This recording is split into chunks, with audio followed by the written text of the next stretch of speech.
This audiobook invites you to discover the hidden script that's controlling your mind. You'll learn to spot that inner voice that doesn't truly belong to you. Break free from mental loops that quietly dictate your choices and reconnect with the part of you that's untouched. Imagine if your thoughts weren't really yours at all. In a quiet apartment with a view of the gray skyline of 1940s Pittsburgh, a man named Samuel Hartley would settle into his creaky armchair each evening. He'd read the same newspaper articles, repeat the same inner dialogue. Even though he had a solid job and a cozy home, he felt restless. His mind never stopped churning, self-criticism, worries about what's next, and memories replaying like an unwanted song filled his head. He never questioned these thoughts. He just thought they were him. What Samuel didn't realize was that his mind was infected, not with a disease, but with a thought parasite. This thought virus isn't just a figure of speech. It forms when the mind starts to believe it knows everything. Most people think they come up with their own thoughts.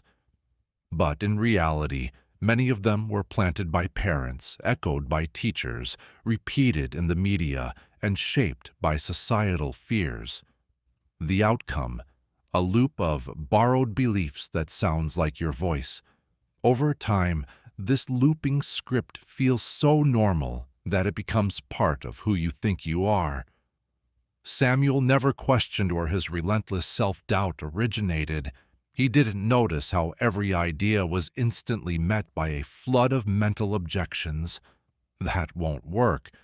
People will laugh. You're not good enough. These thoughts felt natural because they were always there. But that familiarity came not from truth, but from repetition. Just like a virus thrives on replication, the thought virus opts for invisibility.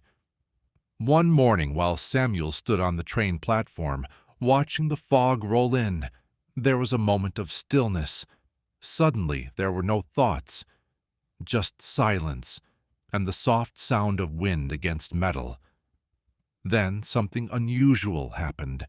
A thought popped up, as they always do, but this time he chose to observe it instead of getting lost in it. For the first time, he didn't feel like just a thought. He felt like a spectator. In that instant, the loop faltered. Something shifted. The insidious part of the thought virus is that it tricks you into believing it's part of you. It disguises itself as memory, identity, and personality, looping so seamlessly that it's easy to mistake for who you are. It all feels like just background noise, until that moment when you wake up and realize that noise has been shaping your life. The first step to being free is noticing. It's not about fighting the thoughts or trying to replace them. It's about just watching them without getting caught up in them. When Samuel started doing this every day, that constant chatter in his head lost its power. He still had thoughts, sure, but they didn't hold the same weight anymore. They weren't orders or facts. They were just echoes. You see, the thought virus can't survive when you bring awareness into the mix. It flourishes in distraction, in being unconscious. But when you take a moment to truly see it, that loop starts to unravel. And what's left isn't silence. It's space. A space where something deeper can finally emerge. Remember, you're not the voice in your head. You're the one who hears it. That realization is your first step toward healing. Back in the winter of 1931, a boy named Henry Wakefield stood outside his father's study in Boston, listening through a cracked door as his parents fought about money. His mom's voice shook, not with anger, but with fear. His dad's tone was sharp, filled with frustration and disappointment. Henry didn't grasp the words, but he felt the tension, and that feeling took root inside him. Years later, Long after his parents had passed, Henry woke up with that same anxious weight in his chest, even on good days. He didn't know why. It was like a loop had started. Thought loops don't kick off with thoughts. They begin with emotional experiences, especially ones from childhood. Feelings like fear, shame, and rejection lay down tracks in our minds. Later on, the brain tries to explain those feelings, creating thoughts that link back to the feelings, reinforcing each other over and over again. Many people think their thoughts create their emotions, but really it's often unprocessed feelings that stir up the thoughts. Those unresolved feelings make the mind spin a tale. I'm not good enough. The world is unsafe, or people always leave. As the body continues to churn out those old feelings, the stories seem true. That loop feeds on itself, day in and day out. Henry grew up into a man who never felt comfortable with success. When good things came his way, he expected them to vanish. He would throw away opportunities and always kept a wall of distrust around him. He gave compliments, not because he wanted to, but because a loop had taught him that worrying meant safety. It was a familiar pain, and the familiar feels safe, even if it hurts. His body learned a pattern, and his mind crafted thoughts to match. You see, loops don't come from logic, they come from repetition. What gets repeated feels familiar. What's familiar feels believable. What's believable shapes identity, and that identity becomes the lens through which we see life. The original loop might be buried so deep you forget when it began, but your reactions to life can trace back to it, like vines wrapping around a root. One evening, Henry sat alone at his desk, struck by a wave of anxiety. He paused and simply asked, "Where did this come from?" Not, "How do I fix this?" or "What's wrong with me?" Just pure curiosity. That night, he dreamed of his childhood study. The yellow lamp, the broken clock, the soft tremble in his mother's voice. He woke up with tears and stillness. The origin wasn't in his thoughts. It lay in his memories. To break the loop, you need to find its beginning, not to relive it, but to reclaim the part of yourself that froze when it started. When you shine a light on the root cause, the loop starts to lose its grip. You remember the loop was never truly yours. It was installed, and now it can be uninstalled. In a narrow cafe tucked away in the alleys of 1947 Vienna, a philosopher named Klaus Brenner sat scribbling in his journal. His coffee had gone cold, and his thoughts flowed like water, sharp, relentless, almost frantic. He thought he was brilliant, maybe even touched by genius. But what he couldn't see was his brilliance was compulsive. It didn't pause. It didn't obey. It dragged him from sleep, interrupted conversations, and clouded his meals. One afternoon, while walking across a quiet bridge, he suddenly paused and wondered, "If I am the thinker, why can't I stop thinking?" That moment unraveled everything. Klaus had stumbled upon the central tragedy of modern thought. The thinker isn't always in control. A thought that thinks you isn't one you create. It uses your energy to keep going. Most people have become so attached to thinking that they can't even picture who they are without it. But if you try to sit still, even for 5 minutes, you'll notice something strange. Thoughts keep coming without asking. They rise, change, speak, contradict, narrate, and judge, all while you sit back and listen. Who's really in control? The mind isn't just a tool. It's more like a machine that keeps running, whether you want it to or not. If you don't notice this, your sense of self gets tangled up with your thoughts. When you say, I am anxious. It's not just a statement. It's you merging with that feeling. Saying I am a failure isn't just thinking. It's that thought taking over your identity. You end up in a loop without even knowing it's happening. Klaus started to see how this worked. He would write a line, then question it, rewrite it, toss it aside, only to have the same line come back to him hours later like it never left. It felt like something within him was rethinking everything. His thoughts echoed, looping around as if they had a life of their own, and they did, fueled by energy he didn't even know he was giving them. Here's the thing, not all thoughts are chosen. Many are leftover echoes, like old machinery we've inherited. They think through you, mimicking your voice, disguising themselves as logic or memory. If you're not really aware, you can end up living as a product of those thoughts, not the one in charge. But the moment you start observing your thoughts instead of just following them, you create space. And that space, that's where you find your power. Eventually, Klaus stopped writing. He sat at that same cafe, not to think, but to just watch. Thoughts came, sure, but they flowed through him. They didn't take root. For the first time, he felt the difference between being the one who thinks and being just a thought. He chose to be the thinker.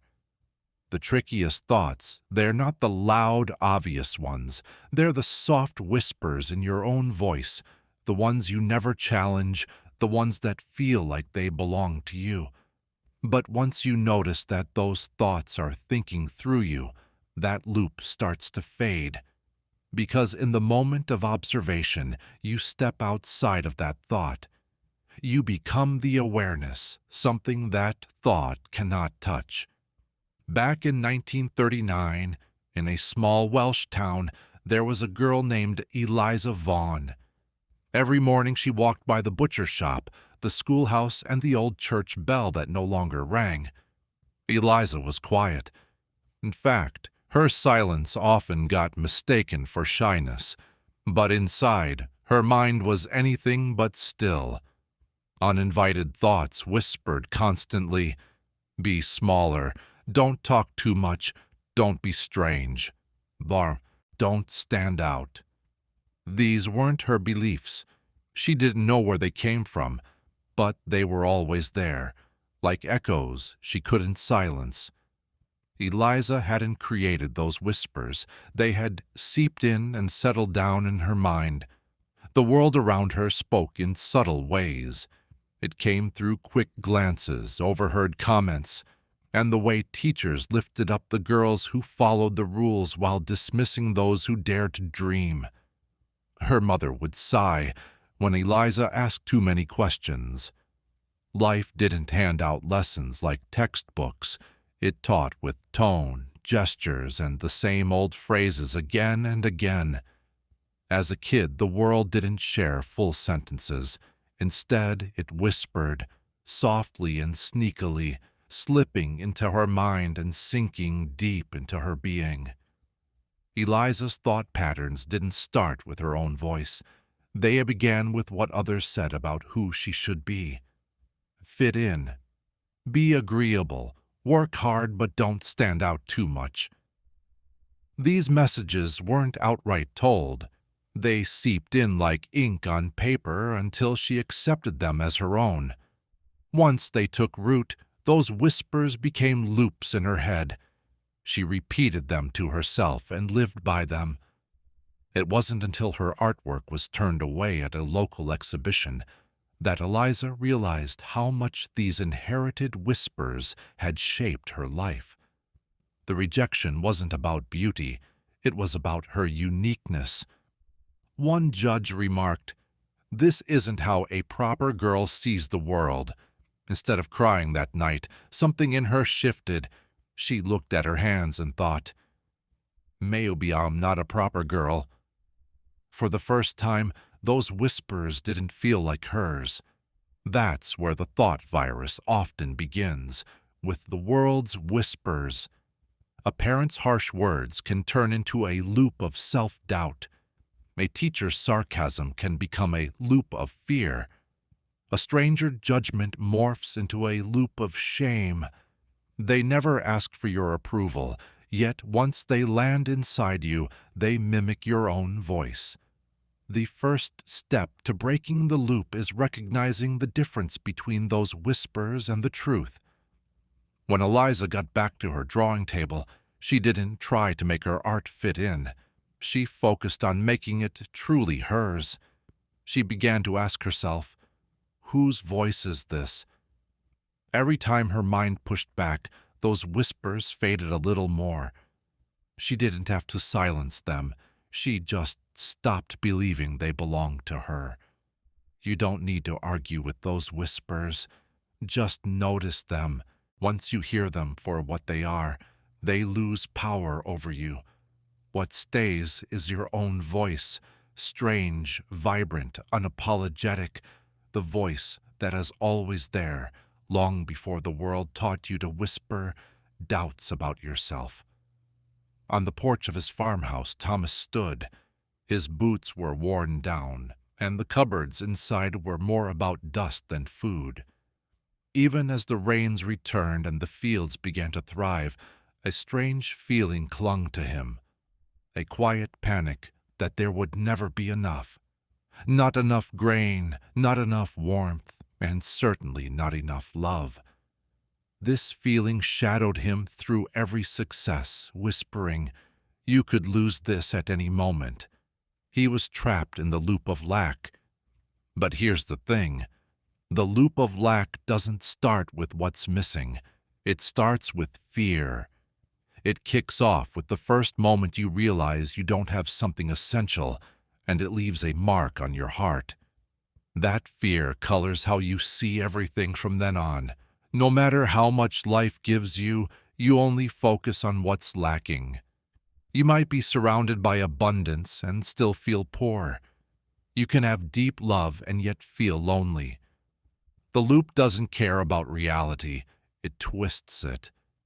Thomas couldn't shake the memory of the winter his father sold their last mule.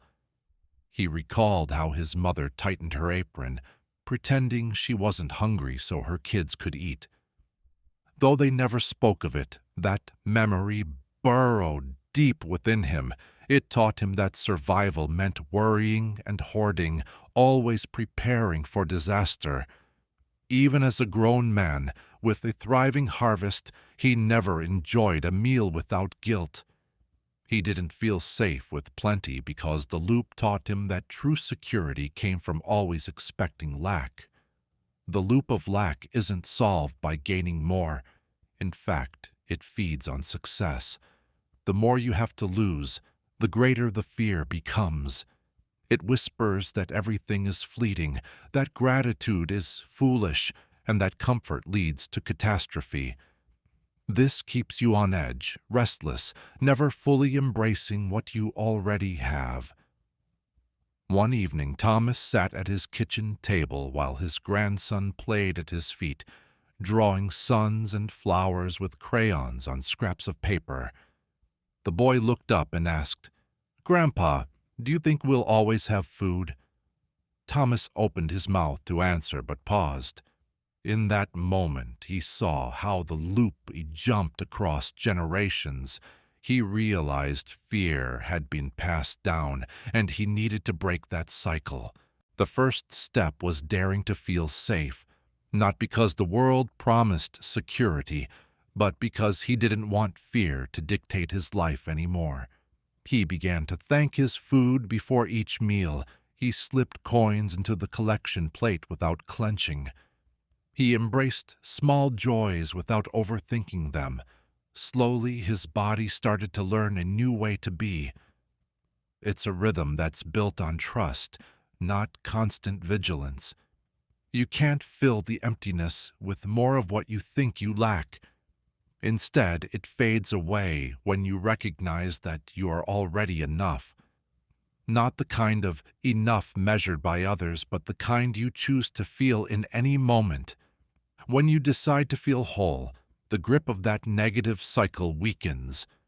What you claim as enough becomes your reality, and that reality is the natural cure for the loop. In a dimly lit boarding school dorm in Edinburgh back in 1936, a boy named Malcolm Reed sat at his desk, nervously looking over a paper returned by his literature teacher. At the bottom, in red ink, were the words, "You're not quite there yet." It seemed harmless, maybe even kind, but inside Malcolm felt a tightening knot.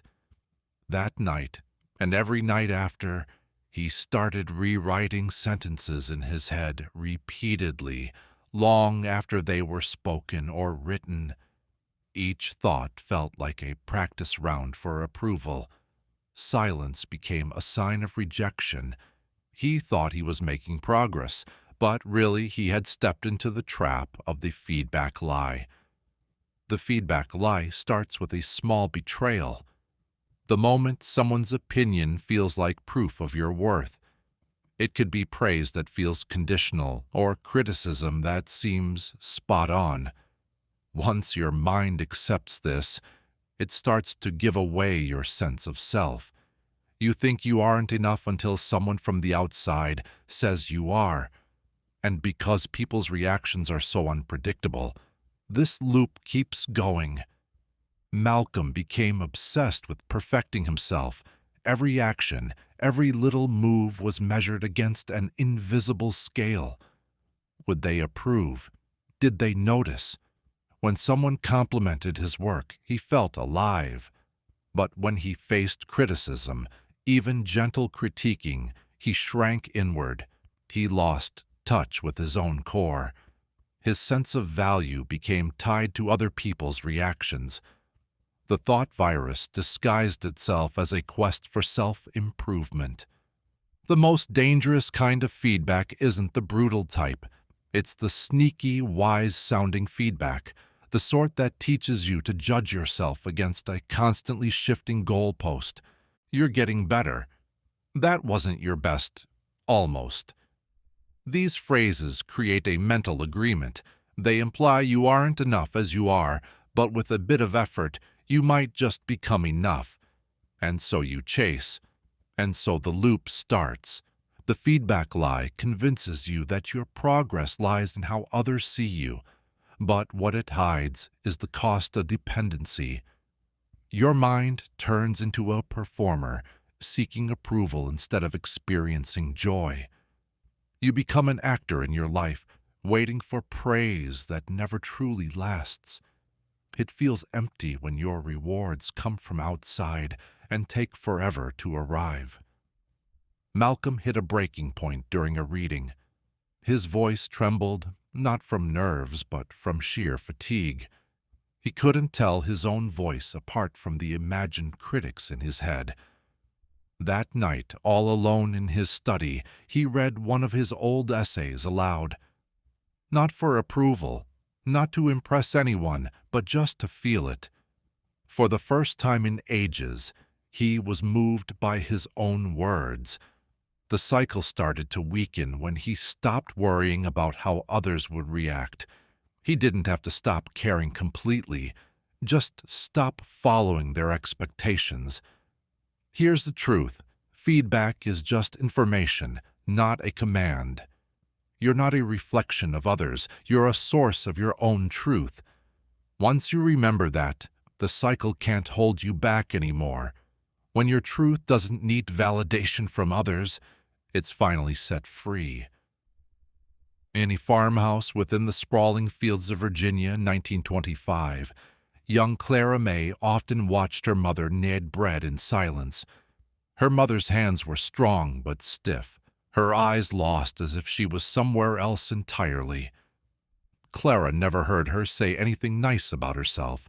She would sigh before tasks, worry out loud about money, and always declare, "That's just how life is for people like us." Clara didn't question it. She soaked it all in. Decades later, long after her mother was gone, Clara found herself saying the same words in the same defeated tone without even realizing it. That's how mental inheritance works. Our minds aren't born blank, they're born open. So open that in childhood, every word, gesture, and glance creates a blueprint for us. Before we can form our own thoughts, we inherit the emotional DNA of those close to us, not their genes, but their beliefs. Their views on safety, worth, money, love, and potential become our inner code before we even understand what a belief is. And because it feels like it's always been there, we assume it's the truth. Clara grew up to raise her own children. She kept a perfect home and taught them to be polite, to work hard, and above all, not to expect too much. When one of her daughters said she wanted to be an artist in the city, Clara laughed nervously and said, "Dreams are for people with money." She didn't mean to be unkind. It was just what she believed. It never crossed her mind to question where that belief came from. You see, thought loops often get passed down like family heirlooms. They flow through generations. Generations pass down vibes, not just words. A home weighed down by silent anger teaches you that happiness is something you have to earn. A parent who worries about money makes you think that plenty is risky. Even the look on someone's face when they face the mirror shows you how to view your own. These patterns aren't yours, but they settle in you until you acknowledge them. Clara's realization kicked off one afternoon when her little granddaughter, just 5 years old, sighed. "I don't think I can." She wasn't talking to anyone, just playing with blocks. But that phrase hit Clara hard like a bolt of lightning. It was her voice, her mother's voice, echoing again, now in the next generation. The loop had jumped, and Clara felt it deep inside. It had to stop here. You can't break mental patterns just by trying. You do it by becoming aware. Clara started writing down every thoughtless phrase she'd ever said, every belief labeled "for people like us," every rule she followed without questioning. Bit by bit, she sorted through what was actually hers and what was handed down to her, what was real and what was just learned. When you trace your thoughts back, you might find they aren't even yours, they're echoes, and once you hear that echo, you can choose to stop repeating it. You can be the first in your family to speak a fresh truth. That's how you change your legacy. In a small tailor shop on the cobblestone streets of Dublin, 1933, a boy named Aidan Calloway spent his days pressing suits and mimicking his dad's serious demeanor. His father was a man of few words who judged worth by precision and silence. Aidan picked up quickly. Walk like he walks, talk like he talks, never cry, never ask. Praise came infrequently, but it was always for how much Aidan mirrored the man who raised him. Without knowing it, he started to blur the line between imitation and who he really was. This imitation self isn't about being fake. It's built from observation. As kids, we learn who we are by seeing who we think we should be. We watch how people react, who gets love, who gets punished, who fades away. And gradually, a mask forms, not out of dishonesty, but out of adaptation. We don't pick this mask, we create it to survive. Aidan grew up to be a man others respected. He was precise, calm, and dependable. Yet in quiet moments, a hollowness stirred within him, a subtle yearning, a question without words.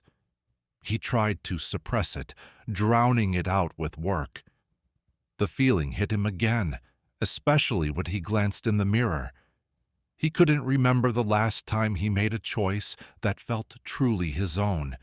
You see, that imitation self is like a performance, so practiced that you forget it's an act. It mimics the traits that got praise, echoes expected beliefs, and dances to the tune of the world around it. But deep down, there's a quieter truth, a truth that never needed shaping, only listening.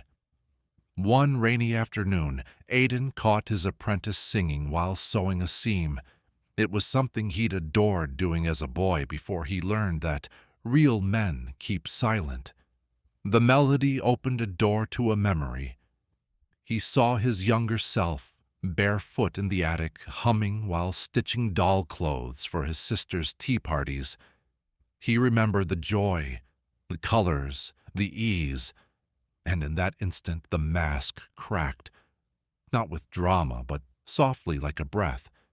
That imitation self isn't bad, it's just outdated. It formed in response to a world that used to be. But if you don't take a closer look, it becomes a prison with plush walls. You might gain approval, feel secure, but you'll also feel numb and cut off from your true self. Aidan didn't burn his shop down or flee. He started small. He began saying no when he really meant it. He played music while he worked. He laughed more. Slowly but surely, his true self, the one he thought he'd lost, returned like an old friend, patient and unafraid. The moment you stop performing is when your truth comes back. Not as a loud proclamation, but as a gentle whisper. You were never meant to be a copy. You were meant to be original. And the world, it turns out, needs fewer masks and more of the real you. In a cramped apartment in Manhattan's Lower East Side back in 1928, a young boy named Elias had a mental list of things to steer clear of. He never wrote it down. It lived in him. Don't talk back. Don't stay out too late. Don't trust strangers. Don't stand too tall. His father, a shoemaker shaped by war and loss, rarely offered praise. But when Elias made a mistake, his father's eyes would narrow. The message was clear. Stay small. Stay safe. Over time, Elias didn't need reminders. The rules became part of him. Fear turned into his default mode. Fear is the original code, not of the soul, but of the nervous system. It's ancient, mechanical, and efficient. It's how the body learns to survive long before the mind understands reason. You touch a hot stove and pain teaches you to avoid it. When fear doesn't come from fire, but rather from sounds, silence, rejection, or uncertainty, it turns into something entirely different. It morphs into programming, and the mind runs it like a machine. Elias became a man who was always on guard. He prepared for the job to fall through, the partner to walk away, the door to shut. He called it being realistic. Others labeled him cautious, but deep down, there was a loop that never quit. He thought, if I expect the worst, I won't fall hard. What he didn't see was that this program kept him from truly flying high. Fear dressed up as protection, but it quietly became a limitation. The mind can't tell the difference between real danger and feared memories. Once fear is programmed, it reacts the same way, whether there's a bear in front of you or just a disapproving stare across the table. The loop doesn't stop to ask if the threat is real. It just checks, have we seen this before? If the answer is yes, the code kicks in, the body tenses, the breath quickens, thoughts spiral, and the moment of being present slips away. One autumn morning, while Elias was fixing a boot, he heard a loud crash in the alley. His body jumped, but there was no threat, just a trash can knocked over by the wind. Yet the reaction stayed with him for hours. Sipping coffee in silence, he started to ponder. How many times have I let fears that aren't even mine control my choices? To reprogram fear isn't about getting rid of it, it's about changing its role. Elias began to do little things he once shied away from because of fear. He started talking to strangers, raised his prices, and spoke his mind without apologies. Not because he was fearless, but because he refused to let fear be the director of his life. Fear will always knock on the door. That's just how it is. But you get to choose if it comes in, if it stays, and if it speaks for you. When you stop letting fear write your decisions, you can create a whole new story, one where danger isn't tied to being seen, and safety doesn't mean erasing yourself. Back in 1930s Chicago, the streets buzzed with noise, streetcars rattled, radios played from open windows, and in a crowded tenement on the second floor of a red brick building, Martha Clean kept a gramophone spinning as she tried to sleep. It wasn't that she adored the music, she just couldn't stand the silence. Every time the needle scratched to a halt, something inside her stirred. An unease, a pressing discomfort. Martha always had this nagging buzz of thoughts she couldn't shake off, so she kept hitting repeat, playing the same distractions over and over. People thought she enjoyed the racket, but really she was trying to escape herself. Noise isn't just about clamor. It can creep in quietly, too. It's that urge to have something, anything on in the background. Whether it's the radio, the news, conversations, music, or even just your own thoughts, silence can feel intimidating. It's not empty. Instead, it brings up what you've been avoiding. See, noise isn't just sounds, it's stimulation. It's a constant influx that drowns out the truths you don't want to confront. The more you dodge them, the more noise you crave. That's the loop we get stuck in. Our minds, tangled in unresolved feelings or persistent thoughts, use noise to keep us from being still. And being still, that opens the door to truth. Once you face it, you can't unsee it. Martha didn't realize she was caught in this cycle. She thought she was being productive, engaged, and cultured. Then, one stormy night, the power went out. Suddenly, the quiet crashed around her like a wave. The space felt bigger, the furniture strange. She could hear her heartbeat, her breath felt loud. She paced around, trying to hum, but those thoughts came rushing in. About wasted time, dreams she let slip away, and that nagging feeling that she had always been one step away from her true self. What she didn't see was that this discomfort wasn't an enemy. It was her first step towards awakening. For someone addicted to noise, silence isn't empty. It's filled with everything you've buried under distractions. And as the noise fades, those buried feelings start to surface. After that storm, Martha set up a new habit. Each morning before turning on the radio, she would sit in silence for 5 minutes. At first it was tough. Her mind screamed for an escape, but slowly the noise inside her began to ease. Beneath the chaos, there was something softer, a whisper of awareness, a sense of self not shaped by the outside, but grounded in the quiet within. Addiction to noise isn't really about the sounds. It's tied to what we're reluctant to confront. But when you sit with silence, something incredible occurs. The noise dies down. The loop starts to lose grip. And beneath all that typical chatter, the real voice emerges, the steady, powerful one. When you stop filling every moment with distractions, life doesn't just get louder, it transforms. In that clarity, you'll find your true self, unfiltered, not as a loud broadcast, but as a quiet, shining presence that's always been there, waiting for the noise to fade. Back in 1938, in a small publishing house in Boston, Eleanor Shaw found herself sharing her life story for the third time that week. She was meeting a new editor, and as usual, she recounted her struggles, how she grew up in poverty, how her teachers overlooked her talent, and how every success she achieved was wrestled from rejection. The editor listened politely, but Eleanor wasn't telling her story for him. No, she was sharing it for herself, not out of forgetfulness, but out of a need to remember. The details were the same, but deep down, she felt stuck in this unending self-narrative. She couldn't see it, but her mind was tangled in a compulsive story.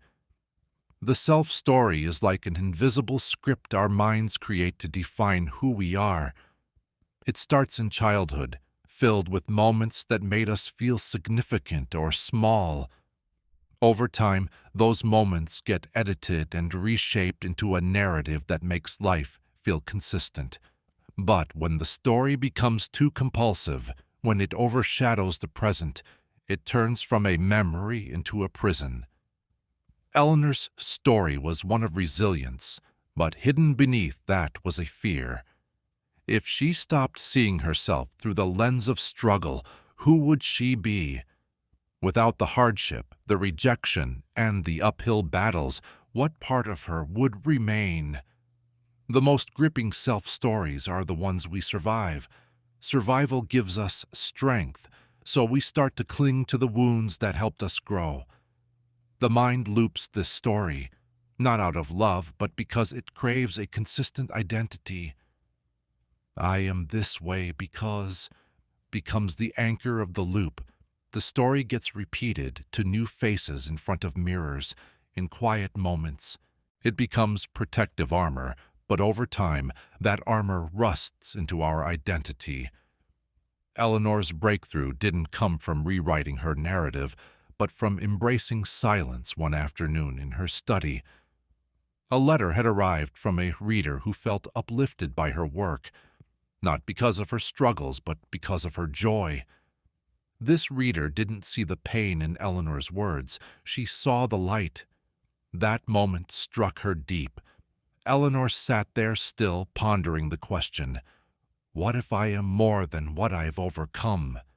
It often shouts about the past, instead of tuning into the present. It shapes how people see you before you even meet them. It decides what you can do before you even give it a shot. But the real you, the one beyond the story, isn't stuck in what's happened before. It's open, evolving, and alive. To break free from the loop, you don't have to reject your story. You just need to stop acting it out. Let moments be unscripted. Let the present speak for itself, because your true self isn't a sentence, it's a silence from which new stories can emerge. In that silence, Eleanor discovered something more powerful than her past. She found a presence that didn't need explaining, only living. Back in 1940s Detroit, a machinist named Walter Green worked nights, tightening bolts and calibrating gears on a factory line. He was efficient, always on time, and predictably routine. Every morning at 6 a.m., he took the same route home, stopped at the same diner, ordered the same coffee, and read the same column in the local paper. Walter thought of it as routine, but it was more than just habit. Without realizing it, he'd become a machine, an automatic program of thoughts and actions running on autopilot. Beneath his calm surface, Walter had stopped choosing his life. It was being managed by a silent program. The algorithm of you is made up of the patterns, reactions, and expectations that run your life without you even knowing. It covers not just what you do, but how you think, what you expect from others, how you judge situations, and even the kind of problems your mind fixates on when it's quiet. At first, these patterns might seem like your personality, but over time, they turn into scripts, predictable, stiff, and self-reinforcing. What you do once can easily become something you do forever, and what you repeat shapes who you think you are. Walter thought he was in control, but every choice he made followed hidden rules. When someone complimented him, he waved it off without thinking. When a stranger started a conversation, he reacted with distrust. When presented with a new chance, his instinct was, "That's not for people like me." He didn't argue with these reactions, he followed them, not out of desire, but because they were coded in. You see, the mind loves patterns. It saves energy by looking ahead to predict outcomes. The more you repeat a response, the more your brain wires it in. Over time, the loop becomes so smooth you forget there was ever a choice.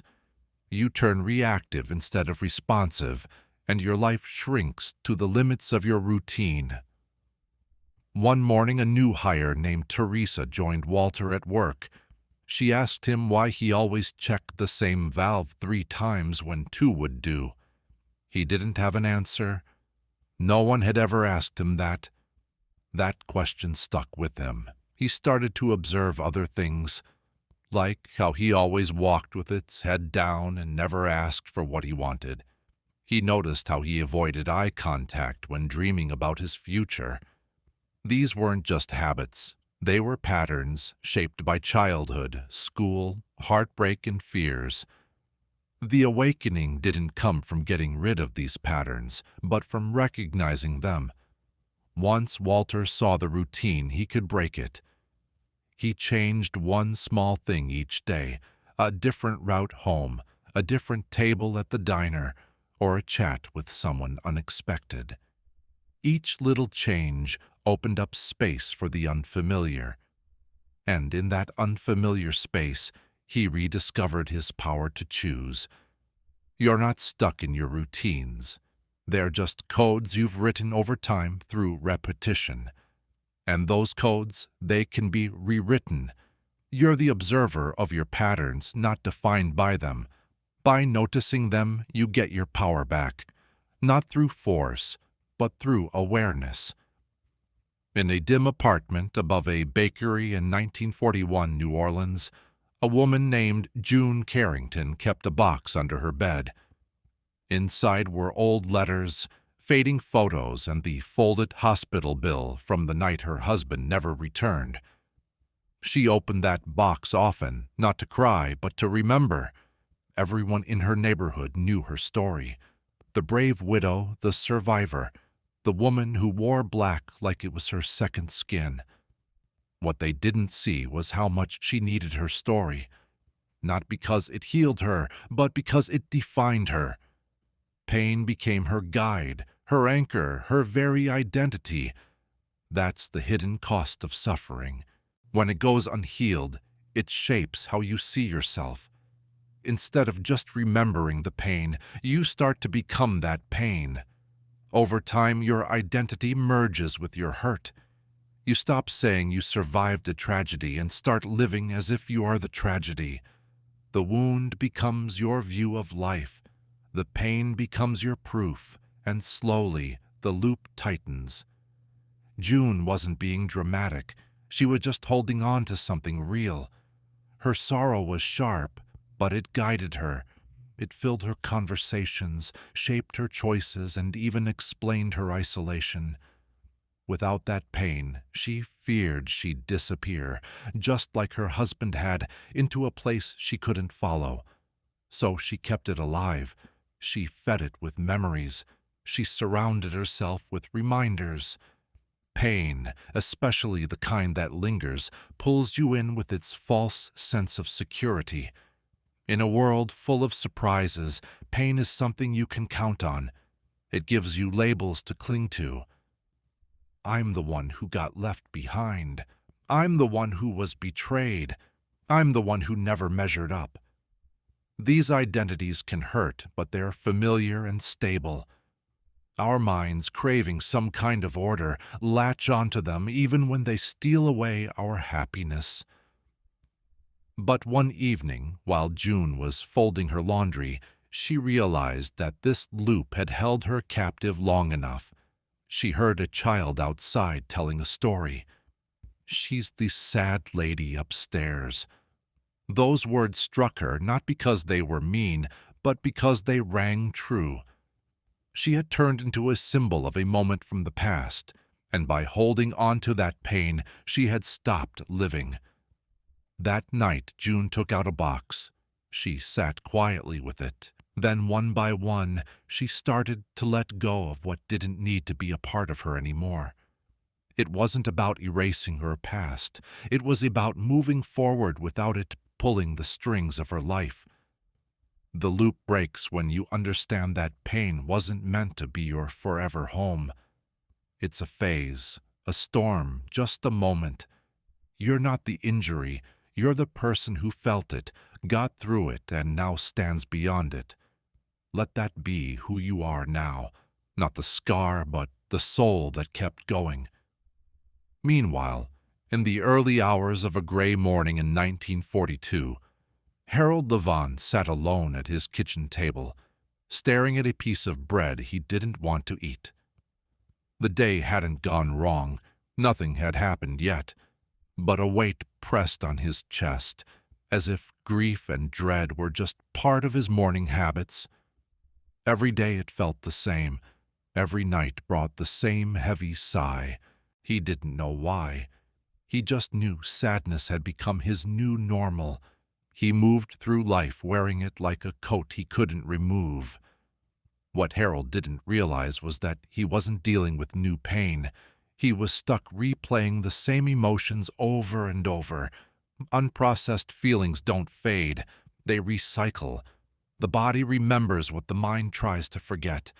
An unresolved fear, a buried sorrow, a harnessed anger. They come back, not as memories but as unnameable moods. You feel anxious before anything's gone wrong.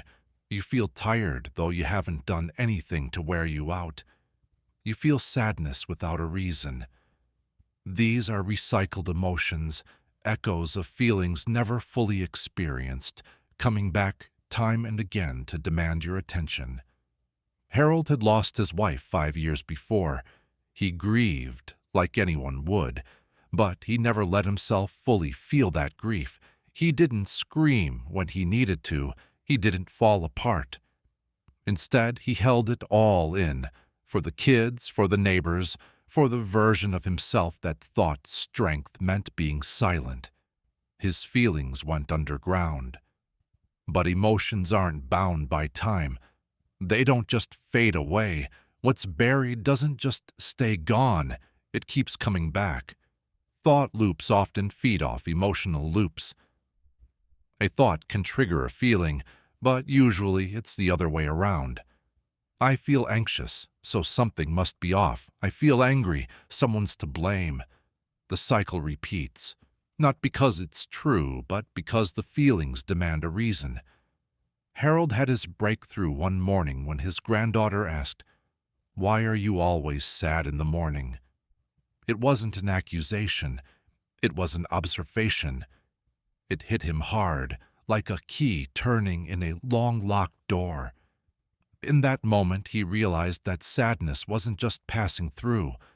It was living inside him, operating without his permission. That night, for the first time in years, Harold allowed himself to feel. No filters.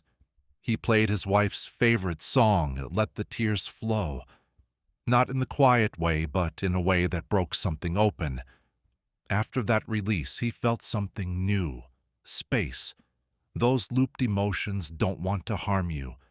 They just want to be felt and set free. They come back not because you're broken, but because you're finally whole enough to face them. When you stop managing your feelings and start witnessing them, the loop begins to fade. Your emotions aren't meant to circle endlessly. They're meant to pass through like a storm that clears the air. Let them pass, and clear skies will return. In the summer of 1935, Mildred Fay, a school teacher, sat by the window of a busy New Jersey boarding house each evening, quietly judging the tenants below. She watched a young man with a loud laugh and labeled him arrogant.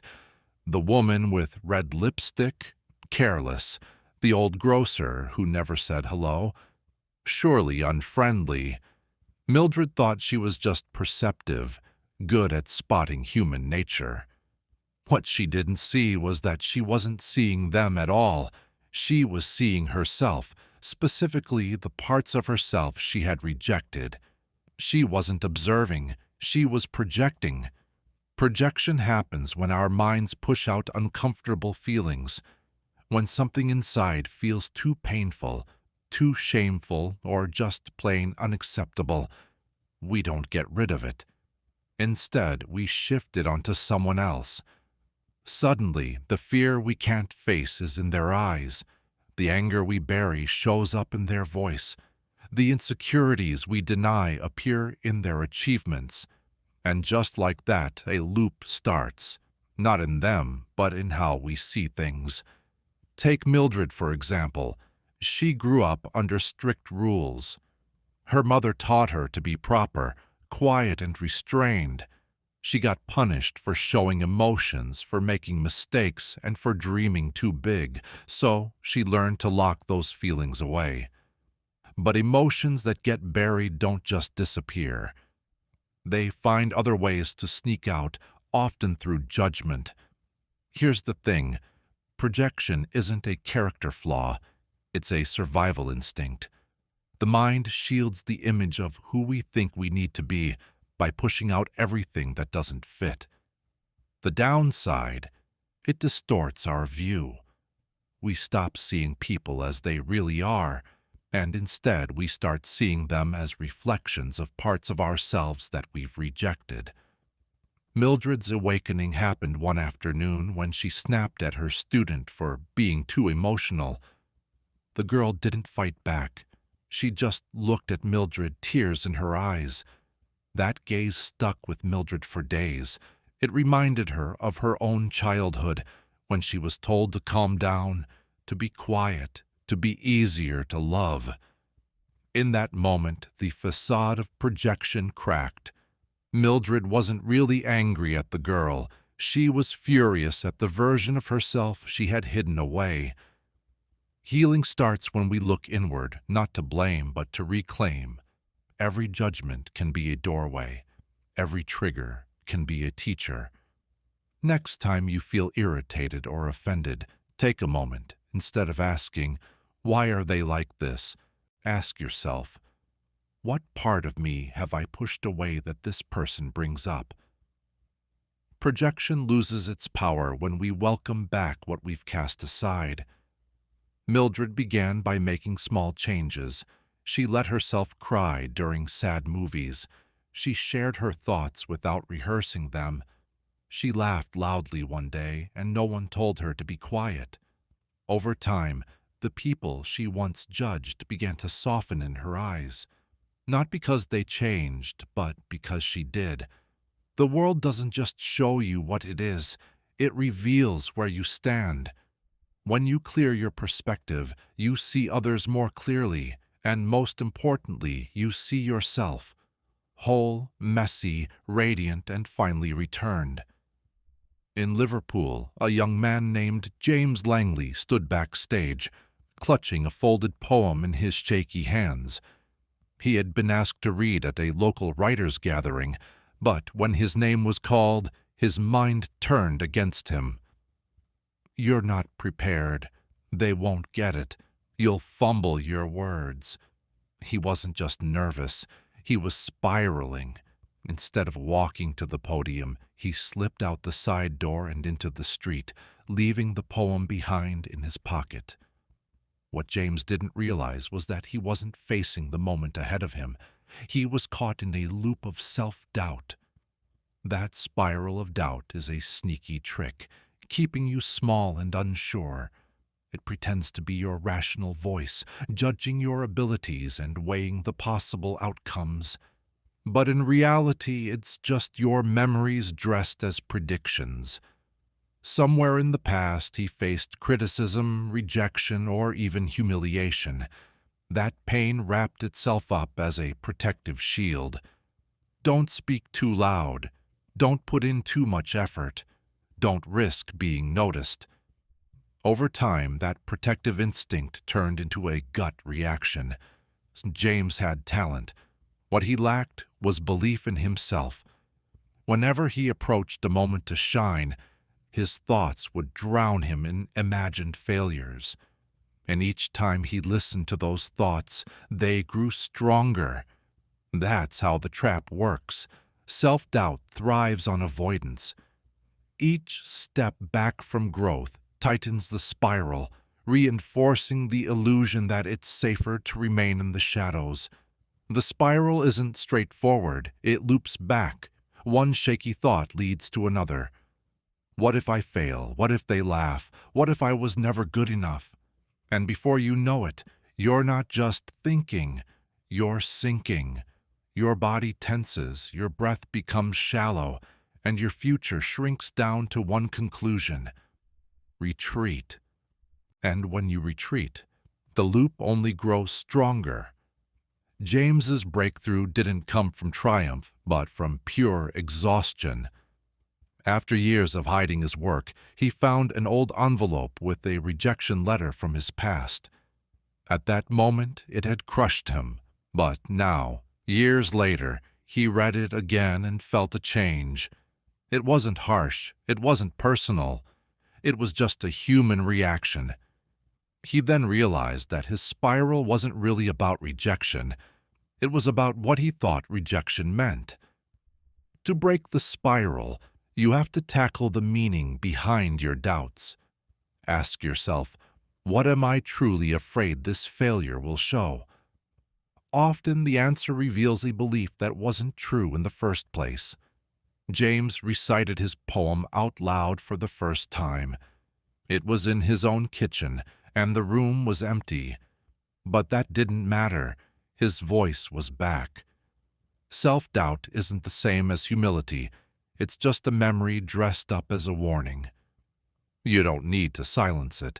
You just need to stop believing it. Each time you act despite that doubt, you start to loosen its grip, and eventually it falls apart. What you uncover isn't a flaw, but a forgotten strength waiting to emerge. In the quiet dusk of 1944 in San Francisco, a man named Gerald Monroe sat at his desk. His eyes were open but unfocused. He wasn't writing, he was stuck in his thoughts. Grocery lists, half-finished arguments, worries about the war, the weather, the meaning of life. His mind was looping through it all.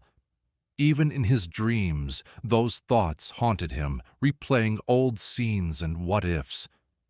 Gerald wasn't solving anything or gaining wisdom. He was caught in a whirlwind of thought. Strangely, he didn't want it to end. Silence was scarier. Most people think they control their thoughts, but that's not really the case. Thoughts keep going, uninvited. It's like a machine that nobody switched off. You can't stop thinking, not because you're broken, but because your thoughts have become part of who you are. Without thoughts, who would you be? Gerald was an educated man, known for his smarts. Yet that same mind that earned him respect became a trap. He realized he couldn't sit still without narrating what he was doing. Walking in a park, he categorized trees and formed sentences in his head, debating with himself. His mind, which was once a tool, had taken charge. He was obedient to it. Not out of love for the noise, but because it felt familiar. Thinking itself isn't the problem. It's compulsive thinking. That happens when silence feels unbearable. If you're carrying unresolved grief, shame, or fear, your mind rushes to fill the void. It distracts you, analyzes everything, creates worries. It tricks you into thinking you're in control. As long as you're thinking, you can avoid feeling. Gerald's awakening happened one evening when he accidentally spilled ink on his journal. As he tried to clean it up, he froze, staring at the black stain. For the first time in days, there was no narration, no commentary, just stillness, just presence. The moment flew by, but it left behind a question. What was it he'd discovered in that quiet space beneath his thoughts? It wasn't empty. It was peaceful. The mind dreads silence because it feels strange. But beneath that silence, there's something deeper, clarity that isn't born from logic, but from awareness. Gerald started to practice taking short breaks. He'd shut his eyes, take a deep breath, and watch his thoughts rise and fall like waves. He didn't try to push them away. Instead, he stopped identifying with them. And that's when the storm inside him began to calm down. You can't force yourself to stop thinking. You stop by realizing that you're not just the thinker. You're the observer, the awareness, the space between thoughts. Once you find that place, even for a moment, the urge to overthink starts to fade. Thoughts only have power over you when you forget that you can watch them pass by like clouds in a vast open sky. In a dusty train station in 1937, Missouri, a man named Franklin Tate sat next to his suitcase reading a telegram he knew by heart. It was his fourth rejection that month. The words were straightforward, almost polite. Not the right fit for our publication at this time. But Franklin didn't just read the words. He felt their weight. You're not good enough. You never were. What he didn't see was that the real issue wasn't those words on the page. It was the old script running in his mind. Outdated beliefs, painful memories, endless loops, they colored every experience with limitations. Mental overwriting is when you replace reality with past memories. The present moment is twisted to fit how you've been conditioned to see it. A compliment feels suspicious. A delay feels like rejection. A challenge feels like proof you're not enough. The event itself is neutral, but your mind, shaped by past wounds, instantly layers it with assumptions and emotional baggage. You stop seeing what is, you see what was. Franklin had always been told to manage his expectations. His father, a careful man who feared disappointment more than failure, would say, "Don't get ahead of yourself, son. Life humbles dreamers." Franklin thought he had put those warnings behind him, but with every closed door, that voice came back. Not in his father's voice, but in his own. That's how this mental rewriting works. It hides itself as wisdom, but it's just the mind at play. It doesn't overwrite your experience on purpose. It's trying to shield you. It aims to predict pain before it hits. But in doing so, it traps you in stories that just don't fit anymore. You turn into a character in an old tale, reacting to echoes instead of what's really happening around you. One afternoon, Franklin sat in a cafe and watched a kid draw on a foggy window. The child made a mistake, laughed, and then simply drew over it. No panic, no shame, just freedom. Something clicked inside Franklin. He realized his mind had been rewriting every moment with invisible ink from the past. And for once, he wanted clarity. So he started asking himself a simple question whenever he felt that old story creeping back. Is this real, or is this just leftover residue? He noticed how quickly his mind jumped to conclusions, how it filled silence with doubt, how it expected rejection when there was just space. And in that awareness, the loop began to loosen. You can't wipe away those mental rewrites overnight, but you can bring them to light. What's seen loses its power. Franklin started trusting the blank page again, not because he had the answers, but because he finally separated yesterday from today's pen. When you stop allowing the past to rewrite the present, you give life back its original script, raw, unpredictable, and full of life. When you encounter the present without filters, you're no longer living in a memory. You're fully experiencing the moment you've been waiting for. In a foggy village outside Sussex in 1931, A young woman named Lillian Cross woke up every morning with a heavy stone in her stomach. She couldn't explain it. Nothing was wrong, yet as soon as her eyes opened, a thought hit her. Something bad is going to happen. It felt real, heavy, shaped and textured. She went through her day waiting for it, bracing herself, scanning her surroundings, retreating. But nothing ever happened. The thought never proved true. Yet it came back, day after day. What Lillian didn't understand was that she wasn't responding to truth. She was reacting to a thought that only felt real. The most convincing thoughts aren't the ones backed by logic. They're the ones steeped in emotion. When fear, anxiety, shame, or sadness pairs with a thought, it gains weight. It pulls at you like a powerful current. And because your body reacts, your breath becomes shallow, your chest tightens, you believe it. Not because it's true, it all starts with a feeling. That feeling confirms the thought, and the thought amplifies the feeling. Lillian faced loss early in life. Her dad went missing in the war, and for years she braced herself for the worst. Her body got used to expecting bad news. That expectation turned into a belief. Bad things are always around the corner. Time didn't really matter.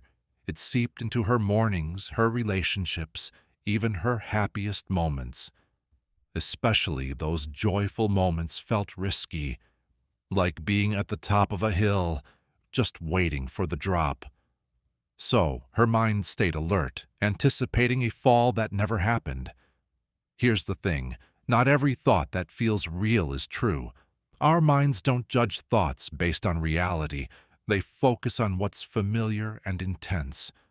A lie that you've held on to for years can feel more genuine than a new truth.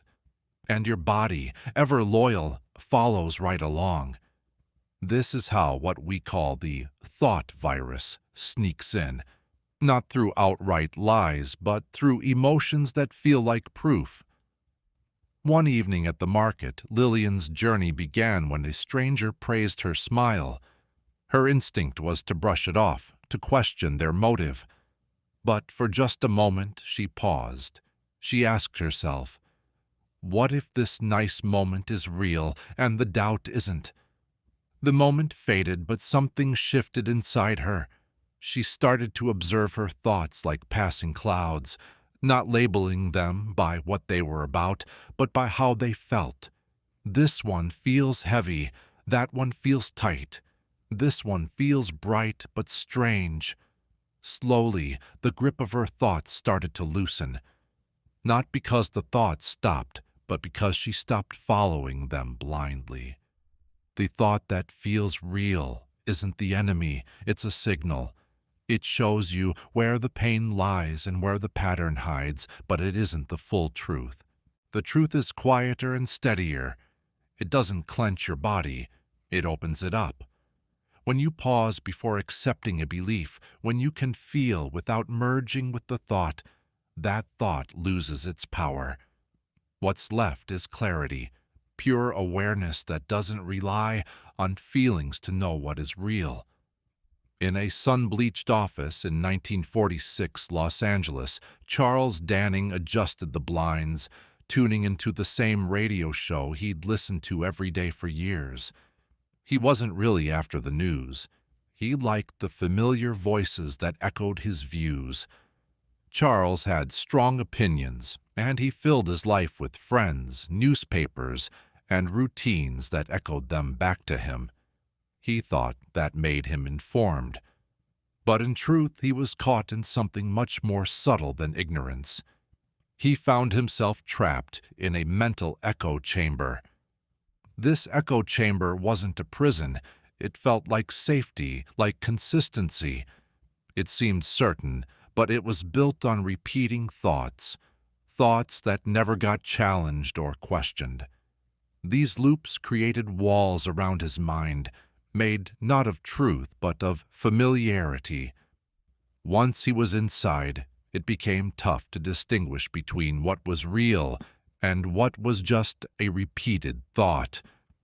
Charles didn't realize he had stopped learning. Whenever a new idea popped up, his mind would instantly reject it. That doesn't add up, he'd think. That's not how it works.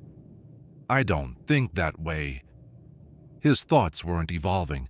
They were just going in circles. Since he heard them so often, they started to feel true. The echo doesn't just mirror, it strengthens. Our minds love reinforcement. They crave predictability. They scan the world for what matches, not for what's new. They filter your reality, feeding you thoughts that align with your past, your hurts, your fears, and your long-held beliefs. Soon enough, everything you think appears confirmed by everything you see. But this isn't confirmation, it's containment. This echo chamber often starts as a form of protection. When Charles was younger, an idea he shared at school got mocked, and that left a scar. As an adult, he built a life where he wouldn't face that ridicule again. But in doing so, he also stifled his growth. He could only hear thoughts that padded those walls. Then one afternoon, his niece came to visit. She chatted openly about ideas he had never even thought about. He scoffed at her. She just smiled and asked, "Uncle, when was the last time you changed your mind?" That question hit him hard. He couldn't even answer. He hadn't changed his mind in years. That night, as he sat in silence, her words echoed louder than any of his thoughts ever did. To escape the echo, you need to invite in some disruption, not chaos, but contrast. Challenge yourself to seek out voices that push against your beliefs. Ask yourself, what if I'm wrong? Not because you actually are, but because freedom lies on the other side of that question. Charles didn't tear down his echo chamber overnight, but he started to open windows. He began reading different things, listening more and defending less. As those walls cracked, his world began to expand. Mental echo chambers might keep you comfy, but truth rarely comes in comfort. It arrives with friction, surprise, and voices that don't sound like yours, yet help you finally listen. In a Brooklyn brownstone back in 1948, Margaret Ellis sat quietly, stirring her tea, lost in thought. The day went on like any other. Her husband was immersed in the newspaper. The kids were bickering over breakfast, and the neighbors exchanged their usual pleasantries. Everything seemed fine. Yet, deep down, she felt a strange fragility, like the air just before a storm. As her spoon clinked against the cup, it hit her. She couldn't recall the last time she made a choice that was truly hers. Suddenly a crack appeared, not in the cup or the room, but in the story she'd been living for ages. The first crack doesn't make a big noise. It whispers. It brings a quiet unease, a pause in a conversation you've repeated countless times, a question that leaves you stumped. It may sneak into your routine, showing up as restlessness, irritation, or just a sense that things aren't quite right anymore. Beneath it all, something much deeper is happening. Her programmed life was glitching out. Margaret had always followed her mother's rules. Be nice, stay busy, don't expect much. She kept her house neat and her calendar packed. On the surface, she looked successful, but inside, her days felt like they were blending together, ruled by obligation and unseen pressures. Those thoughts kept her trapped in a cycle. This is just how life is. But now that first crack had formed, and it could never be fixed completely. You see, these thought patterns thrive on certainty. They cling to routines and unquestioned identities.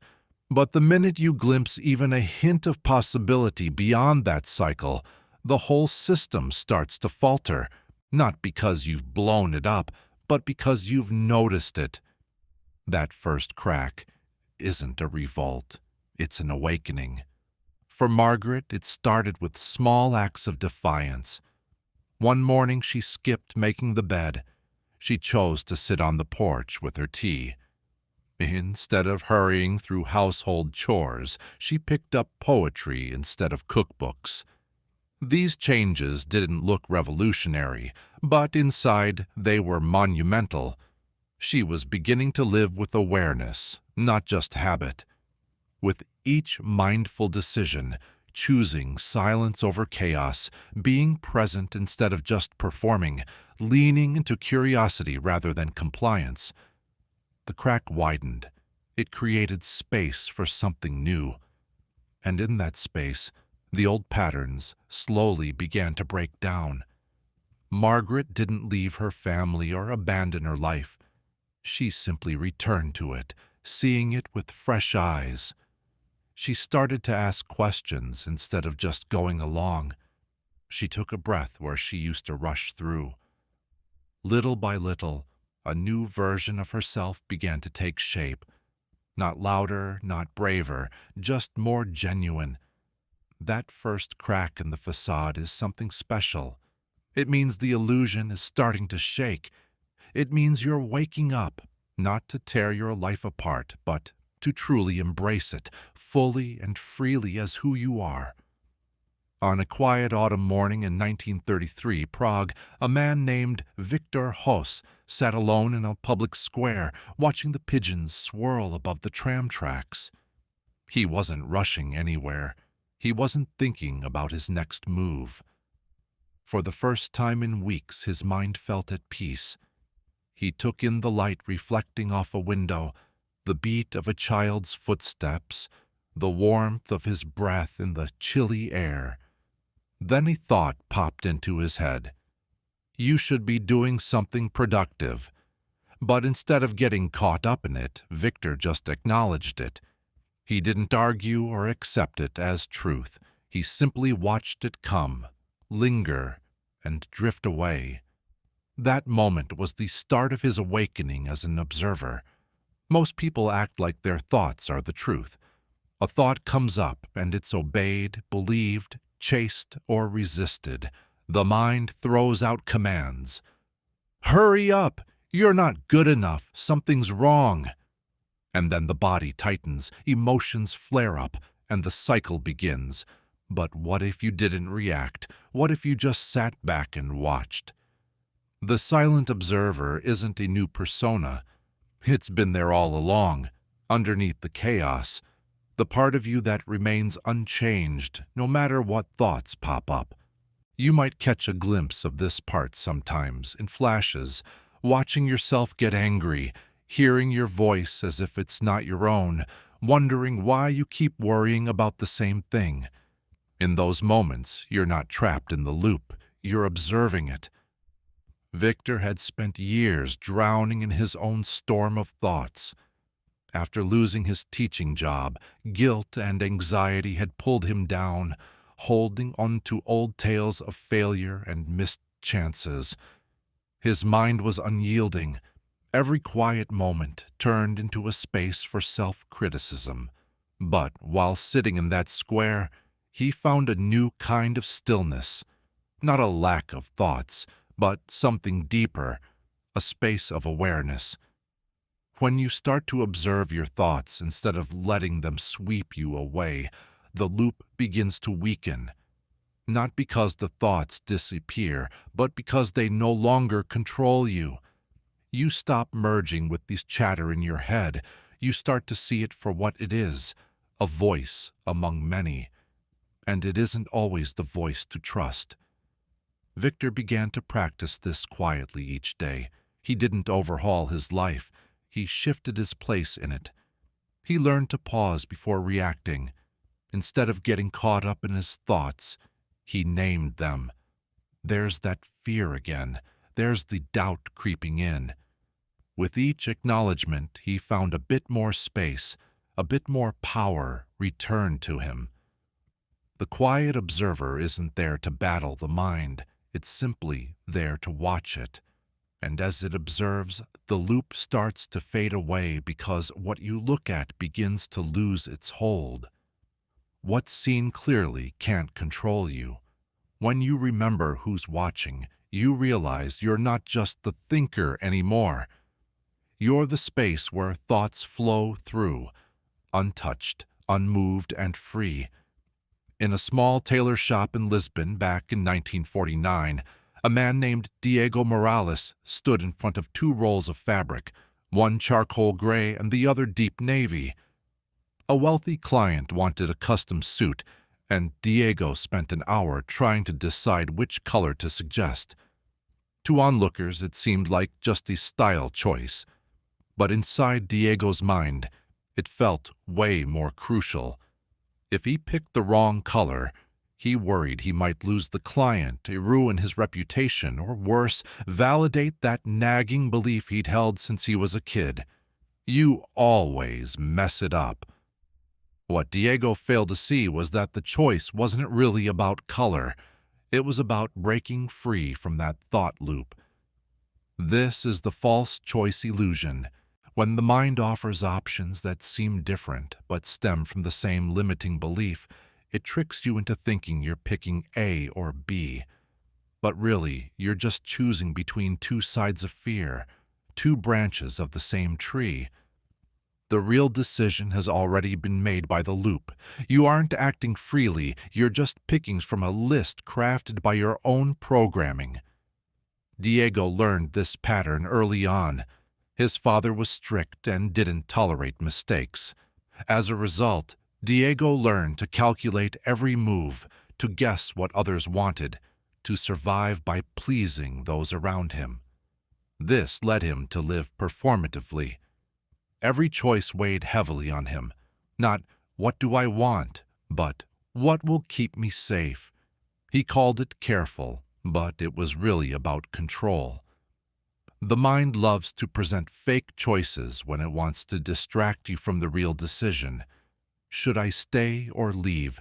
Speak up or stay quiet? Confront or back down? These options may seem different, but if both arise from fear, guilt, or unworthiness, then they're not true choices at all. The outcome stays the same. The loop spins on. You can change your path, but the end point remains unchanged. For Diego, the facade shattered one rainy afternoon. He heard his apprentice confidently discussing an unusual design choice. The younger guy wasn't backtracking or hesitating. He was just creating without restraints. Something clicked in Diego. He asked himself a bold question. What if the fabric wasn't what mattered? What if it was about who I am when I make that choice? That night he sat in silence. He tuned out the chatter in his head and listened to the part of him that always knew what he liked, what mattered, what he wanted to express. So, the next morning, he stepped into the shop, not worrying about which fabric was the safest. He asked himself which one felt like art. The illusion of false choices crumbles when you stop picking based on fears and start listening to your truth. Real freedom doesn't come when you choose between two safe options. It comes when you completely change the question. The loop doesn't care what you choose. It only cares that you pick something from it. But you weren't meant to follow its script. You're meant to remember that your best decisions come from being present, not from pressure. In the bustling streets of 1940 Marseille, a man named Omri Dubois went about his days carrying a heavy heart. He wasn't sick in body, but something inside felt murky. Every morning he woke up tired, even though he had slept. Each decision weighed more than it should. He started avoiding friends, dreading conversations, and mistrusting silence. There was no single moment he could pinpoint, no big tragedy struck. Yet it felt like something had settled in his mind and made itself at home. What Henri didn't realize was that he was showing signs of something deeper than just a mood. He was experiencing symptoms of a mental infection. Unlike a storm, a mental infection creeps in slowly, quietly. It mimics your voice, adopts your memories, wraps itself in your logic. Over time, its thoughts become yours, and since they feel familiar, you never question them. But the body remembers, the body protests, and that's where the symptoms begin to show. For Henri, the first sign was unexplained fatigue, not physical but emotional. Tasks that once felt effortless became draining. He thought he was just aging, but the truth was, his mental energy was being taken over. There's this inner loop. It's filled with negative thoughts, quiet criticisms, and constant what-ifs. This is one of the first signs of chronic mental noise. Another sign, feeling disconnected. Harry stopped enjoying the things he once loved. His world felt dull. His relationships faded. He pointed fingers at the world for changing, but in reality, it was his perspective that had shifted. That thought virus had quietly changed how he saw everything. Here's the second sign, emotional numbness mixed with an acute awareness of negativity. A mental infection doesn't need chaos to thrive. It grows in routines, in the endless cycle of unchecked thoughts, and in the beliefs we inherit from troubled ancestors or soak up from fearful systems. The loop becomes self-sustaining. Because it sounds like you mistake its commands for the truth. Anro had a turning point one evening when a child walked by, humming a song he used to cherish. In that moment, something stirred inside him. A memory, a feeling of lightness he hadn't experienced in years. Then, like fog lifting, he recognized that infection for what it was. A thought popped up. Don't get your hopes up. But this time he paused. Where did that thought come from? It wasn't a belief, it was just a reflex. That moment of awareness was the start of his healing. Some signs of this mental infection include a looping inner dialogue, chronic guilt, fear masquerading as planning, and an unyielding sense of not being enough. These aren't flaws. They're signs that your mind is running on faulty software. Once you spot these signs, you can trace them back to their source. The solution isn't about forcing change, it's about gaining clarity. The infection feeds on your unawareness, but when you name it, observe it, and stop blindly following it, the loop begins to unravel. Not because it's destroyed, but because you no longer believe it. And in that space, something ancient returns, your true self, untouched, clear, and quietly waiting.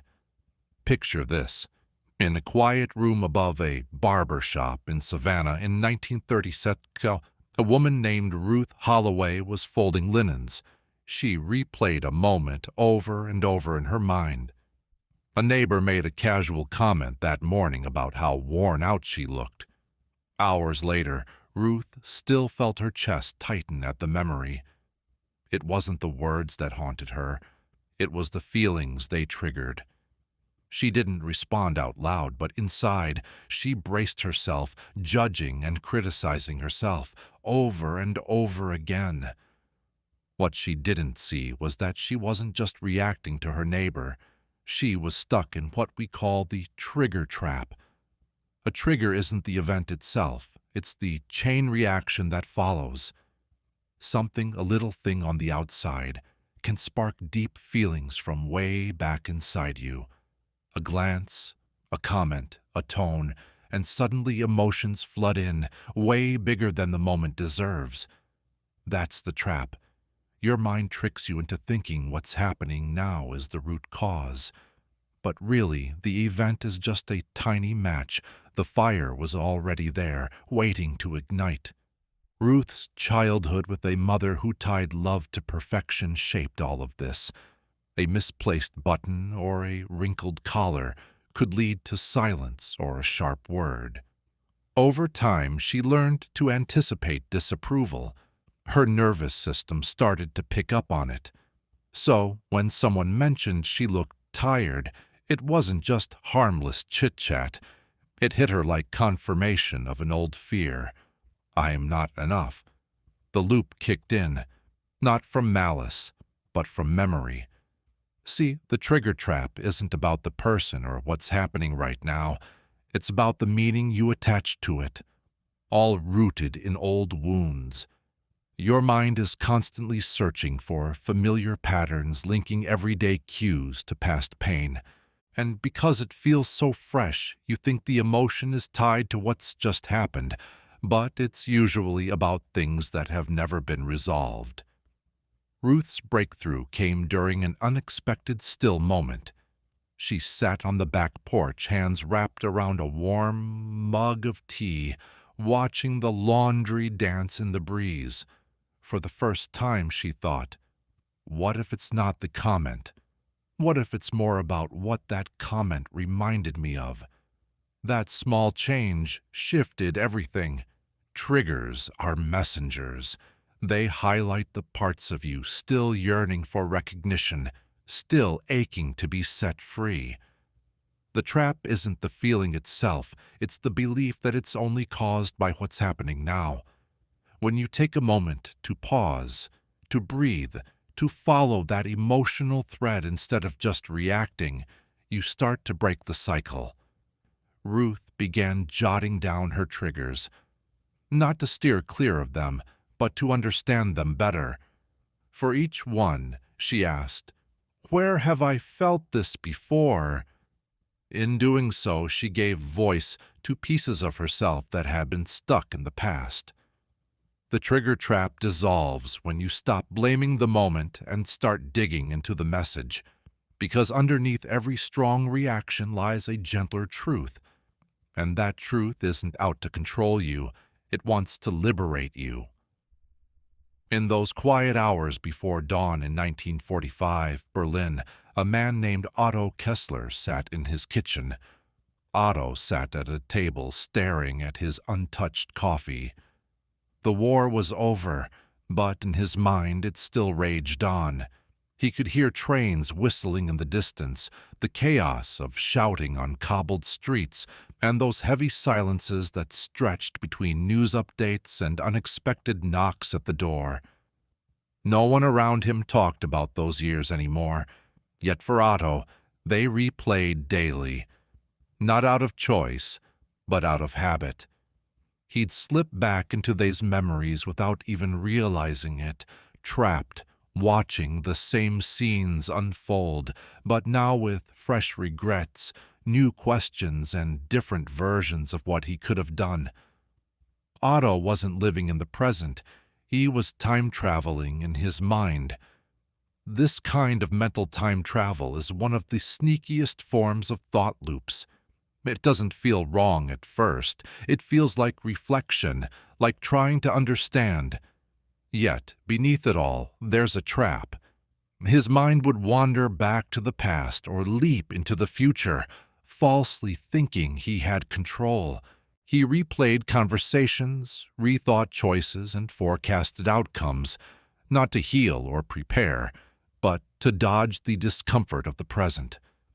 Otto thought he was processing his memories, but really he was just rehearsing. The same images, the same doubts, the same internal chatter. If only I had said something. If only I had left sooner.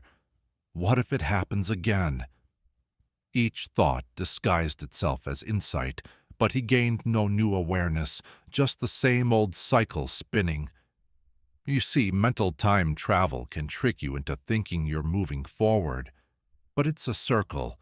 It keeps you stuck in loops of regret and worry, revisiting things that can't be changed, and fearing what hasn't happened yet. That loop isn't driven by curiosity, it's fueled by pain, a refusal to sit with the uncertainty of now. One morning, Otto walked through the market square and spotted a child laughing, chasing pigeons. The simplicity of it struck him. The boy was fully present, living in that moment. Otto felt a pang, not of envy, but of nostalgia. He remembered when he had that kind of presence, and suddenly he realized his mind had become a museum, well curated and familiar, but made up entirely of what was already gone. Things began to change when Otto stopped asking the same old questions.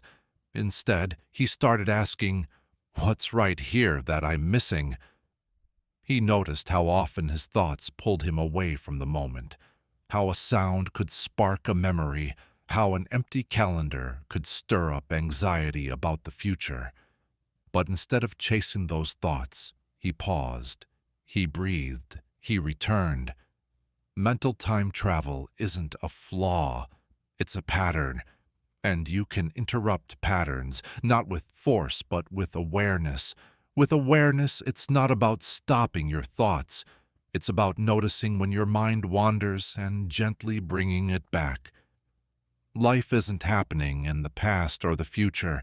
It's here, in your breath, in the light, in the quiet that asks nothing from you but to be present. In a dim hallway of a boarding house in 1939 Vienna, a woman named Helena Strauss caught her reflection in a cracked mirror. She paused to fix her coat, but found herself frozen, staring not to check her looks, but searching for answers. Does she look confident, tired, worth anything at all? These questions came uninvited, showing up every day. What Helena didn't realize was that she wasn't really seeing herself.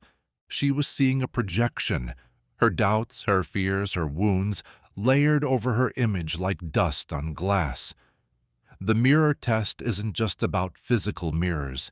It's about how you view yourself with every reflection life throws your way, how you interpret glances, respond to silence, decode compliments, and handle rejection. It's the unseen evaluation you do each time you enter a room or think about a past moment. The real question isn't, who am I, but what do they see? If that answer is colored by shame, fear, or insecurity, you'll spot judgment everywhere, even in your own eyes. Helena grew up with a mother who barely looked her way. Praise was scarce, and criticism was sharp.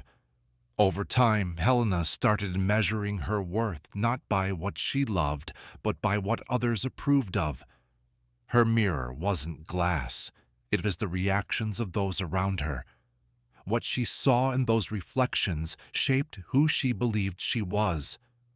The mirror test reveals the gap between how the world views you and how your mind interprets it. It shows the stories you silently agree to live by. When someone praises you and you feel uneasy, the test starts. When someone critiques you and it echoes an old belief, the test goes on. The mirror doesn't lie, but your interpretations might. Helena's awakening happened not in front of a mirror, but before a child. Her niece drew a picture of her, a bright, smiling woman in yellow, surrounded by flowers. Helena laughed and said, "That doesn't look like me."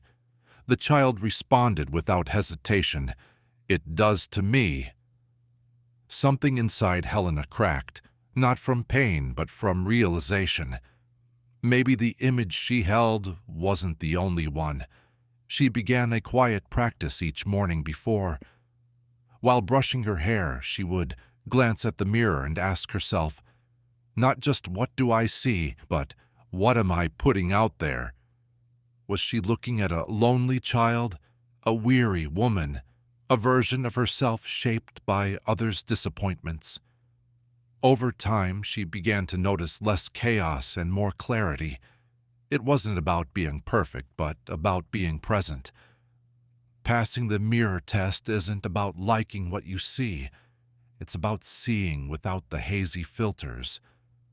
When you stop dragging past pain into your current reflection, that's when you stop living through echoes. And in that clear glass, maybe for the first time, You finally meet the one who's always been there. Not a show, not a facade, but the unfiltered truth of who you are. In a smoky cafe nestled in the winding streets of Naples in 1947, a man named Alio Conti stirred his espresso, lost in thought. He repeated the same complaint for the third time that week. His friend nodded, but Alio wasn't really talking to him. He was venting to the loop inside himself. It was a familiar story. How the world never gave him a fair shot, how others always seemed to win, how he just couldn't get ahead. The words felt true, automatic even. But Alio didn't realize his loop had been hijacked, not by clarity, but by his own hidden resentment. Loop hijacking happens when a repetitive thought pattern gets overtaken by different energy, often fear, bitterness, or unresolved pain, and it turns against your growth. What used to help you cope becomes your self-sabotage. The loop, it stops protecting you. Instead, it traps you. And the worst part, you think you're just being honest with yourself. Alio had once been an optimist. In his 20s, he buzzed with bright ideas and big dreams. But after a string of failures and betrayals, his inner voice shifted. Instead of dreaming big, it shifted to defending. Rather than planning for success, it started predicting failure. Loyal to its usual rhythm, his mind kept playing that same song, but now it had a darker edge. Loops can hijack your mind without your consent. They often start as helpful tools, a reminder to be careful, a story of past pain. But the mind, trying to dodge more hurt, cranks them up louder and longer with more certainty. Eventually, the loop starts to speak for you. It shapes your choices, your relationships, your sense of what's possible. And since it sounds like your own voice, you don't even question it. Emilio had a wake-up call one night at a cafe, when a stranger interrupted his rant. "Maybe the issue isn't that life keeps hurting you," the man said gently. "Maybe the real problem is that you keep repeating the same story before life can show you something new." Those words hit home, not because they were harsh, but because they rang true. Emilio sat quietly, realizing that the loop he thought was his own had been controlling him for years. To get your mind back, you first have to spot when a loop has taken over. Listen for phrases that keep coming back like they're on repeat. Feel those emotions that bubble up before the facts do. Notice when your thoughts sound more like excuses instead of new ideas. Hijacked loops always feel urgent, seem familiar, and lead you right back to the same old dead ends. Emilio started jotting down his loops, not to fix them, but to distance himself from them. He noticed when the inner voice sounded exhausted, repeating stories that didn't fit his life anymore. Slowly, with each fresh thought, he changed the rhythm. Loops will keep playing as long as you let them, but once you see who's in control, you can take it back. When you do, your mind doesn't crash. It calms down. It waits, ready for a new tune, one that you pick, one that takes you somewhere new. In a little bookshop in 1938 Edinburgh, a man named Colin Fraser dusted shelves he'd already cleaned and shuffled books that no one would notice. He scribbled lists of things he wouldn't actually do. To an outsider, he looked busy. But inside, Colin was running from something, not a chore or a task, but himself. Whenever silence crept in, he'd fidget, move, think, talk, or clean. He wasn't lazy or even busy. He was stuck in the distraction loop. This loop isn't about getting things done. It's about avoiding what really matters, being present. The mind that craves movement learns to see stillness as a threat. So, every quiet moment gets filled with tasks, noise, or racing thoughts that drown out the discomfort they were supposed to silence. Colin once had dreams. He wrote poems on the backs of receipts, imagined adventures in far-off places, and stayed up late, buzzing with ideas that made him feel alive. But somewhere along the way, those dreams became daunting. They felt too big, too. He felt vulnerable, too easy to fail. So instead of going after his goals, he kept himself busy with small, manageable distractions. He was always doing something, but never felt fulfilled. The loop? It didn't care what kept him occupied. As long as he stayed distracted, it was happy. It masked itself as urgency. This needs to be done now. This can't wait. Now's not the time for deeper thoughts. But underneath every distraction lies a feeling waiting to be acknowledged, a truth that longs to be heard. And that's what the loop dreads most: stillness, enough for the soul to be heard. The trickiest distractions aren't the obvious ones, they're the productive ones. The errands, the cleaning, the endless checking and scrolling to organize. It all feels responsible. But the real question isn't if you're getting things done. It's what you're avoiding with those things. Colin had his breakthrough one rainy evening when the power went out. No light, no noise, no tasks to keep him busy. He sat in the dark, listening to his breath and the ticking clock behind the counter. Something inside him stirred. A thought, a line of poetry he never finished years ago. It resurfaced as if waiting in the silence. In that moment, the loop lost its hold. He started carving out tiny bits of his day. Small stretches with no distractions, no tasks, no noise, just being present. At first it felt uncomfortable, but slowly it became something sacred. The distraction loop fades in stillness, not because stillness is dramatic, but because it's honest. In that honesty, you realize what you've been running from wasn't failure or chaos. It was the truth of what you really want, what you were meant to do. And that truth doesn't rush you. It waits quietly, patiently for you to pause long enough to truly listen. In a quiet tailor shop in 1942 Brussels, a woman named Elise Marot was diligently working on the silk dress for a client she'd never meet. As she finished the last seam, she felt an odd emptiness, not sadness, not fatigue, just a deep yearning she couldn't quite name.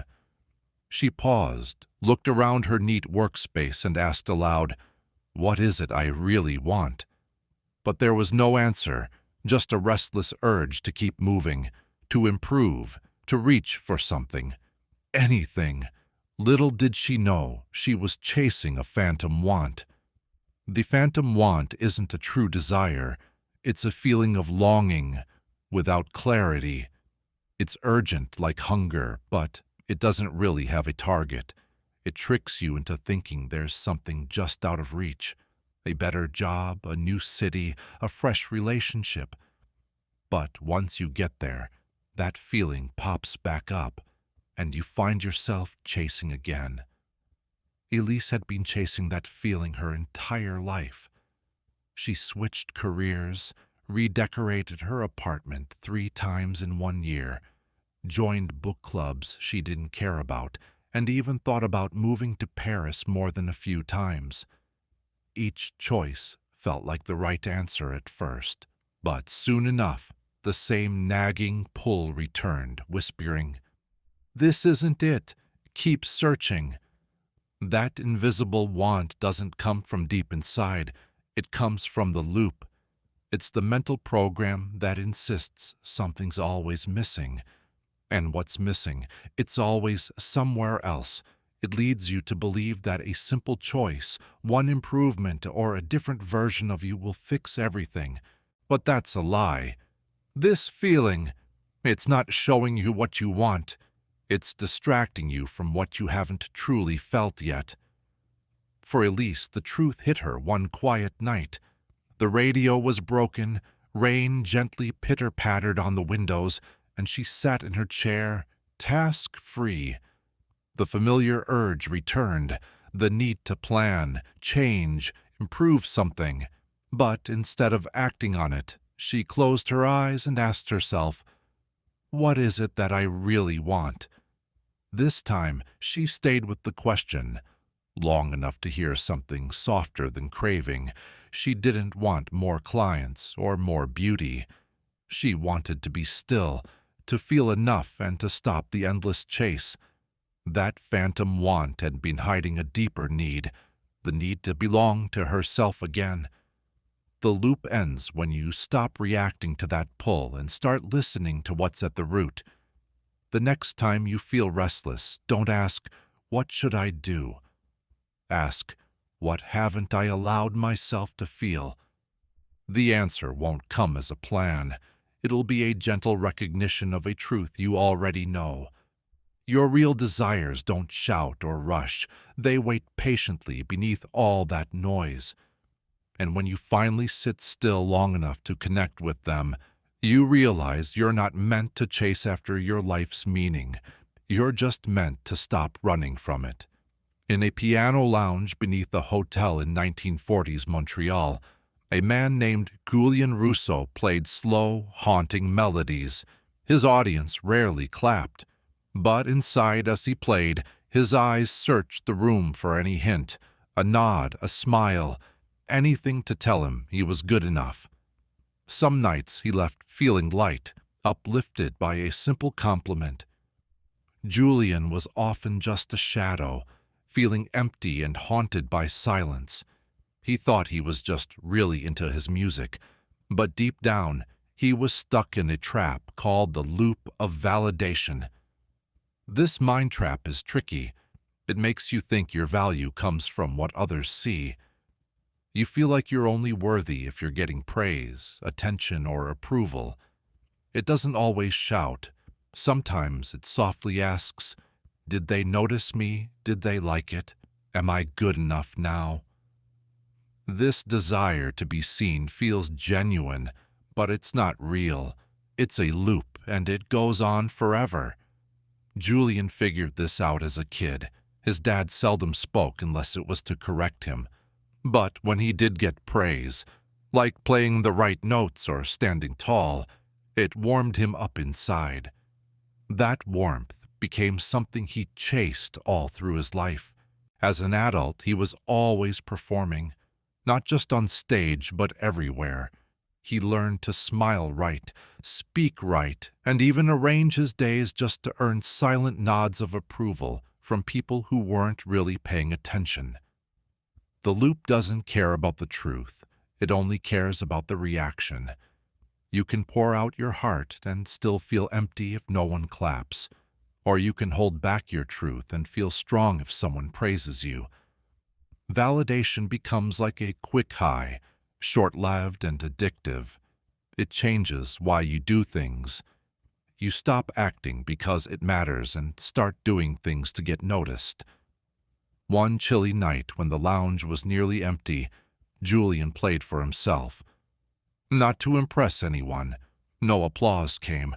But when the last note faded, he felt something new. Peace. For the first time, he was not waiting to be seen. He saw himself. That moment stayed with him like a flicker of light in darkness.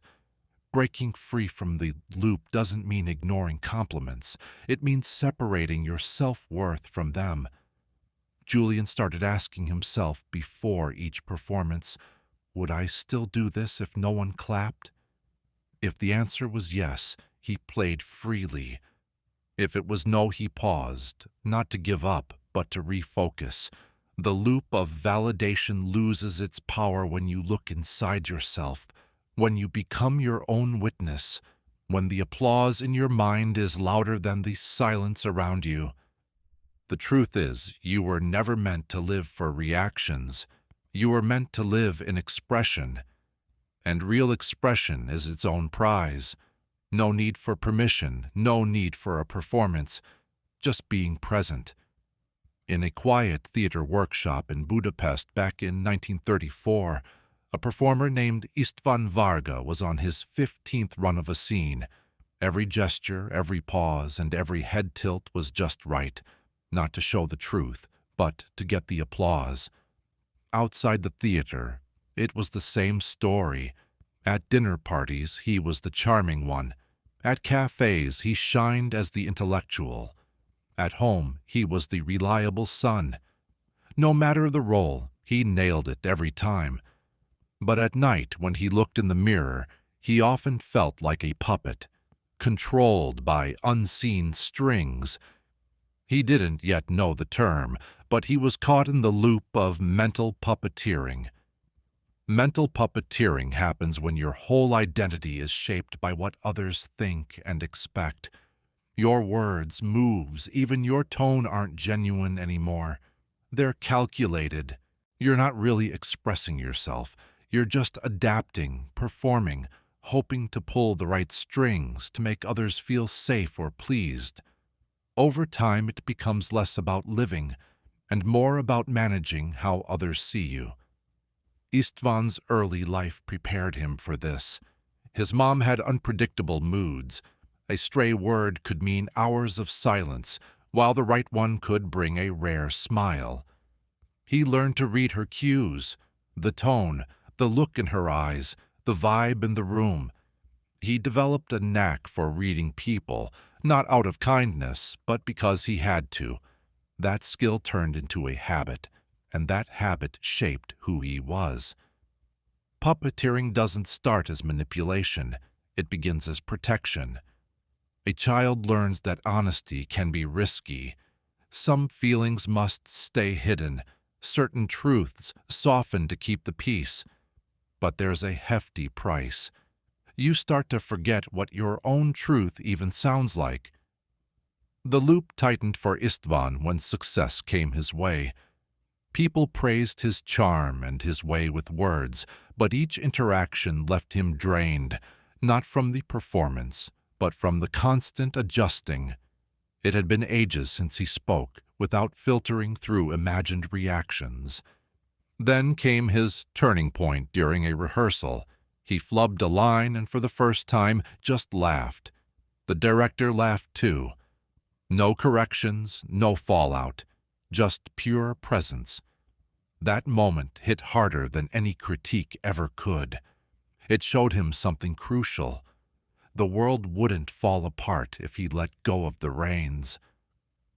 To break the loop of mental puppeteering, you first need to realize where you're tweaking yourself to be liked instead of being true. You've got to learn to pause. Before you make changes, ask yourself, do I really feel this way, or is it how I think others expect me to feel? With each truthful word, every genuine laugh, and those quiet moments when you resist the urge to put on the show, the strings that bind you start to unravel. Remember, you weren't meant to perform for approval. You were meant to move authentically. The more you let your body, your voice, and your essence flow from within instead of sticking to a script, the more real life becomes. Not rehearsed, not forced, just you. Back in 1937, Chicago, in a small classroom, a young teacher named Daniel Rowe worked late, jotting down lesson plans and dreaming big. He wanted a promotion, then to write a book on education, and eventually to start his own school. He believed in ambition and progress, but what Daniel didn't realize was that with every accomplishment, the satisfaction faded quickly. No matter how much he achieved, another goal popped up right afterward. He wasn't really chasing success. He was running away from silence.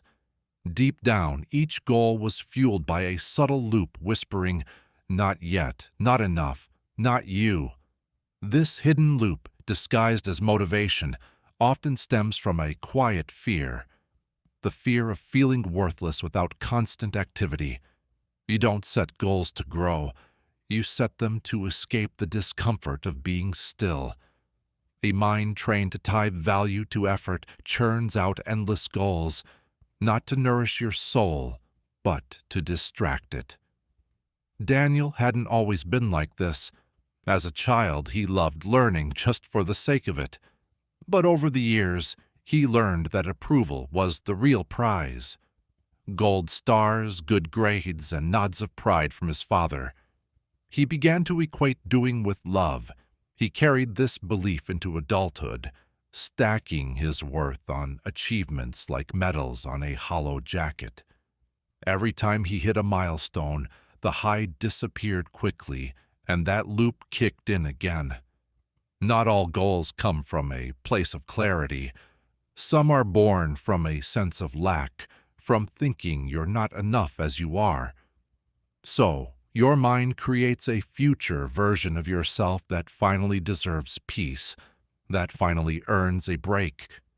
But the loop keeps you from arriving there because it tells you that your value hinges on your next achievement. Daniel's wake-up call happened one rainy afternoon when an old janitor with gentle eyes noticed him tearing up his lesson plan for the third time.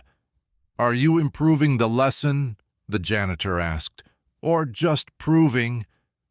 Daniel found himself reflecting deeply. The words rolled around in his mind, hitting harder than he expected. Not because they were cruel, but because they were spot on. That night, he asked himself a big question he'd always avoided. If I never got applause again, what would I still want to pursue?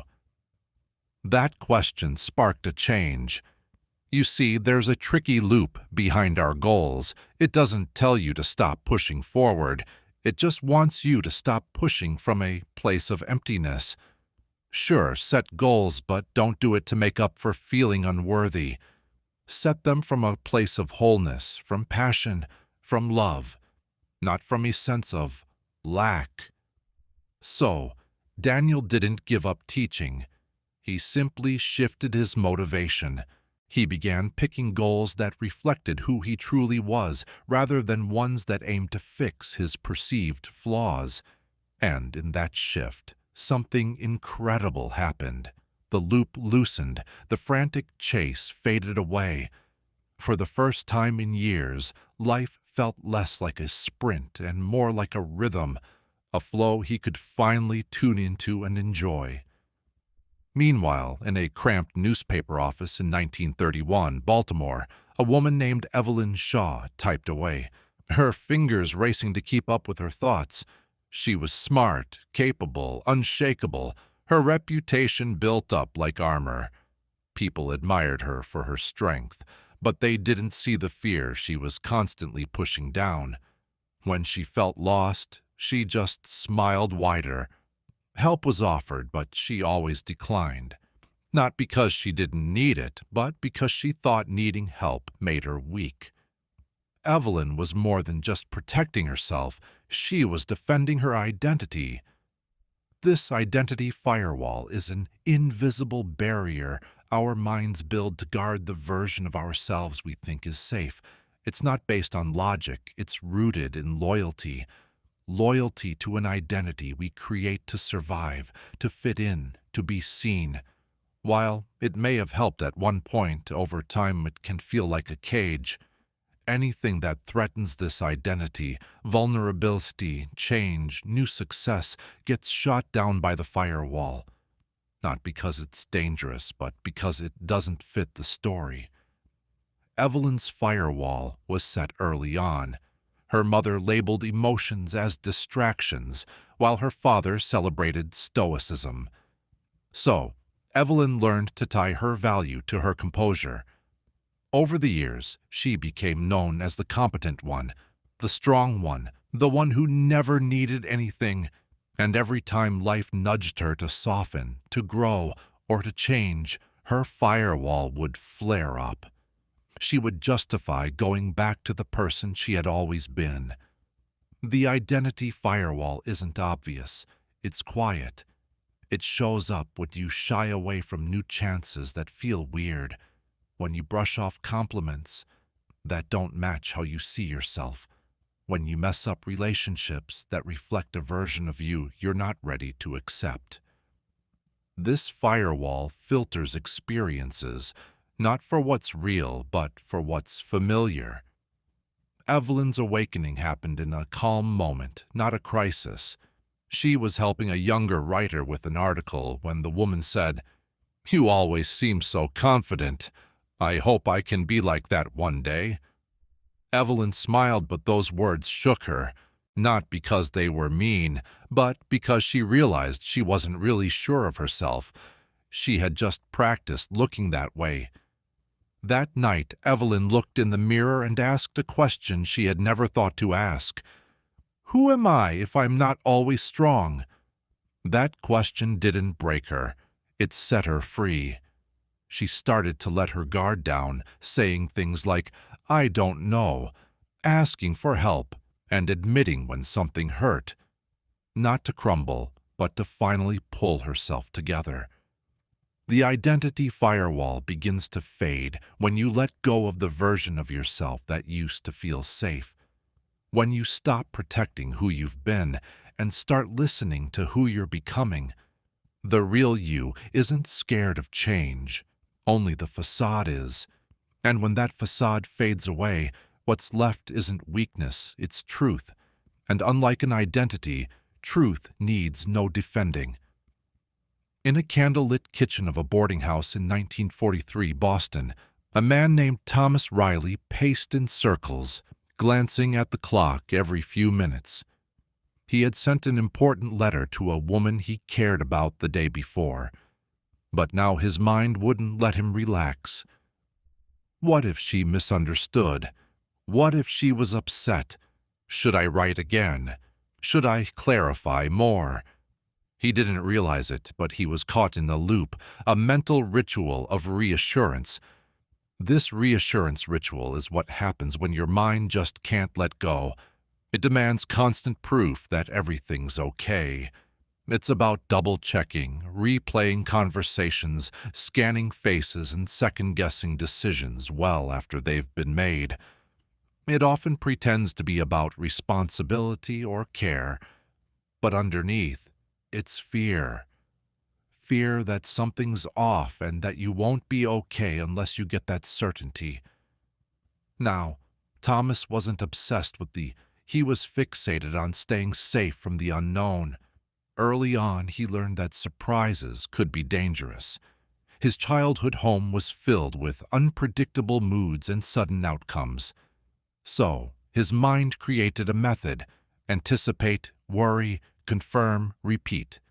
He sought reassurance as a way to calm himself, but like any fear-based ritual, it only worked for a little while before doubt came back, stronger than ever.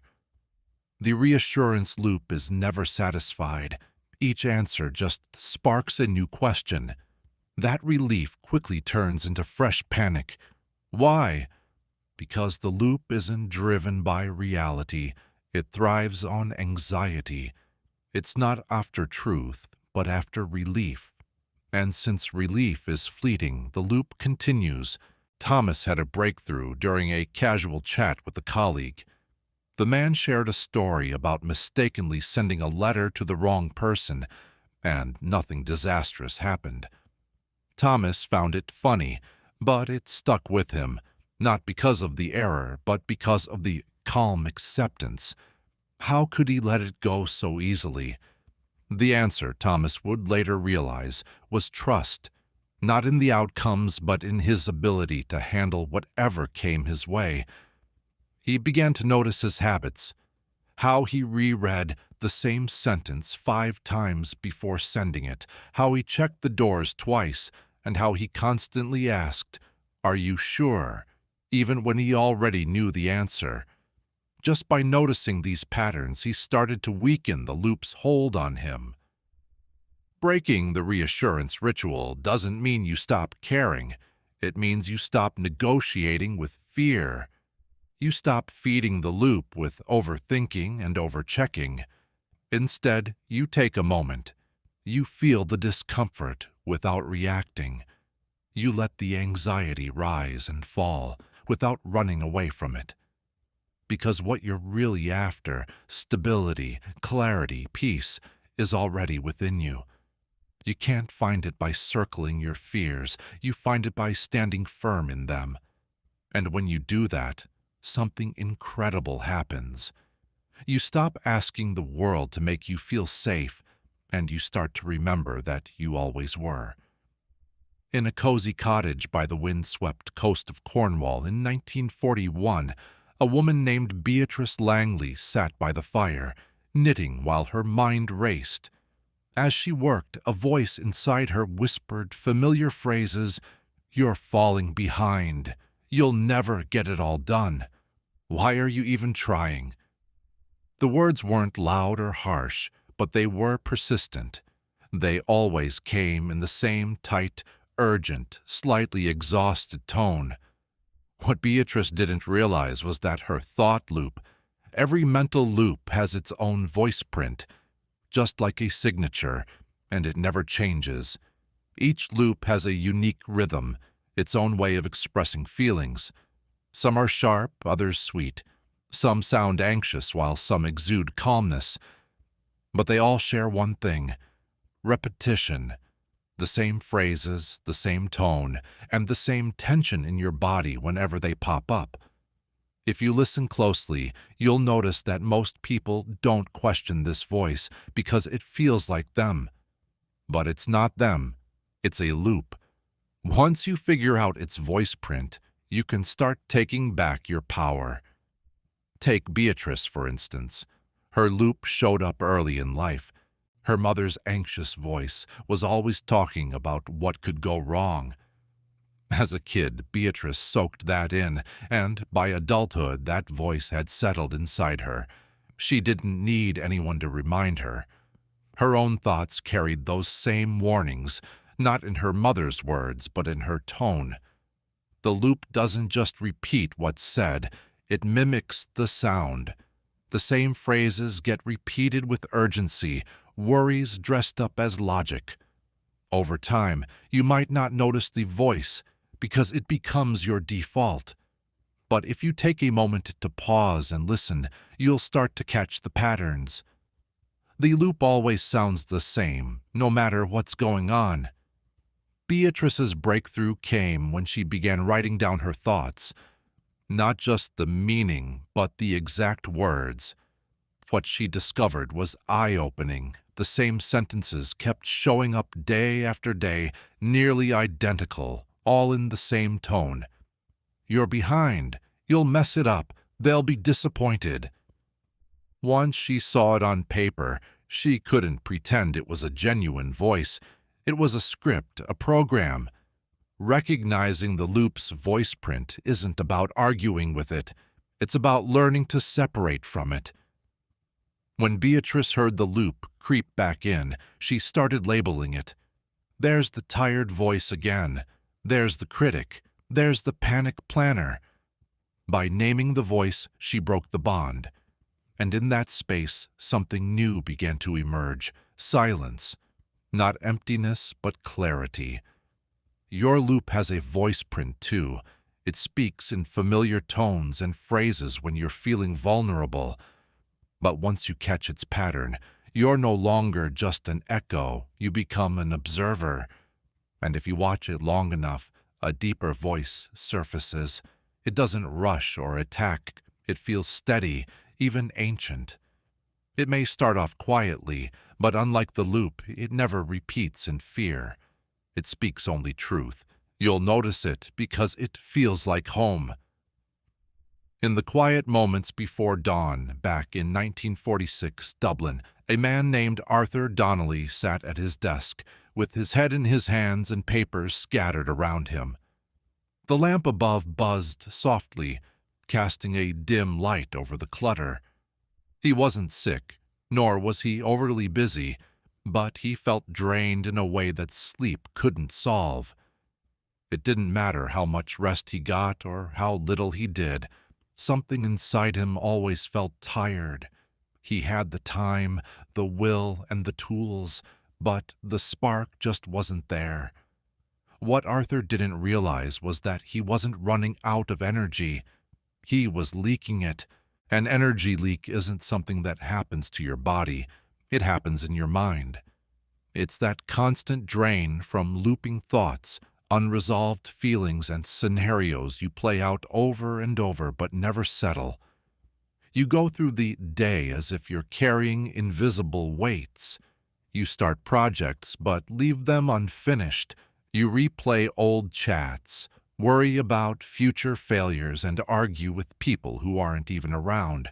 You're not really doing more. You're just thinking more. And unchecked thoughts turn into a silent energy drain. Arthur's loops were subtle. He was a planner, someone who enjoyed preparing. But over time, planning turned into obsession. Instead of just mapping out his day, he imagined every possible outcome. Instead of reviewing a meeting, he broke it down word by word. He thought he was being responsible, but he was really pouring energy into moments that didn't exist. The mind isn't designed to keep endless tabs open. Each loop, each what if, and each mental replay keeps a channel open, demanding your energy, emotions, and focus. Since these loops rarely resolve on their own, they keep building up. You can wake up from a full night's sleep and still feel like you've run a marathon before breakfast, not because of what you've done, but because of the weight you've been carrying. Arthur's awakening began one morning when he realized how often his thoughts ended in tension. He'd think about a project and feel a tight knot in his chest. He'd recall a past mistake and shame would settle in. None of this was happening in the moment, but his body couldn't tell the difference. It reacted as if it were real. And that's when it hit him. Every unfinished thought and unprocessed feeling was costing him more than just time. It was draining his life force. To stop the leak, you don't have to fix everything. You've just got to notice what you're still carrying. Arthur started closing those loops by journaling his thoughts, wrapping up unfinished tasks, letting go of mistakes that don't need punishing anymore. He got good at tuning out moments that weren't his to carry. The mind can be noisy, but the leaks, they're silent. They don't shout for help. They just keep draining you until you take a step back and reclaim your energy. When you come back to this moment, everything's intact. There's no leak because there's nothing missing. In that quiet, you start to refill, not with more thoughts, but with presence, with peace. The power you thought was lost, it was just scattered, waiting for you to bring it back home. In a weather-worn farmhouse in Vermont back in 1935, Lydia Whitmore sat on her bed. She stared at a faded photo of her late husband. It had been years since he passed. Yet each time she touched the frame, the pain felt fresh. It wasn't just grief. It was the stories that haunted her. Thoughts like, "You should have done more. You pushed him too hard. If only you had been better, maybe he'd still be here." These thoughts came on their own, as if they were part of her wiring. They didn't feel like just opinions. They felt like facts. But what Lydia didn't know was that these thoughts weren't new. They were old memories stuck in a loop.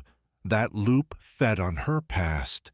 It didn't care about reality today. It thrived on old moments, playing them back, reviving emotions, twisting events until they fit its story. You're not just thinking. You're remembering. And you're not just remembering. You're feeling it all over again. Memory fuels the fire of your thoughts, dragging you back into stories you've lived through but never fully escaped.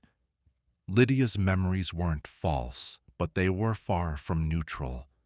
Guilt and self-doubt had warped them over the years. The soft chats, the laughter, the tender moments, they'd faded away. All that was left were the regrets. And those regrets came back with such force that they felt truer. That's the trick with memory. Emotion twists the details. The loop uses this distortion to prove itself right. Memory isn't just a record of what happened, it's colored by how you felt about it all, mixed with years of mental chatter. And the loop doesn't seek the truth, it seeks confirmation. If you believe you're not enough, your mind will dig up anything it can find to back that up. A harsh word, a missed opportunity. Years ago, you might have misunderstood an opportunity. It doesn't matter if the moment has passed. That loop just brings it back to life. Lydia's change started one afternoon as she sifted through a box of old letters. She stumbled upon one her husband wrote during a business trip, full of warmth and love. It shocked her. For a moment, her loop couldn't grasp it. This didn't align with the guilt she had been holding. It didn't fit the memory that her mind had created. She realized the loop was selectively choosing memories, only picking the ones that supported its version of the truth. She started to take back her story, not by denying her pain, but by finding balance. She began to remember the full picture, refusing to let that thought virus twist her history. Your past isn't a solid wall, it's a living story, and you have the power to rewrite it. Sure, the thought virus thrives on memories, but only the ones you don't examine. When you look at them with awareness and curiosity, that loop can't thrive anymore. It weakens, and a deeper truth can emerge, one built on wisdom, not wounds, allowing the past to settle and the present to blossom. In the quiet of a 1944 morning at a train station in Milwaukee, a man named Edgar Bell stood where he had stood for 12 years. He took the same train, sat in the same seat, read the same paper, and had the same thoughts. His routine was smooth, his life neat, yet he often gazed out the window, feeling uneasy. Why does every day feel the same? He wondered. Why do I know how I'll feel before anything happens? Edgar didn't realize it yet, but he was caught in a predictability pattern. A loop so familiar it seemed like life itself. This predictability loop tells you that change is scary and sameness is safe. It thrives on repeating behaviors, emotions, and thoughts. You wake up feeling the same, think the same thoughts, react to the same triggers, and then wonder why nothing changes. But the mind, conditioned to be comfortable, clings to what it knows, even if it's unfulfilling. Edgar's pattern formed out of necessity. After a tough childhood filled with instability, routine became his anchor. It kept his world steady. But what started as a helpful tool turned into a trap. His days became a blur. He wasn't choosing how to respond. He was just going through the motions. The mind loves predictability, not for joy, but for the sense of control it brings. Even being dissatisfied feels safer than diving into the unknown. So, the cycle gets entrenched. You expect to be let down, and you find that you are. You predict stress, and you end up causing it. You anticipate rejection, so you take a step back first. Before long, your life falls into a loop of confirming what you already believe. Edgar's realization didn't come from some big event, but from a small disruption. One day, his train was late. Instead of grabbing the usual paper, he looked around. He noticed people. He saw colors. He spotted a child laughing for no reason and realized he hadn't laughed like that in years. In that brief moment, he recognized the pattern. It wasn't fate. It was just a habit. To break free from the cycle of predictability, you first have to notice where you've stopped making choices. Ask yourself, where am I on autopilot? Where do I already know how things will turn out because I always react the same way? Change doesn't require a huge overhaul.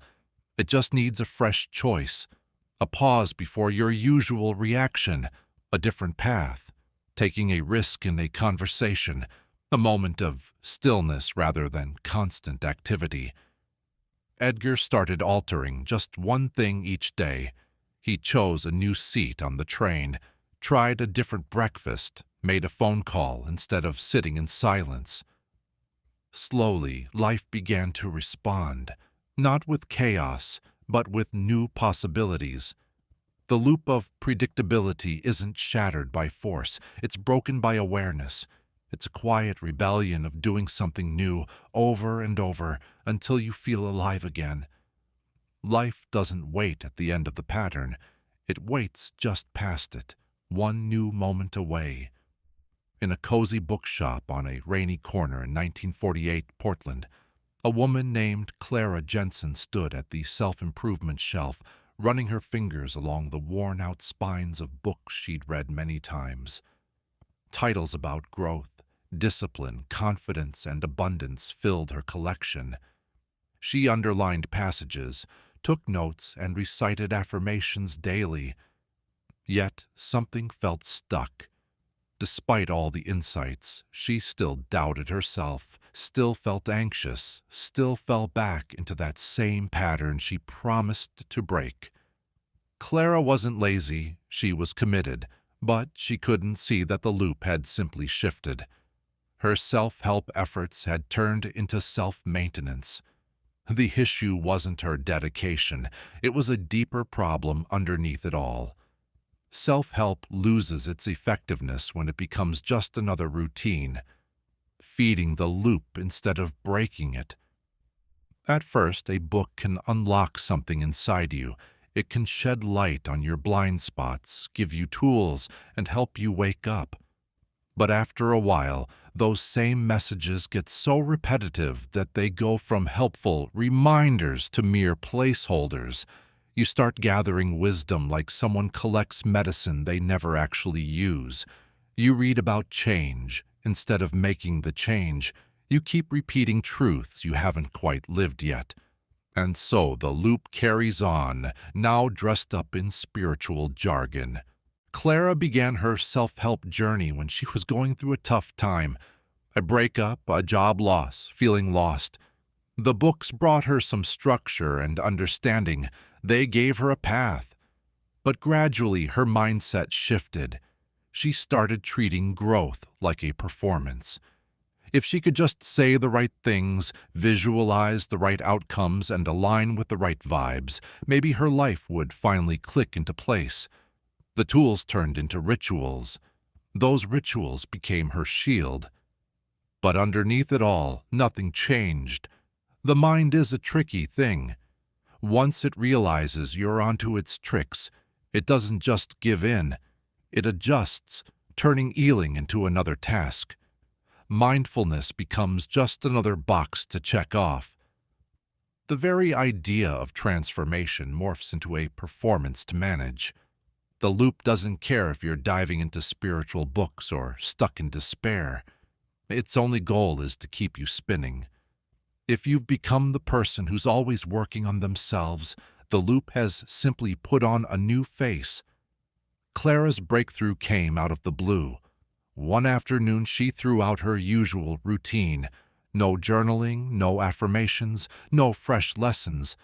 She just sat quietly by the window sipping tea without aiming to improve. For the first time in years, she paused her striving, and something within her softened. She didn't feel healed. She felt present. The truth is, self-help stops being helpful when it turns into self-avoidance, when growth becomes a way to escape the raw, real feelings, when you race through inspiration faster than you can truly take it in. Real change isn't about what you know. It's about what you're brave enough to feel, to sit with, to let go of, and to live. Clara didn't stop reading. She stopped seeking. She let the wisdom seep through her instead of just collecting dust on her shelves. By doing that, the loop of always becoming fell away because you were never meant to keep fixing yourself. You were meant to remember that underneath all the fixing, striving, and stories, something whole has always been waiting, quiet and steady. Every day Elias followed the same routine. He opened his shop at 7, swept the floor twice, organized the displays by color, and checked the ledger before noon. It brought him comfort. It gave him a sense of control. But deep down, he felt something was off. A heaviness, a stillness, a feeling that his life was on a track he didn't choose. He kept spinning the same thoughts, reacting in the same ways, feeling the same emotions. What he didn't realize was that he was trapped in a mental loop. His way out wasn't more effort. It was about making one small, deliberate change. The principle is straightforward. A loop only keeps going if it's not challenged. Thought patterns, emotional spirals, and behavior ruts thrive on repetition. They love the familiar. But if you do something unexpected, even just a little, the loop stumbles. That's when awareness can slip back in. Elias had formed his patterns for a reason. A personal tragedy had shattered his world, and routine became a shield. Predictability felt safe, but over time it turned into a cage. His days mirrored each other. His thoughts went in circles. Be careful, stay busy, don't get too hopeful. These weren't conscious choices. They were on autopilot. Each day he followed them, the cage grew stronger. The mind is good at efficiency. Once it finds a path, it'll stick to it, especially if that path avoids pain or uncertainty. But just being efficient isn't really living. Healing doesn't come from doing things the same way, but from stepping off that track, even if just for a moment. One morning, everything changed. A child burst into the shop, chasing a paper kite. The kite got tangled in the shelves, sending jars flying and laughter filling the air. Elias froze. His first instinct was to scold the child and restore order. But then he hesitated. He knelt down, picked up the kite, and handed it back with a small smile. For the first time in years, he responded from a place of awareness, not programming. That moment passed quickly, but it broke something open in him. From that day forward, Elias promised himself to do one thing differently each day. Nothing big, just enough to shake things up. He took a new route to work. He left a task unfinished. He asked someone a question he usually wouldn't. These small changes created little openings, tiny breaks in the loop where choice could return. The pattern interruption principle isn't about chaos, it's about awakening. When you step outside what's expected, even for a moment, you remind yourself that you're not just going through the motions, you're the awareness that's watching it all unfold. From that space, a fresh new pattern can take shape, one that you choose rather than one that's handed to you. Elias continued running his shop, but he broke free from the routine. He moved with purpose, and in those quiet moments between what he did out of habit and what he chose to do, he rediscovered something he thought he'd lost: freedom. This kind of freedom doesn't start with a big change. It begins with just one mindful pause. Back in 1933, Boston, in a cozy candlelit reading room above a chapel, a retired professor named Lawrence Benton sank into his old leather chair to go over some past journal entries. As he read his own words, he felt a bit uneasy. The writing felt angry, defensive, like it was trying hard to prove a point. They were his words, but they didn't resonate with who he was anymore. It was as if he were watching a younger version of himself, still caught in a struggle that had ended long ago. And in that moment, without even trying, Lawrence experienced something truly rare: a conscious disidentification. This disidentification is when you start to see thoughts, beliefs, and reactions not as part of you, but as things you're simply experiencing. It's not about disconnecting, It's about gaining clarity. You pull back from your inner chatter and notice, this is not me.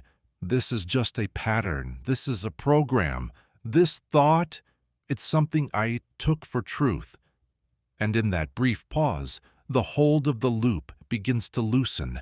Lawrence had spent most of his life wrapped up in his identity as a scholar, a thinker, a man with high standards. When he messed up, he blamed himself. When he succeeded, he worried about losing that success. His sense of self became tangled with his performance.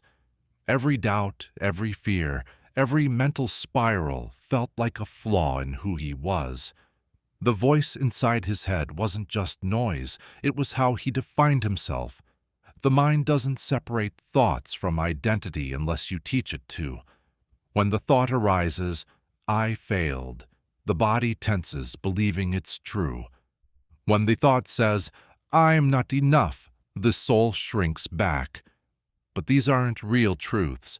They're just passing clouds, stories, reactions, echoes of the past. The moment you step back and see them as separate from you, not at your core, you start reclaiming your true self. For Lawrence, this shift turned into a practice.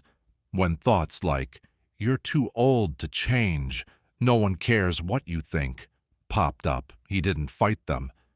Instead, he just noticed them. He acknowledged, there's that voice again. Let thoughts come and go like a train passing through a station. They still pop up, but they don't linger anymore. Why? Because he stopped calling them his own. The beauty of stepping back from your thoughts is its simplicity.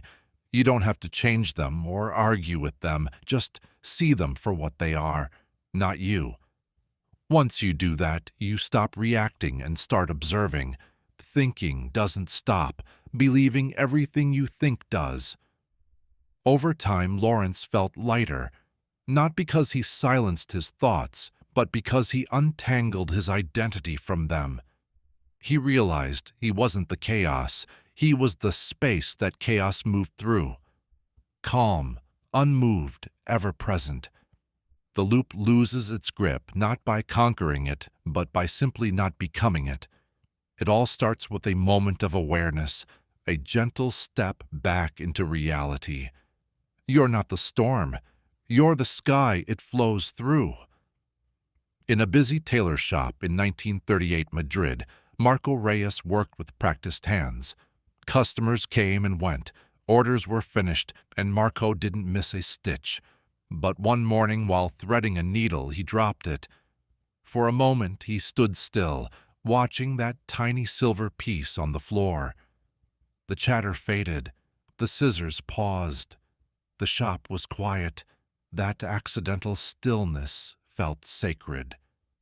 In that silence, Marco found something rare, a moment untouched by thought, a sacred pause.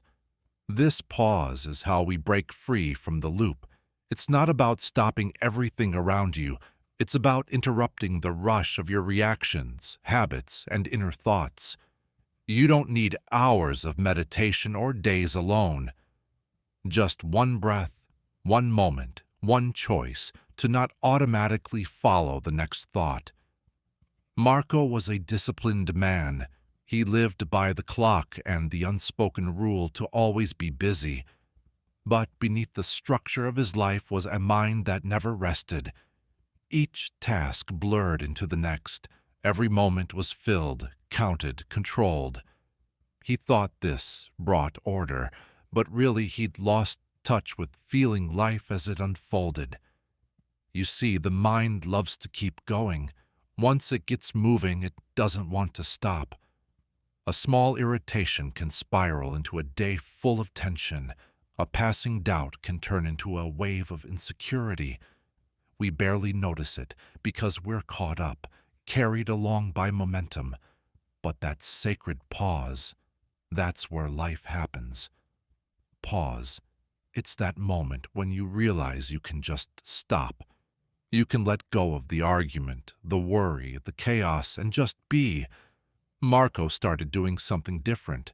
Whenever he felt overwhelmed, whether it was a mistake, a customer complaint, or racing thoughts, he would pause for just 5 seconds. He'd shut his eyes, feel his breath coming in and out, and silently tell himself, "This moment is enough." Then he'd move on. That simple act, repeated gently, changed his whole rhythm. The sacred pause doesn't solve problems. It shows you that not all problems need fixing. It reminds you that between what happens and how you react, there's a choice. And in that space, your true self exists, calm, clear, and free. Marco still worked hard, but now he did it with presence. He spoke less, but with more impact. He laughed more easily because he discovered something many miss. True power doesn't come from being constantly busy. It comes from being still and aware. The sacred pause isn't emptiness, it's focus. It's where the loop breaks, the noise quiets, and the world slows down enough for your soul to share what it needs. All it asks of you is to stop for just a moment, just enough to remember that you are not the loop. You are the observer, the one who waits, the one who chooses. On a rainy morning in 1945 Manchester, a man named Samuel Given was sitting in his armchair by the fire. He was staring into the warm glow of the flames. Outside, the streets were quiet. Inside, his mind was anything but. A familiar voice started its usual chatter. "You're falling behind. You'll never finish everything. Something's bound to go wrong." It wasn't a new voice. It had been with him for years. But that morning, Samuel didn't flinch. He didn't fight it. Instead, he just watched it drift by like smoke from the fire. For the first time, he realized something had changed. He hadn't silenced the voice. He'd stopped believing it. What Samuel had quietly built was mental immunity. Mental immunity is the ability to face thoughts, doubts, or fears without being affected by them. It doesn't mean you stop having negative thoughts. It means they no longer control you. Just like your body learns to recognize and deal with threats, your mind can learn to face harmful thoughts without falling apart, panicking, or obeying. For too long, Samuel had battled his thoughts, trying to outsmart the fear and drown the anxiety. He kept himself busy, thinking that would distract him, but the more he fought those nagging thoughts, the louder they got. The loop thrived on resistance. For years, he thought the way out was to beat his mind. But then he realized that the shift didn't come from winning. It came from being neutral. Most folks try to fix their minds by correcting their thoughts, but that just keeps the loop spinning. You end up engaging with it, fueling the very thoughts you want to escape. Real mental immunity happens when you stop trying to fix those thoughts and start changing how you relate to them. It's about letting them flow by without holding on to their meanings. Samuel began to see the patterns. The same 5 worries popping up every week, the same voice chiming in before anything new. He called it the old radio. It played the same old songs, and he learned to stop dancing along. Sometimes the music still played softly in the background, but it no longer dictated his day. The secret was not to force anything. It was about becoming familiar with those thoughts. The more you observe your thoughts without reacting, the more you learn they're not emergencies. The intensity fades, their grip weakens. You don't have to silence the voice, just stop thinking it's wise. Building mental immunity happens in those small, quiet moments, like when you hear doubt but keep moving forward, or when fear creeps in and you still find the courage to speak. Those moments are your inner antibodies helping you stay grounded even with the noise around you. Sure, Samuel still had anxious thoughts. but now they passed through him like weather. He noticed them but didn't buy into them. He stopped fighting the storm and simply remembered it would pass. The mind might never be totally quiet, but you don't have to follow its script. You can live from a place of stillness, strength, and the quiet understanding that not every thought deserves your belief. That's where freedom begins. In a quiet photography studio on the outskirts of Budapest in 1937, a woman named Lenora Voss waited behind her camera, looking for just the right expression. She adjusted the light, focused her shot, and waited once more. But her mind was wandering. A familiar thought echoed, "You're not doing this right. It's not enough. You're not enough." That voice had been with her since breakfast, shadowing her on her walk to work, and now it intruded into this calm space meant for creativity. Instead of ignoring it or arguing back, she did something different. She focused on it. That moment kicked off her journey into discovery. The reverse attention method. Usually, when an uncomfortable thought pops up, we tend to shy away. We distract ourselves, we fight, we push it down, or we mask it with other thoughts. But this reaction just makes the loop stronger. What you resist, you energize. The loop doesn't stick around because the thought is so powerful. It hangs on because we avoid it, and that avoidance gives it energy. The reverse attention method is about doing the opposite. Instead of looking away, you look right at the thought. Not to buy into it, not to pick it apart, but just to observe it completely. To be so present with the thought that it loses its power. Lenora leaned back in her chair and paid attention, not to what the voice said, but to how it sounded. It was tense, urgent, a bit shaky. She saw it wasn't a voice of truth. It was a voice of fear. For the first time, she didn't react. She just watched it like someone passing by on the street. Slowly, the voice quieted down. The mind thrives on your attention. But attention doesn't mean you have to get caught up in it. When you shine clear, open awareness on a thought, you weaken its hold. You expose it. You remind your nervous system that it's not danger, it's just noise.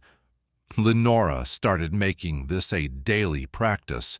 When those looping thoughts came, like, what if I fail, or what if they reject me, she would pause and shift her attention. Not outward, but inward. She'd ask herself, where in my body am I feeling this? What if I just sit with it? More often than not, the thought unraveled before it could spiral out of control. The reverse attention method isn't about mental tricks. It's about coming back to the present. It takes courage. It asks you to sit with discomfort without flinching. But in doing so, you build a new kind of strength. The strength to see clearly, to stay grounded, and no longer be swept away by every little mental whisper. Lenora still had thoughts, but they didn't pull her away from herself anymore. She had learned to turn her attention into a safe space, not a battlefield, because when you stop running from your mind and start looking directly at it, you uncover something surprising. Not chaos, not pain, but openness. And in that space, the loop fades away, not through force, but by light. In a quiet apartment above a tailor shop in 1941 Vienna, a young woman named Clara Weiss was at her vanity, brushing her hair when a quiet voice inside her said, "You're falling behind. You should be doing more. Don't be selfish." It wasn't loud, but it wouldn't stop. Clara had listened to this voice since childhood. It shaped her choices and dulled her happiness. She'd never questioned it because it sounded just like her. Then one evening while she was journaling, she paused and asked herself a question she'd never thought to ask. Whose voice is this? That moment kicked off her journey of change. It was the first time she'd used a tool that would have become sacred to her: the voice check ritual. The voice check ritual is about tracing a thought back to where it came from. You don't argue with it, you aim to understand it. Every recurring voice has a root. Some come from parents, teachers, culture, or past hurts. They don't come in as orders, they come as suggestions. If you hear them often enough, they turn into rules, but rules can be revisited, and voices can be traced. Clara's mom taught her that love came from sacrifice and in doing what you're told. Praise was hard to come by, guilt was the currency, and resting meant you were lazy. Clara didn't reject these ideas, she soaked them up. Her mind wanted to keep her safe and liked being accepted, so she adopted that tone. As time went on, that voice became her inner narrator, always pushing her to do more, give more, and expect less. She thought of it as discipline, but really it was servitude. You see, not every voice in your head is yours. A lot of them were planted there before you could defend your own boundaries. Over time, they stick to your sense of identity, not because they're true, but because they feel familiar. So, Clara started a morning ritual. Before her day began, she would write down the loudest thought in her mind. Then she'd ask, "Whose voice is this? When did I first hear it? Is it wise or just familiar? Is it truth or just something I keep repeating?" This process didn't happen overnight, but as she found answers, a new silence began to grow beneath the noise. The voice check ritual doesn't need you to silence the thought. It asks you to face it, look it in the eye, and see if it belongs. If it doesn't, you let it go. Gently, not forcefully, but by refusing to carry something that's not yours. Clara still caught echoes of that voice sometimes, but now she could tell the difference between her own wisdom and the noise she inherited. Her choices felt lighter, and her joy was unburdened. When you stop letting old voices control you, life gets a whole lot brighter. Voices come through you. Something deeper emerges, your true voice. This voice doesn't judge or chase. It doesn't manipulate or punish. It just knows. Once you claim that voice, it doesn't just lead you, it sets you free. In the soft blue light of a bakery one morning back in 1939, Copenhagen, a man named Emil Sorensen was kneading dough. His hands moved like clockwork, flour dusted his apron, and the aroma of fresh bread filled the air. But even in that peaceful moment, his mind was a whirlwind. "You forgot to reply to that letter. What if they're upset? You're falling behind. You're failing again." Those thoughts crashed over him, louder than the calm around him. He tried to drown them out with work or music or thinking even more. Then one day, between batches, he just stopped. He stood still. Instead of feeding those thoughts with more attention, he gave them nothing. That was the start of what he called thought starvation. Thought starvation is about stopping the energy drain from unnecessary thoughts. It's not about pushing them away or fighting. It's letting them fade from disinterest. You see, thoughts, especially the looping kind, live on your reaction. You analyze, argue, or try to solve them. But without that response, they start to wither. They're like fire without air or weeds without water. Emil had always been a thinker, praised for his intelligence, counted on for his sharpness. But at some point, thinking began to feel like a compulsion. Every feeling led to analyzing, every quiet moment filled with planning. Even feeling peaceful made him anxious because it left his mind craving something to dig into. He kept feeding it, thinking that keeping his mind busy meant he was mastering it. Yet looping thoughts don't crave resolution. They want your attention. They pretend to be problems, inviting you to engage, and then they spin endlessly. The more you react, the more real they seem. The loop tightens. Not because the thought is true, but because it's been fed. Emil's change began on a quiet morning when he burned a batch of bread and felt the spiral starting. "You're careless. You can't keep up. You always mess up the details." But this time, instead of correcting or explaining, he did nothing. He let the thought come and just observed it, like a stranger passing by a window. At first, the silence was hard to handle. His mind screamed for something, anything, but he remained still. And slowly, things began to shift. The thoughts grew weaker, less convincing. They started to fade. The loop, starved of energy, softened into silence. Thought starvation doesn't mean you stop thinking completely. It means you stop feeding unhelpful thoughts. You start to notice their patterns. You feel their pull, but choose not to engage. And each time you make that choice, it reshapes how you relate to your mind.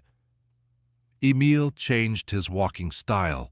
Instead of racing ahead of his thoughts, he strolled alongside them like shadows that no longer frightened him. His presence grew deeper. His reactions became calmer.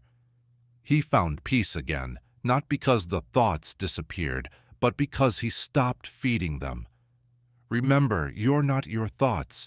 You're the one they revolve around. When you stop giving them attention, they lose their power. A thought, like a flame, needs fuel to burn. Let it starve, let it drift away, and remember how it feels to just be. In a small letterpress shop on the outskirts of Amsterdam in 1942, a man named Willem Dekker ran his fingers over freshly printed invitations. He loved the clarity and precision that each printed word held. Once it was done, it was final. But his mind didn't share that clarity. He would replay comments from conversations for days, relive old memories, and even predict mistakes before they happened. The same worries, the same fears, the same voices. He called it overthinking. What Willem didn't realize was that he was stuck in a loop, but this loop could be erased, not by force, but through awareness. Soon he would discover the loop eraser practice.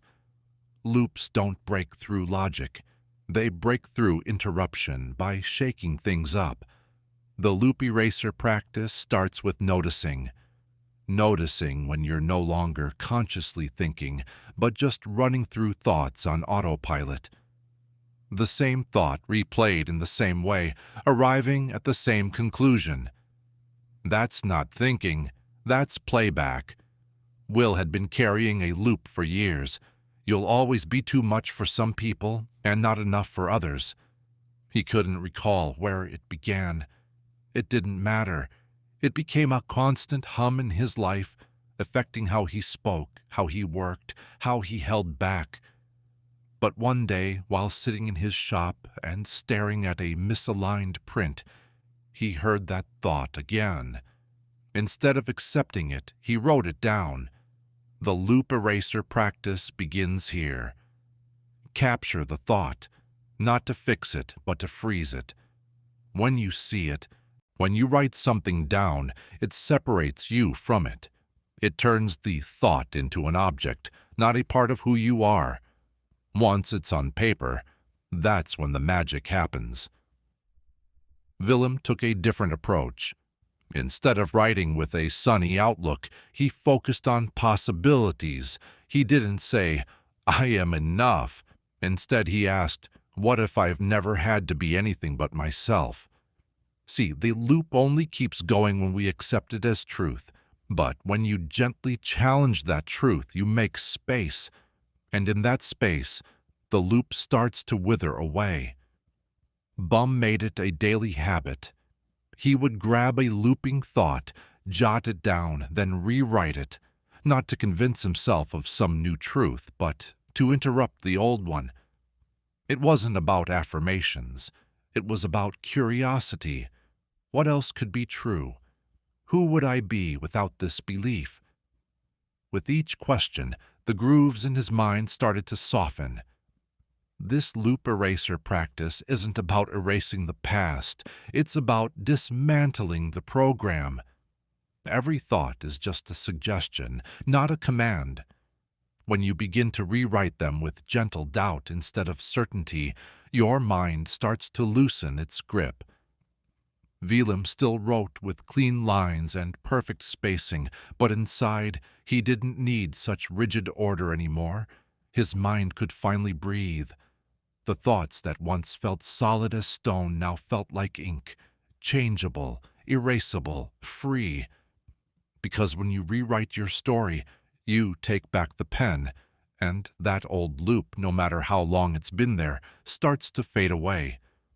In 1936, in a small dance studio on the outskirts of Prague, a woman named Annika Thoman practiced by herself, barefoot on a worn wooden floor. There was no music, just the sound of her breath and the occasional creak of the floorboards beneath her. She wasn't going through a routine. She was tuning in, not with her ears, but with her body. Each move was slow, deliberate. She felt every motion rise from instinct, not from thought. After years of being caught up in anxious loops and mental noise, Annika discovered something significant, a way to drop beneath her thoughts, a return to what she later called embodied awareness. Embodied awareness is about moving from merely thinking about your experience to fully living it. It's one thing to know you're anxious. It's another to feel where anxiety sits in your body. It's noticing the weight in your chest, the tightness in your jaw, the shallowness of your breath. Not to fix them, but just to see them. And in that act of witnessing, something powerful begins to shift. The loop starts to loosen its grip. Annika had once been trapped in overthinking. Every decision spiraled into doubt. Every interaction replayed in her mind. Her thoughts were like a script she should have rewritten. Instead of clarity, they created a gap between her and her body, her senses, her life. She felt like a maid lugging a body around like it was just extra baggage. Then one day, during an anxious moment, she lay down on her studio floor and focused on nothing but her breath. No movement, no goals, just breathing. And in that stillness, she noticed something important. The fear wasn't just in her head. It lived in her limbs, her spine, her breath, her hands. It was physical, not an abstract concept. The body always tells the truth.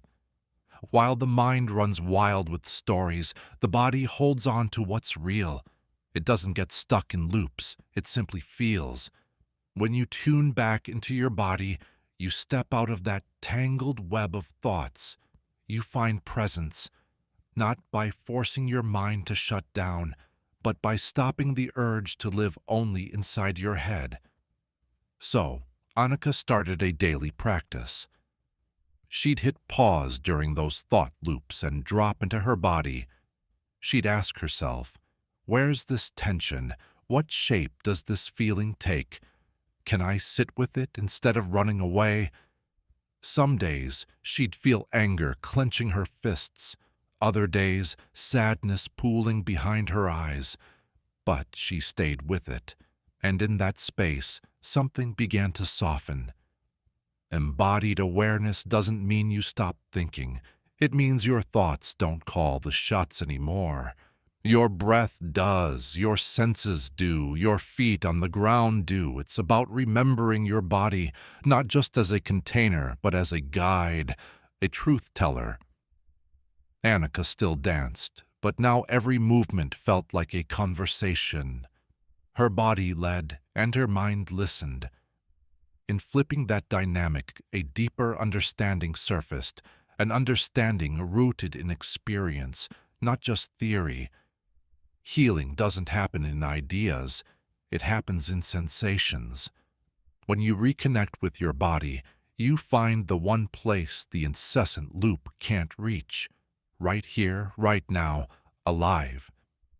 In a small newspaper office in Edinburgh in 1938, a man named Colin Drew folded a rejection letter and tucked it into his drawer, alongside many others. He had grown accustomed to the back and forth, the thrill of hopes dashed by disappointment. For years, each letter set off a familiar spiral of self-doubt, anger, and shame. The loops would pull him down into mental storms that dragged on for days. But this time, something had shifted. Colin read the letter, felt the wave of emotion start to rise, and simply breathed. No judgment, no commentary, just awareness. He'd inadvertently stepped into a practice of neutral response training. This neutral response wasn't indifference or apathy. It was the capacity to notice a trigger, whether it's from the outside or inside, without getting overwhelmed. That's the space between reacting and being present. It's all about choosing to observe rather than just jumping in. Many people just react instantly. A simple look can turn into a wild story. A harmless comment might feel like an insult. A small delay can feel like rejection. But when you practice responding neutrally, you start to take back control of your inner world. Colin's patterns were all too familiar. A trigger would pop up, a missed chance, a disapproving glance, and the same thoughts would flood in. You're not enough. They don't take you seriously. What's the point?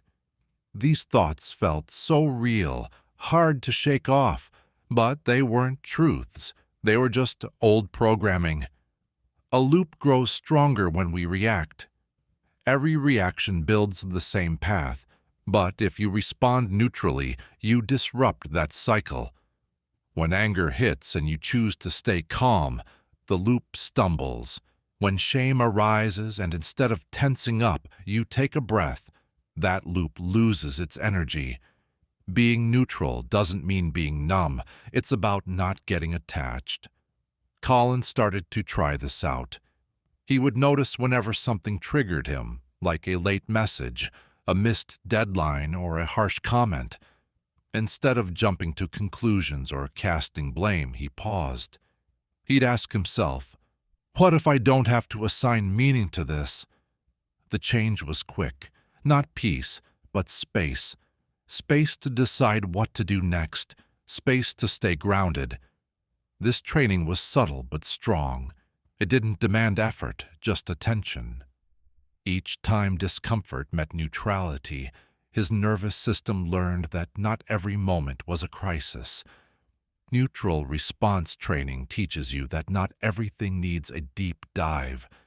Not every feeling needs a whole story behind it. Some feelings can just float by like clouds, wind, or waves. When you stop reacting, you start seeing things clearly. And with that clarity, the loop begins to fade. Colin still got rejection letters, but now he read them like weather forecasts, not judgments about his worth. His value didn't shift with every circumstance. He stayed anchored. Because mastering your reactions isn't about control, it's about being present. And that presence starts the moment you stop letting the outside world dictate how you feel inside. It's when you can say, "This is happening and I'm still here." In a quiet monastery tucked away in the hills outside Kyoto in 1931, a traveler named Daniel Price sat cross-legged. When Daniel tried meditation for the first time, he was looking for peace, stillness, maybe even some clarity. But instead, his mind was louder than ever. Thoughts rushed in like freight trains, reminders, judgments, lists, regrets. Frustrated, he opened his eyes and whispered to the monk next to him, "I can't stop thinking." The monk smiled softly and said, "Good. Now stop believing the thoughts." That moment gave Daniel a glimpse into what it meant to be thoughtless without actually losing your mind. Most people think thoughtlessness is about ignorance, detachment, or feeling empty. But really, it's not about erasing thoughts. It's about not being controlled by them. The thoughts will still come, but you don't have to dance to their tune.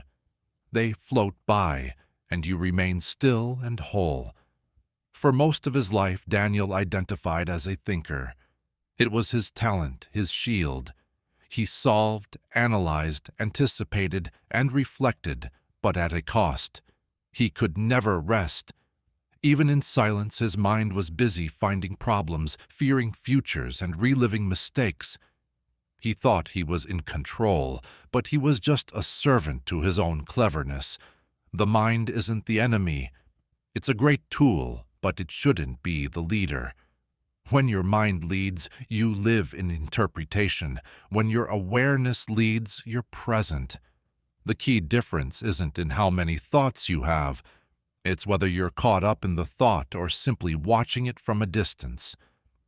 Daniel's approach changed when he stopped trying to silence his mind and started to witness it. If a thought came up, he didn't fight it or chase after it. He labeled it gently, planning, judging, remembering, and then let it drift by like a leaf on a stream. Sometimes he watched 10 leaves pass in a row, other times just one. But over time, the gaps between thoughts grew wider. He found himself lingering in the pauses more than in the thoughts themselves. Becoming thoughtless isn't a goal. It's a state of being. It happens naturally when you stop giving every thought so much importance. When you stop seeing them as threats or absolute truths, just passing clouds in the sky, the mind doesn't vanish. It softens and fades into the background, like a radio playing quietly in another room. Daniel still had thoughts, but they didn't control him anymore. He could plan without obsessing, remember without reliving, and observe without reacting. His thoughts became visitors rather than rulers. This is the paradox. When you stop holding on so tightly, everything changes. You think you're losing your mind, but really, you're just finding it again. Instead of being overwhelmed, you learn to walk alongside your thoughts. Your mind isn't a cage. It's like an expansive sky. In the gaps between the clouds, that sky remains wide open, always waiting for you. In a modest art studio overlooking the rooftops of Florence back in 1935, a woman named Elena Moretti faced a canvas that felt untouchable. For days, she tried to paint, but nothing felt right. Her hand hesitated as her mind buzzed with familiar doubts. It's not good enough. You're not good enough. What's the point? She took a step back, not just looking at the canvas, but also at the storm of thoughts she felt inside. Instead of walking away, she did something new. She stayed. She stood still and watched those thoughts unfold like a play on stage. To her surprise, as she kept her gaze firmly on them, those thoughts began to lose their grip. What she found was a kind of mirror. She called it the mirror of dissolution. This happens when you look at a thought deeply, without reacting or judging, without running away. You don't push it down, and you don't try to replace it. You just stay aware, open, until it starts to unravel on its own. Most thoughts aren't meant to stick around under scrutiny. They thrive on being repeated unconsciously. Elena had lived her life driven by thoughts she never questioned. Whenever doubt popped up, she just complied. When criticism appeared, she accepted it. The loop of self-doubt had become so familiar that it didn't need to shout anymore. It whispered, and she followed. But on that day, as she stood before her canvas, she caught that thought in motion. "You're failing again," it said. Instead of getting defensive, she simply acknowledged it. There it is. And then she did nothing, she just watched. When you don't engage with the thought, it loses its weight. The energy that gives it life fades away. The thought, no longer fed, starts to dissolve like morning mist. It was never as solid as it pretended to be. But until you sit still long enough to realize this, it'll seem very real.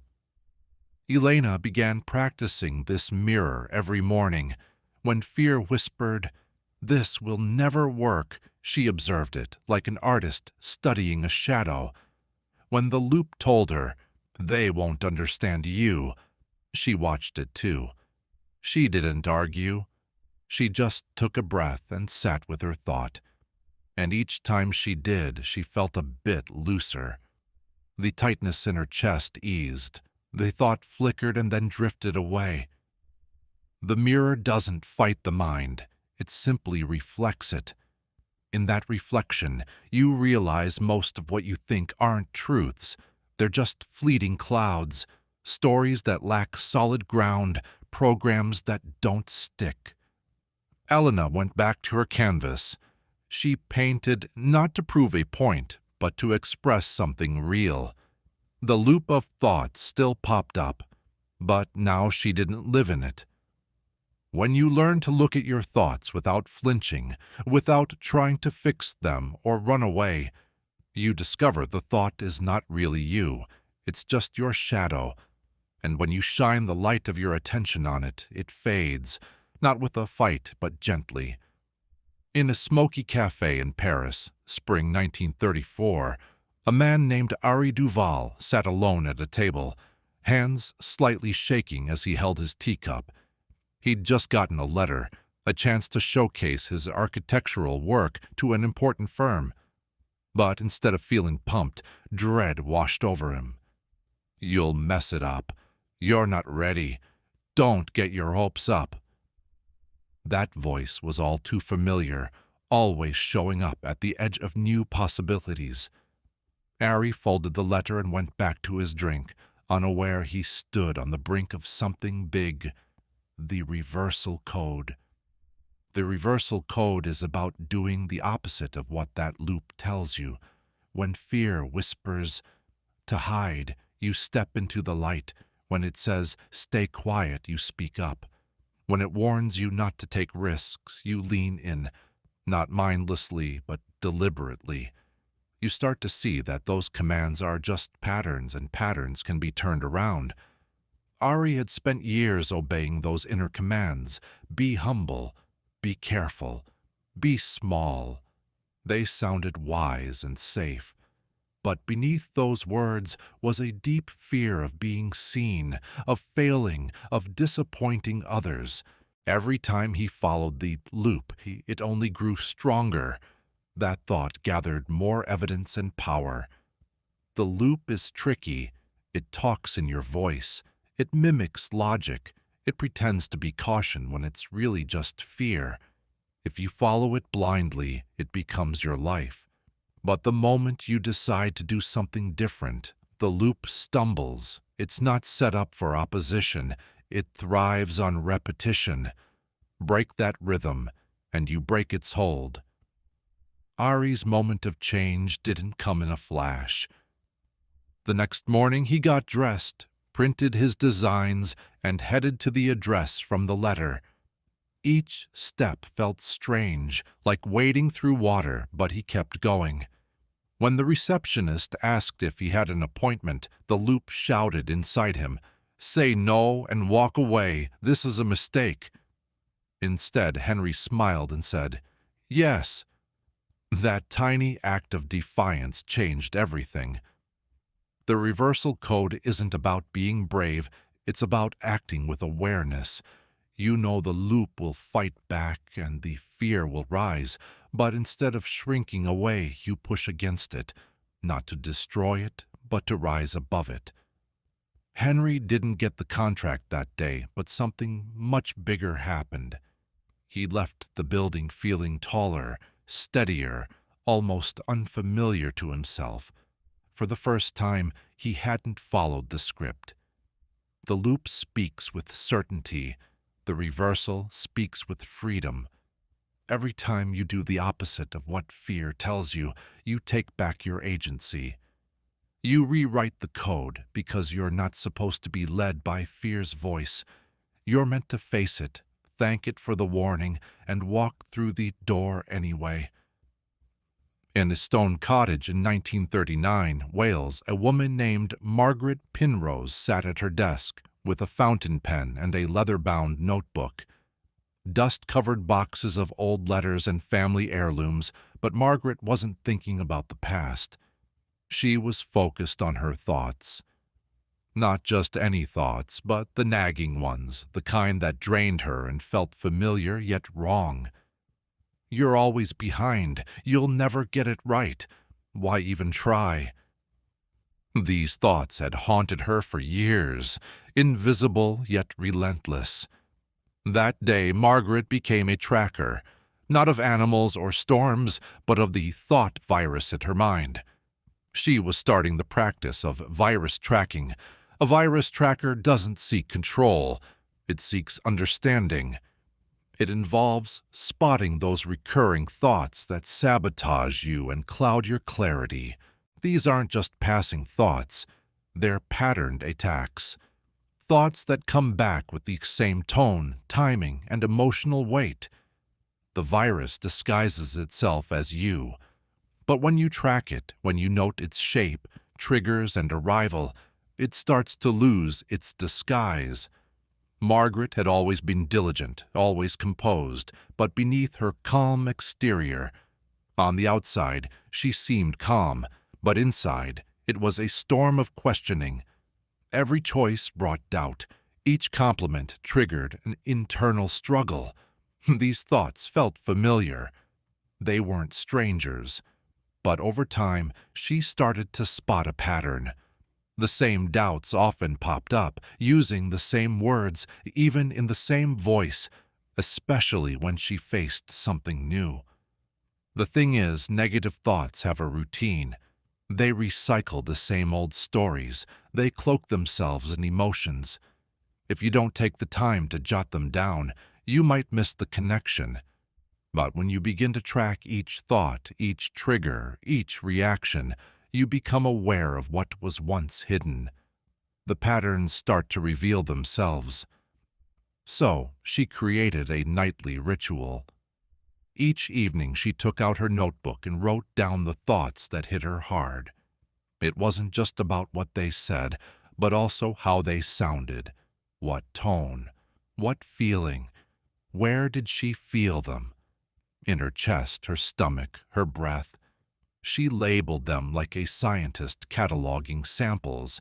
Perfectionism loop, unworthiness loop, a guilt replay. By keeping track, she began to see herself as an observer rather than a victim. And slowly, something powerful happened. The grip of those thoughts started to weaken. Not because she fought against them, but because she noticed them. The surprise factor was gone. The negative patterns were exposed. A virus tracker doesn't require you to erase your thoughts. It simply asks you to name them, pattern by pattern, entry point by entry point. You collect the data, and through that collection, awareness grows. She still had thoughts, but they didn't invade her anymore. She had mapped out their territory. In doing this, she reclaimed her own space. What you name can be understood. What you understand can be tracked. And what you track can't hide in the dark anymore. It starts to fade away.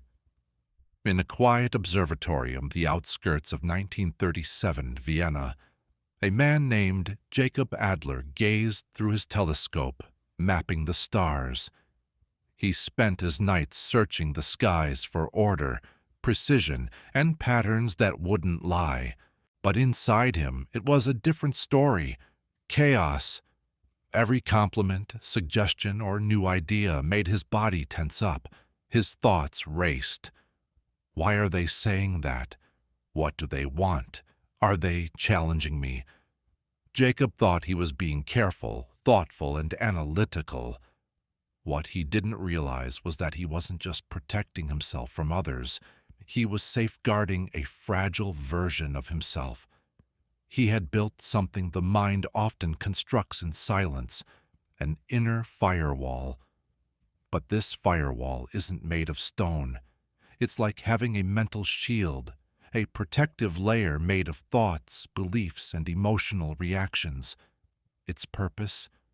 To keep your sense of self safe from what you think might threaten it.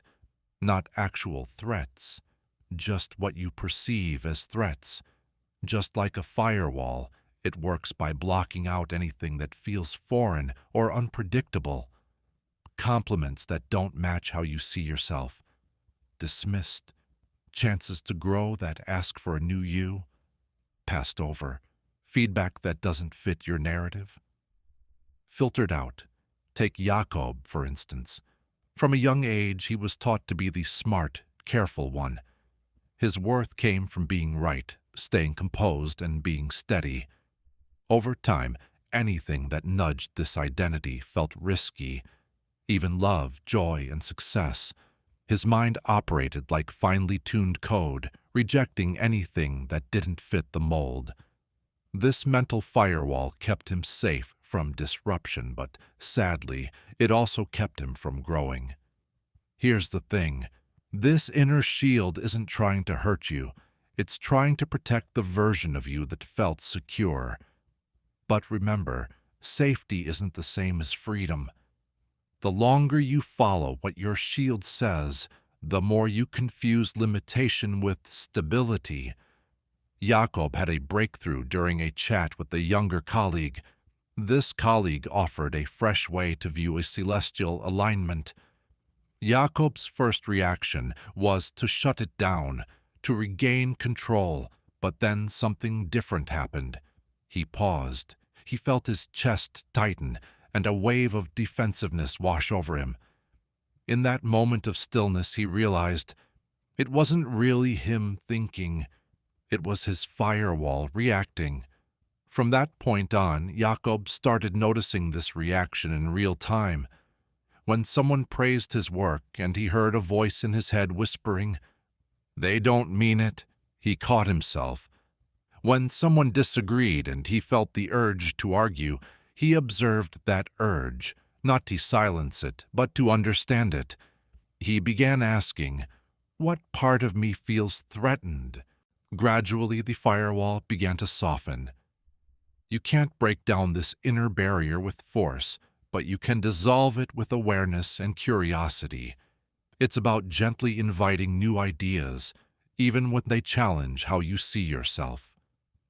Jacob continued to chart the stars, but now he welcomed questions and allowed for uncertainty. In doing this, he discovered something far richer than just security. He found growth. Because when the firewall comes down, life flows in, and what pours in doesn't tear you apart. It builds you into someone freer, wider, and finally ready for all that awaits beyond your limits. In a small cabin tucked away in the snowy woods of Ontario in 1943, a man, Elias Monroe, sat by a crackling fire, a blank journal resting on his lap. He'd tried everything to calm the chaos inside him, long walks, cold baths, and countless self-help books. Yet he still felt like a pressure cooker, ready to blow. His thoughts bounced around, and his chest felt tight, though he couldn't exactly say why. One morning, after waking from a dream that left him in tears with no clue why, Elias did something he hadn't done in years. He grabbed a pen and started to write.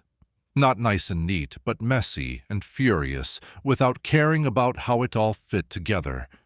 What came out wasn't a story. It was all the pain he'd been holding back. And in that moment, he stumbled upon what would change everything for him: the emotional purge technique. This technique isn't about solving problems. It's about unloading what's been left unsaid. Most of our emotional pain doesn't come from one big event. It builds up over time. The feelings we swallow, the thoughts we hide, the grief we put off, they don't just disappear. They sit in our bodies waiting for a chance to escape. Thought loops thrive in this buildup. When emotions are bottled up, the mind replays them like a broken record, trying to process what the heart never got to express. Elias had always been stoic. He was taught early on that emotions were a burden. He learned to push them down and keep it all together. But inside, the weight had become too much. He wasn't just carrying his own sorrow.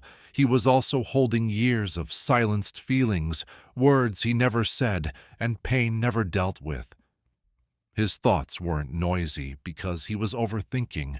They were loud because his emotions had no other way to come out. When feelings get trapped, they borrow the mind's voice, turning into worries, fears, and guilt. But these aren't mental issues.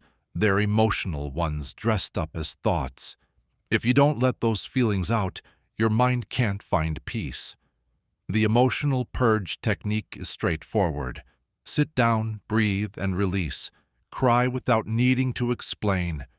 Write without worrying about grammar. Scream into a pillow. Move your body however you feel. It doesn't have to make sense. It just needs to move because that's how emotions complete their cycle. Elias started writing every morning, not to think, but to let go. Some days he poured out pages of rage. Other days he wrote about deep, wordless sadness. He let himself feel the things he had held back for so long. And in those shaky, messy pages, he discovered something new. Not about perfection, but about relief. The thoughts settled down. The tension eased. He didn't feel trapped. He felt clearer. An emotional release doesn't need a backstory. It just needs room. When you stop trying to hold it all together, even for a moment, what's buried can rise up and pass through. Healing doesn't come from thinking through the pain. It happens when you allow that pain to express itself in its own way. Honest, raw, unfiltered expression. Let it out, and suddenly your mind can finally find some peace. In 1932, in a quiet tailor shop in Oslo, there was a man named Anders Lifson. He cut fabric with careful, silent strokes. Each day followed the same pattern. Measure, mark, sew, repeat. His life outside the shop was just as predictable. Same breakfast, same walk, same newspaper. To others he seemed disciplined and steady. But inside, Anders felt a quiet frustration, like he was just a shadow of himself. His thoughts stuck to familiar paths.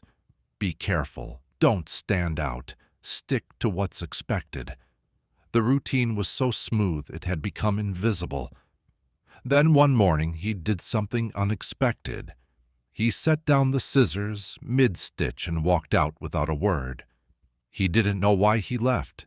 He just knew he had to break the pattern. That unplanned move was his first step into what we call conscious disruption. It's the intentional act of doing something to shake up your usual mental or emotional rhythm. Not recklessly, but with purpose to interrupt the cycle. Most of our thought loops stick around not because they're strong, but because they're familiar. They follow the same emotional cues, the same settings, the same triggers. You don't realize you're stuck in a loop because your life is set up to reinforce it. Anders had never questioned his daily routine. It felt safe and predictable, but it also dulled him. The same thoughts greeted him each morning. A low-grade dread, quiet self-doubt, the urge to stay invisible. His mind was on autopilot, and since nothing broke the pattern, the loop just kept going. Your mind loves a rhythm. It doesn't care if it hurts. It just wants things to stay the same. If your thoughts, habits, and feelings are all in sync with that old tune, the loop won't break on its own. You have to take action. That morning when Anders left the shop, he did something unusual. He hopped on a train to the next town. No plan, no destination. He had no particular reason. He wandered through the streets, chatted with strangers, and sat in a cafe he'd never visited. He didn't feel changed. He felt lost. But that feeling of being lost was a remedy. For the first time in years, he didn't know what was coming next. And in that blank space, something new could emerge. Disrupting the usual doesn't mean bringing chaos. It's about breaking out of the dull cycle. Maybe you wear a color you usually avoid, say something you usually keep to yourself, or take a left instead of a right. Speak last instead of first. These little shifts create friction, and that friction brings you into the moment. Anders started shaking up his daily routine. Sometimes it was an external change, like a different path or a new activity. Other times, he challenged his own thoughts and voice. Gradually, the grip of the loop loosened. He rediscovered the feeling of being present instead of just replaying the day before. The loop can't handle surprises. It thrives on the familiar. But you're the unpredictable element. Each time you break the routine, you remind yourself of that. Just one small change, one unexpected move. Suddenly, it's not just about existing, it's about being truly awake. In a stone chapel tucked away in the hills, in 1931, Lucien Renault sat in the back pew, eyes shut, hands clasped. He wasn't praying. He was just trying to breathe. All morning his mind had been racing, worries about a missed payment, a conversation that went sideways, fears about what might happen next. His chest felt tight, and his breath was shallow. The loop was a constant thunder in his head, but in the stillness of that chapel, one deep breath cut through the chaos, and something shifted. For the first time in days, Lucien felt some space within himself. He didn't know it then, but he had just found the key to breaking the loop through his breath. The mind loops when it thinks it needs to solve a problem. The body loops when it forgets how to relax. Between them, breath acts as an unseen bridge. Most people don't realize their breathing is being controlled by their racing thoughts. When thoughts speed up, so does the breath. Fear tenses the diaphragm, and shame constricts the lungs. Over time, shallow breathing feels normal, and the body forgets what it means to rest. Lucien was always tense, not outwardly, but inside. He was a whirlwind of thoughts. He often woke up already bracing himself, already tangled in worries. His breath was short and trapped, never fully expanding. He didn't realize his breath was syncing up with his worries. The loop thrives on the body's agreement. When breath gets short, the nervous system feels threatened, and when the body senses danger, the mind kicks in with more thoughts. Fix this, solve that, prepare for the worst. It turns into a never-ending cycle. Thoughts drive the breath, and breath fuels the thoughts. The breakthrough came slowly. One evening, Lucien lingered in the chapel long after sunset.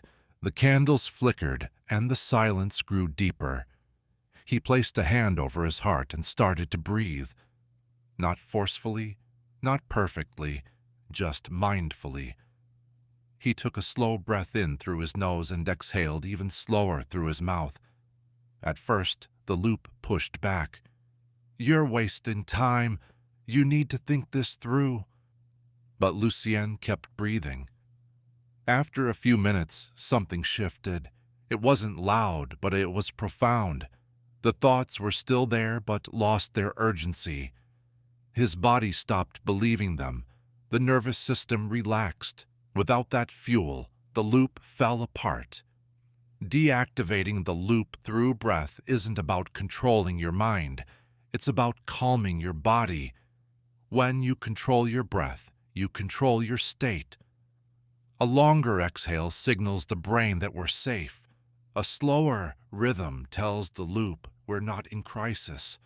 From that quiet place, thoughts settle down on their own. Lucienne made it a ritual. 3 breaths when waking, 3 before speaking, 3 before reacting. Each breath was a quiet act of rebellion against the loop's grip. Each breath was a return, because the breath is always there, always waiting. And when the mind goes wild, the body gently whispers, "Come back." Not with words, but with air, presence, and peace. In a sunlit garden behind a monastery in 1930 Sicily, a man named Matteo Ferri sat under a fig tree, hands resting in his lap. He sought answers after years of failed businesses, strained relationships, and a restless mind. He thought wisdom would strike like a lightning bolt or come from the teachings of the nearby monks. Instead, he got a simple instruction: sit. Do nothing. Wait. The first day was tough. His thoughts screamed regret, plans, shame, what-ifs. He almost left, but something nudged him to stay. Then on the 4th day, when he finally stopped battling the noise, something surprising happened. It collapsed. That was the day Matteo found peace. I discovered the strength in quieting the loop. It doesn't stick around because it's powerful. It lingers because we keep feeding it with reactions, distractions, and resistance. Many believe they can think their way out of overthinking. They chase clarity through more thoughts, strategies, and mental activity. But the mind isn't healed by more busyness. It finds healing in stillness. Stillness goes beyond just not moving.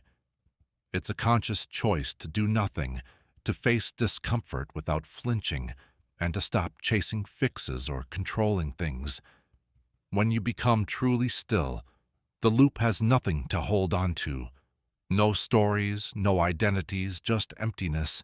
It suffocates not from effort, but from a lack of fuel. Matteo had always been about action. He thought stillness meant laziness or weakness, but in that garden, he had a startling epiphany. He didn't know how to exist without doing. His racing thoughts, they were hiding something. When now faced the silence, it felt strange, like emptiness. Yet, if he stayed with it, that silence transformed into a safe space. Most thought loops form to avoid silence. In silence, the loop loses its need for survival. The fears it shields you from fade. The identities it clings to weaken. The future it obsesses over disappears. What remains is this moment, and this moment doesn't need fixing. Matteo began spending more time sitting, not to seek peace, but to surrender to it. The loop still whispered, "You ought to be working. You're wasting time. You need answers." But he stopped fighting back. He simply observed, like a mountain standing strong in a storm. Gradually, the storm faded. Ending the loop through stillness isn't a fight. It's a reminder that beneath the chaos, there's a deeper wisdom. This wisdom doesn't communicate through thoughts. It speaks through presence. You can only hear it when everything else calms down. When Matteo left the monastery, it wasn't because he found all the answers. He left because he no longer sought them. The loop quieted, and in its place was something eternal, a self not defined by doing, but by simply being. Sometimes the most profound change comes from the softest action, just doing nothing and allowing everything that isn't real to fade away. In a quiet corner of a newspaper print shop in Boston, in 1934, a man named Harold Klein was at a small wooden desk sorting through letters to the editor. Most of the stuff he skimmed through, but one really stood out. It was a harsh critique of an article he'd written months ago, filled with wrong assumptions. Instead of brushing it off, Harold read it again and again. The words lingered in his mind even after he tossed the paper in the trash. He started questioning his worth, rethinking his points, and playing out imaginary debates. He'd unknowingly hit subscribe on a thought that didn't deserve his focus and had been stuck on it ever since. The mind, like today's world, offers endless thoughts, opinions, judgments, stories, old insults, imagined futures, and inner critics. If you pay attention to every single one, you'll lose yourself. You might think the loudest voice is the most honest, but here's the reality. Not every thought deserves your attention. In the landscape of your mind, the unfollow button is sacred. Harold had often confused being mentally engaged with being responsible. He thought that if a thought popped up, especially if it was filled with fear, shame, or judgment, it must be important, something to fix, something to respond to. But the more he followed those thoughts, the deeper he sunk. It didn't help clear his mind, it clouded it. The mind isn't picky. It throws out ideas carelessly, some from memories, some from imagination, and some from old wounds. But attention is like currency.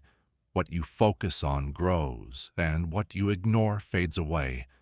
Most thought loops aren't harmful because they exist.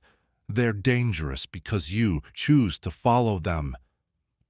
Harold had his moment of clarity while watching a younger apprentice brush off a customer's criticism. "You can't believe everything they say," the boy said with a lightness that Harold envied. That night he replayed that line. "You can't believe everything they say." Then a deeper thought followed. "You also can't believe everything you say." He started practicing his own internal unfollow. When a judgment popped up, like, "You should have done more," he paused. He asked himself, "Do I want to follow this? Does this lead anywhere worth going?" If not, he let it go. No arguing, no justifying, just the quiet click of disengaging from that thought. The unfollow button isn't about avoiding thoughts. It's about discernment. It's understanding that just because a thought comes to mind doesn't mean it belongs in your life. Not all thoughts are created equal. Peace often comes not from solving every single thought, but from knowing which ones to let go. Harold still had thoughts, of course, but now he was more selective about them. He shaped his inner world like an editor fine-tuning a page, thoughtfully and clearly. He understood that just because noise surrounds us, it doesn't mean it's true. In that calm decision-making, he discovered something precious: mental freedom. Not freedom from thoughts, but freedom from being controlled by them. Sometimes the strongest move is simply seeing a thought pop up and calmly saying, "Not today." In the sunny park on the edge of Copenhagen back in 1938, a woman named Ingrid Madsen sat on a bench. Her hands rested on her lap, and her eyes followed the gentle ripples of a nearby pond. Birds chirped softly, and kids laughed and played in the distance. Yet what struck Ingrid the most wasn't the sights or the sounds, it was the absence of noise. For the first time in weeks, her mind was quiet. No lists, no worries, no constant chatter, just silence, spacious and still. In that moment, she touched something most people spend their lives chasing: the thoughtless state. This state isn't about being empty or numb, it's pure presence. It's when the mind stops narrating and just lets you be. You can't force it or will it into being. It comes when you stop chasing and resisting and surrender to what's already here. Ingrid had always been a thinker. Her mind worked like clockwork, constantly ticking, always scanning. She planned and controlled everything. Even resting became a task. She'd meditate, hoping to silence her thoughts, but got frustrated when that silence wouldn't come. She thought peace would show up if only she could shut off her mind. But the harder she tried, the louder the thoughts got. The mind is like water. When stirred, it ripples endlessly. But if you leave it alone, it calms down on its own. The thoughtless state isn't built through effort. It's revealed by letting go of striving, fixing, and becoming. Thoughts don't vanish forever. You simply stop being the one trying to control them. One morning, Ingrid had a breakthrough. Instead of battling her thoughts, she sat in the park and focused entirely on the moment. The breeze on her skin, the sun's warmth, her breath moving in and out. She didn't push thoughts away, she just stopped clinging to them, and they drifted away like leaves from a tree. You can't understand the thoughtless state by overanalyzing it. You have to experience it. It might last 5 seconds or longer. In just 5 minutes, you don't vanish. Instead, you return. Not as the person shaped by thoughts and past experiences, but to a deeper awareness. It's clear, open, and whole. Ingrid realized she didn't need to chase silence. She stopped viewing it as a goal and started welcoming it, finding it in the simple act of washing dishes, in her steps, and in the quiet moments gazing out the window. Gradually, she noticed more space between her thoughts. The world became brighter, and she felt more complete. That quiet state isn't empty. It's a fullness without any commentary, a life unfiltered. You can't get there by escaping your thoughts. You find it by not letting your mind define who you are. Beyond every thought lies a calm presence, free from worries and stories. In that silence, you rediscover what it means to be you before your mind imposed its rules. Back in 1936, in Bavaria, a man named Otto Weber was sanding the edge of a hand-carved table.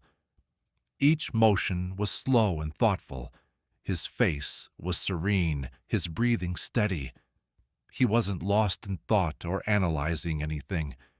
He was simply there, present with the wood, feeling the rhythm, listening to the sound of shavings falling. For hours he worked this way, not needing to think because the wisdom of his craft was in his hands. Otto wasn't disconnected from his mind. He embodied it. He tapped into what many strive to understand. The embodied mind. It's not about rejecting thoughts, but rather merging them into action. When thinking flows through you, it connects with your senses, your breath, the here and now. Otto had once been a man of the mind alone. Before taking over the family shop, he worked as a bookkeeper, sharp, efficient, respected. But his thoughts took control. Numbers turned into obsessions, small mistakes led to sleepless nights, and his body tensed while his breath became shallow. He had a brilliant mind, but it floated above him, ungrounded like a storm. Most people live with a mind that feels disconnected. The head races while the body merely follows. There's little awareness of sensations, breath, or posture. The body becomes a vehicle for the mind's demands. Yet when the mind isn't grounded, that's when loops form and anxiety creeps in, because your thoughts were never meant to rule your life. Otto's change didn't come from hiding away or deep thinking. It came from moving. After leaving the world of accounting, he went back to his dad's old workshop. The tools felt familiar, and the tasks were the same. But as he worked with the wood, something shifted inside him. His mind quieted, not by pushing thoughts down, but by letting them out. His ideas became actions. He got more focused, his body relaxed, He wasn't avoiding his thoughts. He was finishing them. The embodied mind happens in moments where you tune into your body, when you really feel your breath as you talk, when you become aware of your feet while you walk, when you move not from stress but from being fully present. That's how wisdom moves from just an idea to a gut feeling. It's how insight turns into art. Otto started applying this in his daily life. He began to speak more slowly. He chewed his food mindfully. He noticed when his shoulders were tight and let them relax without overthinking it. The more he practiced this, the less his thoughts took over.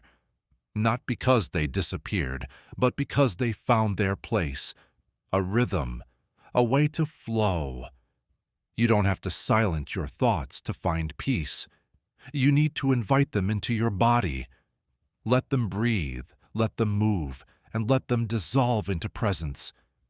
Because when your mind and body finally come together, the noise quiets down.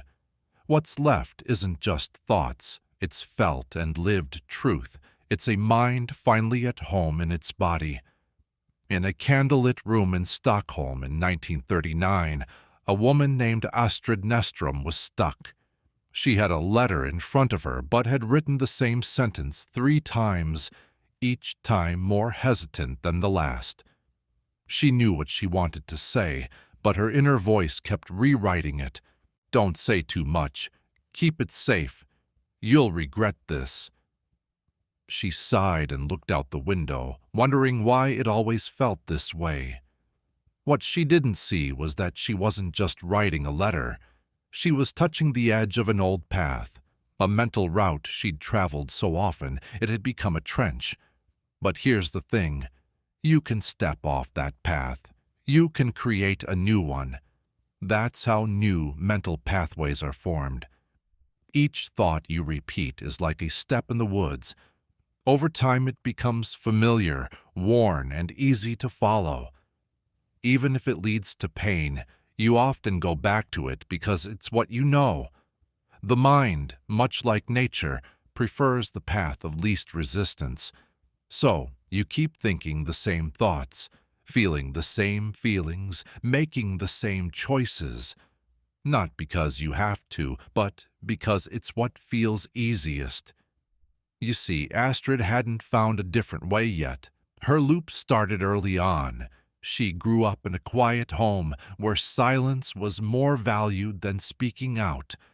She learned to stay small, keeping her truth bottled up.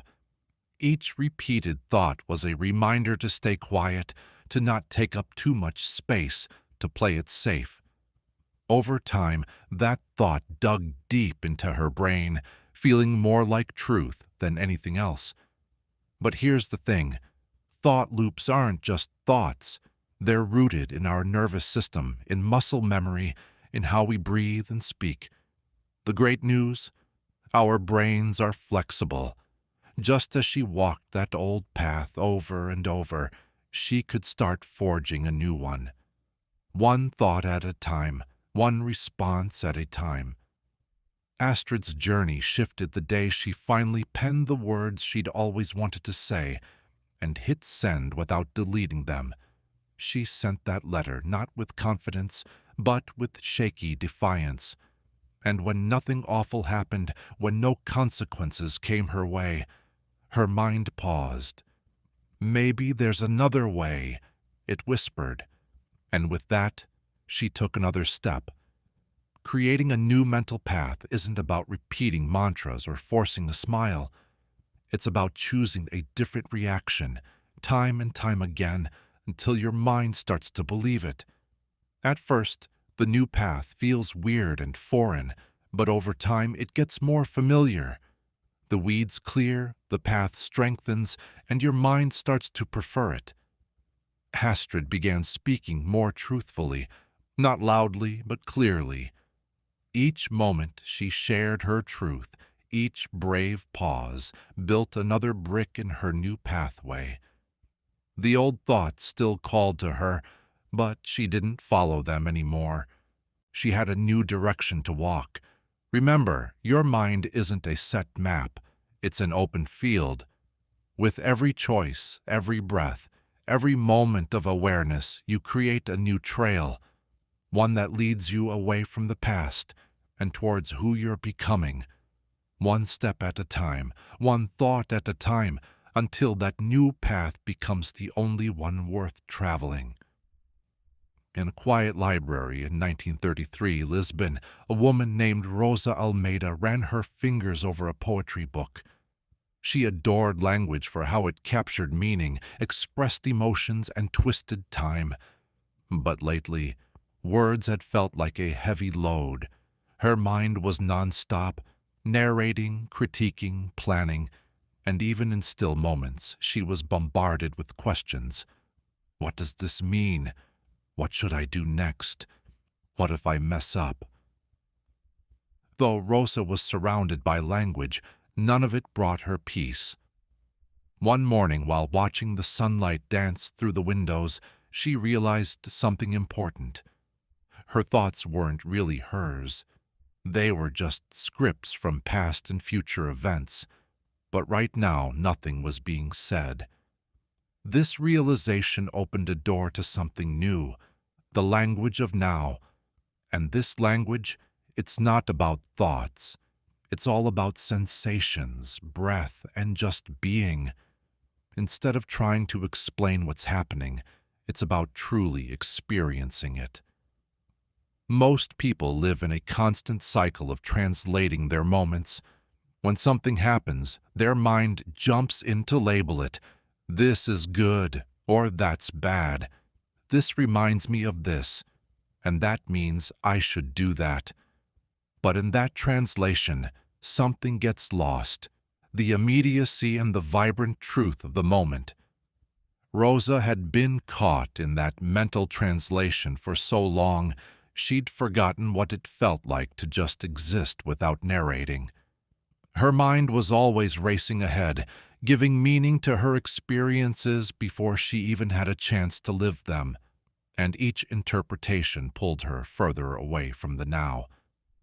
Thought isn't bad, but thinking about the present isn't the same as being in it. It's just a copy. The real moment can't be captured by words, it can only be felt. The language of now doesn't rely on words, it's about awareness. Rosa started a new practice. Whenever she felt herself slipping into mental chatter, she'd pause and ask, "What's happening right now?" without any descriptions. She'd focus on her feet on the floor, the warmth of tea in her hands, the quiet hum around her, not as thoughts, but as experiences. At first it felt empty, unimpressive even, but slowly she began to see the richness in that simplicity. Without thought clouding her mind, the present moment started to sparkle. Time slowed down and her body relaxed. There was no need to explain. Nothing was missing. The language of now is soft. It doesn't shout. It whispers, always waiting just beneath the chaos of words. All it requires is a shift from thinking about life to being in it. Rosa didn't leave language behind. She just let it play a different role. She allowed it to follow, to rise from stillness instead of overshadow it. The truest things often don't need to be said at all. In each breath, she felt a lightness. She began to notice the self that emerged when the story paused. This self didn't communicate in words. It spoke through presence, the most eloquent language there is. In a battered observatory overlooking the coast in 1932 Marseille, a man named Julian Moreau adjusted the eyepiece of his telescope, watching the constellations drift slowly across the night sky. He had been trained to watch movements without getting involved, to record without reacting. But what he didn't realize yet was that the best observations were happening in his own mind. For years, Julian was controlled by his thoughts, his fears, doubts, and harsh inner critic. He believed them, followed them, and defined himself by them. Then, one evening, while he was observing the position of a distant star, a thought crossed his mind. You're wasting your life. Instead of getting defensive, he paused. He didn't argue back, he just watched. That pause set off a shift within him. Julianne started stepping into the role of the observer. This observer wasn't just a voice or a mood. It was a quiet awareness behind all his mental chatter. It was the part that watched his thoughts come and go without getting caught up in them. Most people live wrapped up in their thoughts, tangled in opinions, fears, and old memories.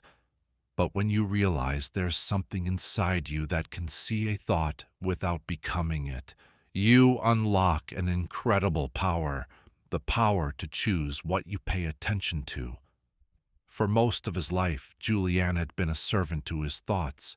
When the voice told him he should feel ashamed, he complied. When it whispered that others didn't like him, he pulled back. When it said he would never change, he accepted it quietly.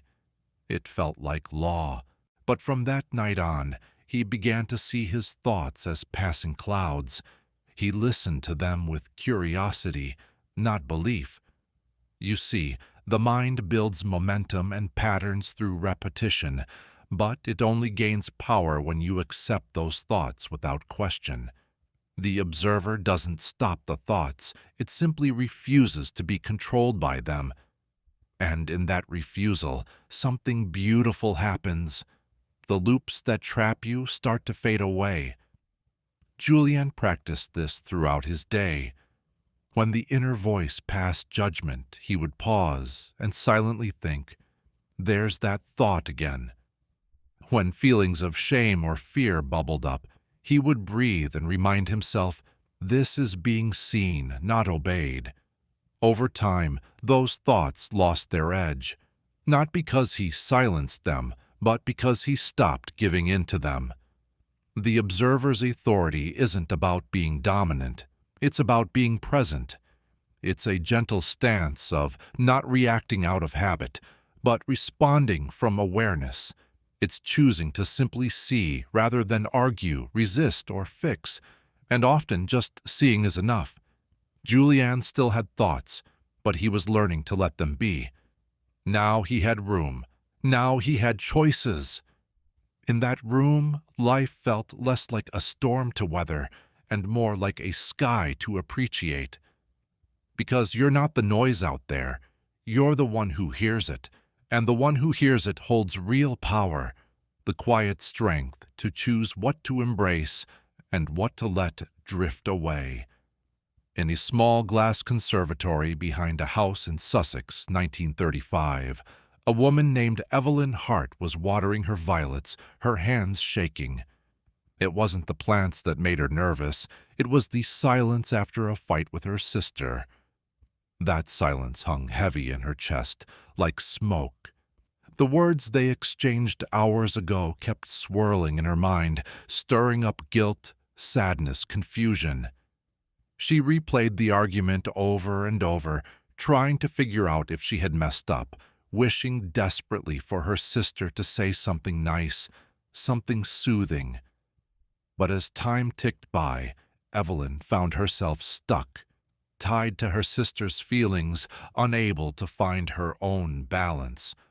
What she didn't see was that she had handed over her emotional state without even realizing it.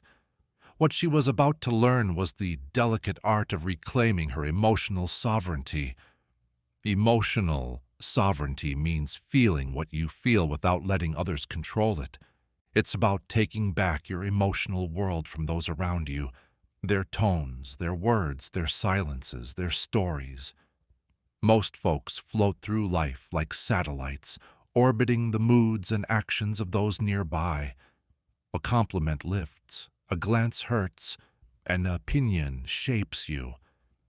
But when your feelings depend on what's happening outside, you've lost your sovereignty. You become reactive, you lose your sense of self. Evelyn had never learned that her feelings belonged to her alone.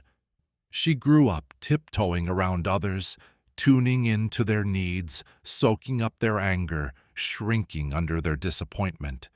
She confused being sensitive with being weak and being empathetic with being submissive. Her heart was open wide, but her boundaries were thin. So her emotions weren't really hers, they just mirrored others. See, emotions are important signals, but when they get shaped entirely by what happens around you, they turn into reactions instead of genuine expressions. That's when the loop starts. Someone says something, you feel something. And instead of taking a moment to pause, you assume that feeling is true, as if it defines you. In that instant, you lose your sovereignty. Evelyn's breakthrough happened right there in her garden. Kneeling in the soil, tears filling her eyes, she felt overwhelmed again by that heavy silence. She softly said, "I don't need to wait for someone else to make this okay." The clarity of that thought hit her hard. It wasn't rebellion, it was a realization. Her feelings were hers alone. One moment at a time, she started to take back her emotions. When sadness came, she recognized it without judging. When anger flared up, she wondered what truth it was revealing. And when guilt whispered in her ear, she questioned where it came from. Not every feeling was for her to hold on to. Taking back emotional control isn't about detaching, it's about understanding. It means feeling deeply without losing yourself, letting those feelings pass through you instead of letting them define you. Evelyn still loved strongly, but she stopped trading her peace for a nod, a kind word, or anyone's approval. Her heart remained open, but she stayed grounded. You're not here to feel for others. You're here to feel with clarity. When your emotions come from your own truth, not from someone else's silence or tone, you reclaim your inner peace. In a small photography shop on the cobblestone streets of Vienna in 1934, Klaus Richter adjusted a customer's portrait in the window. He was known for his careful framing and polite way of speaking, but every night after returning home to his quiet apartment, Klaus would replay his conversations, not out of pride, but out of doubt. Did I say what they wanted? Did I seem too confident or too soft? He didn't speak to share himself, he spoke to reflect what others expected. Klaus wasn't truly speaking, he was echoing. Speaking without echoing is about using your voice for truth, not for approval or performance. Most people talk not from their core, but from calculation. Will this go over well? Will it upset anyone? Will they still like me? So their voice gets twisted, shaped until it loses its essence. Klaus learned this early on. As a child, when his father got angry, he fell silent. His father's approval was inconsistent. To cope, Klaus listened and became a mirror, reflecting what he thought others needed. While this talent helped him navigate life, it slowly dimmed his own voice. Every time he held back a truth, he twisted his words just to stay comfortable. His true self faded a bit. He wasn't lying, but he wasn't being real either. The cycle sneaks in quietly. You say things to keep the peace, to fit in, to sound smart or agreeable. Eventually, you lose track of how you sound when you're not putting on a show. Your voice turns into a means to gain acceptance instead of a way to express who you are. Klaus had a turning point during a chat with an old friend who simply asked, "But what do you think?" It was just a basic question, but it hit him hard. He hadn't been asked that in years. Not what he observed or what he repeated, but what he actually believed.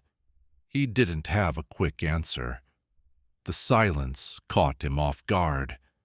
He began listening differently, listening not just to others but to himself. He started to notice those thoughts that popped up but were changed before they ever left his mouth. He recognized the pause where his truth got watered down. Slowly, he began to reclaim his voice, not by shouting but by being genuine. Speaking without an echo doesn't mean being harsh. It's about being rooted. It's letting words rise from deep within rather than just filling the space around you. It's about expressing yourself even when you're unsure of the reaction, but feeling aligned inside. Klaus still tweaked his photos with care, but his conversations shifted. They got slower, braver, and simpler. Because when he spoke, it wasn't for approval. It was to be authentic. And in that authenticity, the echo vanished. For the first time, his voice stood strong and honest. In a little watchmaker shop in Geneva back in 1937, a man named Emil Barr fine-tuned the gears of a delicate pocket watch with skilled hands. He worked quietly, focused and present. But as soon as he put down his tools, his mind kicked in. It nagged him. You forgot something. You didn't do enough today. What if you lose the next client? The thoughts raced through his mind, pulling him into imagined disasters and worries about the future. Emil had mastered the art of tiny mechanisms, but inside his head, the gears spun out of control. He had become a servant to something he thought he could manage. What he didn't yet know was that thoughts were never meant to dominate him. They were meant to support him. When used correctly, thoughts should be tools, not tyrants. Most people end up ruled by their minds, not because the mind is evil, but because it's gone untrained. A brilliant tool left on its own can become noisy, bossy, and relentless. It tries to help, but often forgets its role, leading to a loophole, a storm. Emil used to think that overthinking was the key to feeling safe. He believed the more he thought things through, the better prepared he'd be. But soon he noticed that thinking didn't always clear things up. It often made things messier. It felt like his thoughts were controlling him instead of the other way around. Thinking is handy for tasks like planning trips or solving problems, but if we don't keep it in check, it can spiral out of control. Your mind becomes a non-stop chatterbox, telling stories, judging situations, and predicting outcomes. It can feel like a bully, one that you don't often question.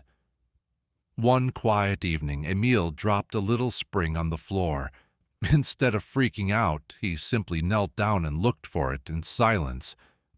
In that calm moment, there were no distractions, no nagging thoughts. Just breathing and light movement. That's when he got it. Thinking isn't always necessary. Sometimes it just gets in the way. He started a new habit of checking in on his thoughts. He'd ask himself, is this helpful or is it hurting me? If it was useful, he'd hold on to it. If not, he'd let it go. Over time, Emil learned to treat his thoughts like tools, used carefully and purposefully. He didn't allow his mind to run wild anymore. He'd give it a job to do and then let it rest. When a problem was fixed, he stopped dwelling on it.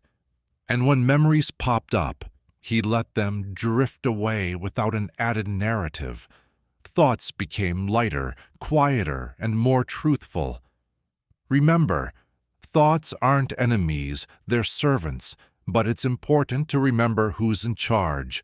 Set that inner tyrant aside. Pick up your mind like a tool, use it when needed, then put it down and embrace the piece that doesn't need fixing. In a softly lit studio in 1939 Kyoto, a calligrapher named Hiroshi Sato picked up his brush. He hesitated before the first stroke. It wasn't the paper he was scared of. It was that nagging voice inside saying, "This won't be good enough." This same voice would criticize him when he stumbled, especially when others were watching. The longer he hesitated, the more he saw his mind as a wild, unpredictable force, often unkind. For years he tried to fight it, to quiet it down. But one afternoon, while watching his reflection ripple in a koi pond, he realized something crucial. The mind wasn't the enemy. The enemy, it turned out to be a mirror. That monster he thought he saw, it was just a reflection. The idea of the mind as a mirror is a big deal. Most folks fear their thoughts, thinking they come from a dark, wild place. But thoughts aren't monsters. They're mirrors showing your inner state, your hidden wounds, your unspoken fears. They don't prove you're failing. They reveal what's ready to be seen. Hiroshi thought for years that a quiet mind meant peace, but what he really needed was a gentle relationship with his mind, not a fight against it. Every harsh thought, every looping doubt wasn't an attack. It was a signal, a little flicker showing where he could heal, not where he was broken. A mirror doesn't distort unless the surface behind it is bent. Thoughts seem twisted when you refuse to accept what they show you. An irrational fear, that points to an old wound, an unwanted judgment. It highlights a part of you that needs acceptance. Your mind isn't out to get you. It's trying to light your path. Hiroshi started to see his thoughts differently. Instead of arguing, he simply asked, "What are you showing me?" Instead of recoiling, he chose to look closer. When a thought whispered, "You're not enough," he wondered, "where did I learn that?" Just like that, the monster faded. The mirror remained. This practice was subtle but powerful. Each time Hiroshi let a thought come and go without clinging to it, he created space, not to escape, but to see clearly. Some thoughts echoed his dad's voice. Others were old disappointments disguised as caution, but every single one was trying to guide him home. The mind won't be silent all the time, but it shouldn't be feared. It deserves to be met, witnessed, honored, not as a judge, but as a reflection of your inner world. And as your relationship with that world softens, so does the mirror. Hiroshi continued his morning calligraphy. But when the ink didn't flow or mistakes popped up, he smiled. He no longer saw failure. He saw a mirror. And through that reflection, he saw himself clearly. Not broken, not unworthy, just human. Finally at peace with the voice that once felt like a monster.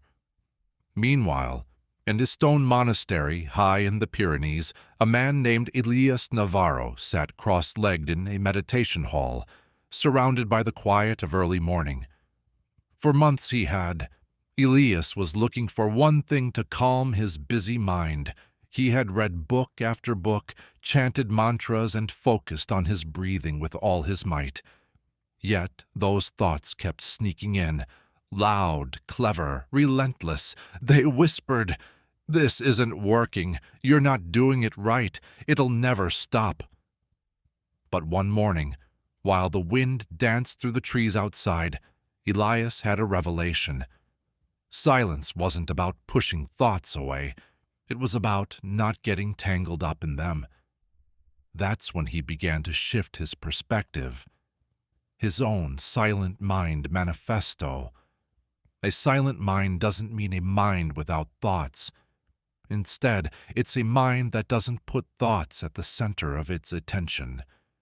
Many think peace comes when the mind goes blank, but real peace happens when the mind doesn't pull your focus. It's like allowing thoughts to drift by, like distant bells ringing, acknowledged but not followed. Elias always believed he needed to control his mind. He thought silence was a prize he could win with discipline and effort. But the more he fought the noise, the louder it got. What he found in the monastery was something deeper. The silent mind isn't achieved through force. It's uncovered through letting go. Silence isn't something we make. It's something we uncover. It's always been there, sitting beneath the chatter, planning and judging. It's the stillness found between thoughts, the pause between breaths, the gentle awareness that listens to the mind without bowing to it. Elias learned to watch his thoughts without pushing back. When a worry popped up, he wouldn't try to fix it. When a memory came to mind, he wouldn't dive back into it. He simply acknowledged it. There it is. He didn't chase after it, argue with it, or try to replace it with something better. And from that, a new voice came to life. Not just another thought, but a tone, a sense of vastness.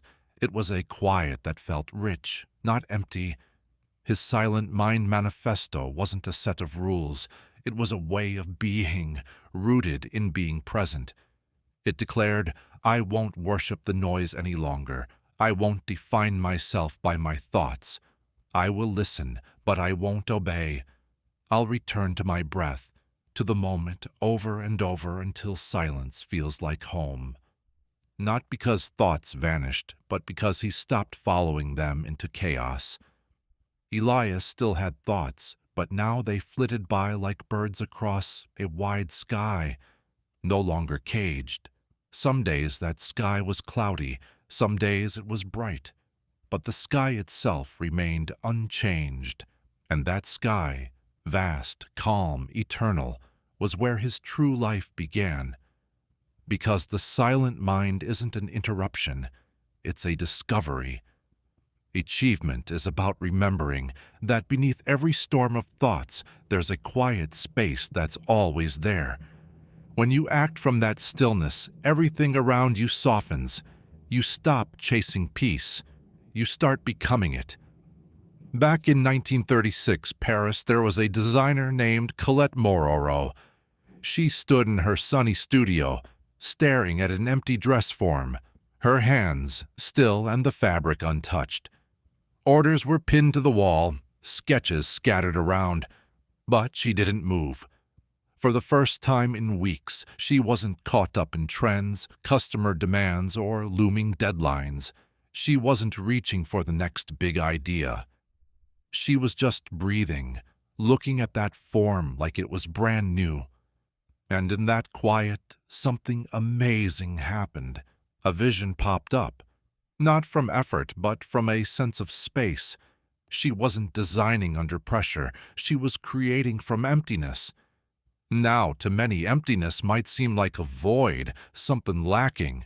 But true emptiness is a clearing, free from expectations, comparisons, or mental noise.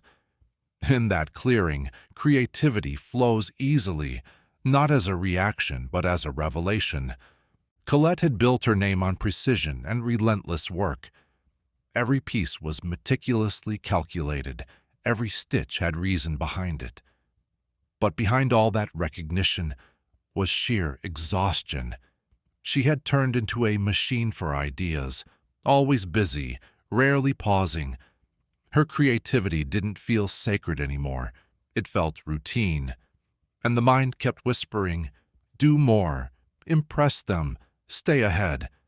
As a result, her designs started to feel repetitive, technically perfect but lacking soul. Creativity struggles under the weight of constant thoughts. When your mind is full of plans, fears, and opinions, there's no space for something new to grow. You might churn out work, but without inspiration. The loop takes over. Recycle what you know, polish what's expected, replicate what feels safe. But nothing fresh can emerge on a crowded page. Colette's life changed when she fell ill and had to rest. For days, she laid in bed without drawing or thinking about work. In that stillness, something came back, a memory of why she began the journey, a curiosity, a joy that wasn't about the outcome. It was just about the joy of expressing herself. When she got better, she stood before that form with no plan. What emerged was unlike anything she had created before. Raw, fluid, and alive. Designing from emptiness is about allowing the moment to speak before your mind jumps in. It's about creating without dragging in all your past baggage. Success and fear about the future filled the air. It was time to clear the mind. Colette began to create some space each morning, just a walk without her phone, a blank page with no agenda, a moment of stillness before cutting into fabric. Out of that emptiness her designs flowed, not from pushing hard but from trusting the process. Emptiness isn't just empty, it's open, open to what's coming your way. The best work, the truest voice, the boldest designs don't spring from overthinking. They emerge from surrender, from stepping back, clearing the chaos, and allowing silence to guide you. In a quiet park just outside Amsterdam, back in 1938, a man named Peter Vonnel sat on a bench, tossing breadcrumbs to the birds. Every morning, same time, same coat, same routine. He used to read the paper while he fed them, but lately he'd stopped. It felt exhausting, not just the news, but how his mind spun stories around each headline. This means trouble. We're all doomed. This confirms my worst fears. Even casual chats he overheard were filtered through his anxious thoughts. Then one morning, as a sparrow landed close to his shoe, Peter had a simple breakthrough. The bird just existed. No meaning, no narrative, just movement, color, presence. For the first time in years, he saw reality without getting caught up in what it meant. Reality without interpretation is the purest form of being. It's looking at things as they are, without jumping to conclusions. Sadly, most of us don't stay there long. Our minds rush to attach value to everything. A late friend, it means rejection. A frowning stranger, it means judgment. A quiet night alone, it's either failure or freedom based on our mood. But all these interpretations pile on top like fog, hiding the moment itself. Peter had spent his life deciphering everything. As a kid, he learned to read faces to avoid his dad's anger. As an adult, he mastered the art of emotional weather, always scanning, analyzing, bracing for impact. This skill helped him get through life, but it stripped away his peace, because he wasn't really seeing life. He was only seeing his thoughts about life. Interpretation isn't bad in itself, but when it becomes automatic, it distorts reality. Instead of facing what's real, you're confronted with your fears, assumptions, and projections. That's when the loop begins to take hold. Before it sees, it interprets. Before it experiences, it labels. In doing this, it swaps what is real for what it fears, desires, or expects. That morning, Peter did something bold. He watched the birds without naming them. He felt the breeze without judging if it was chilly. He allowed the gray sky to be just that, gray, without calling it gloomy. In that space, a new kind of clarity popped up. It wasn't about understanding, it was about absence, the absence of mental chatter.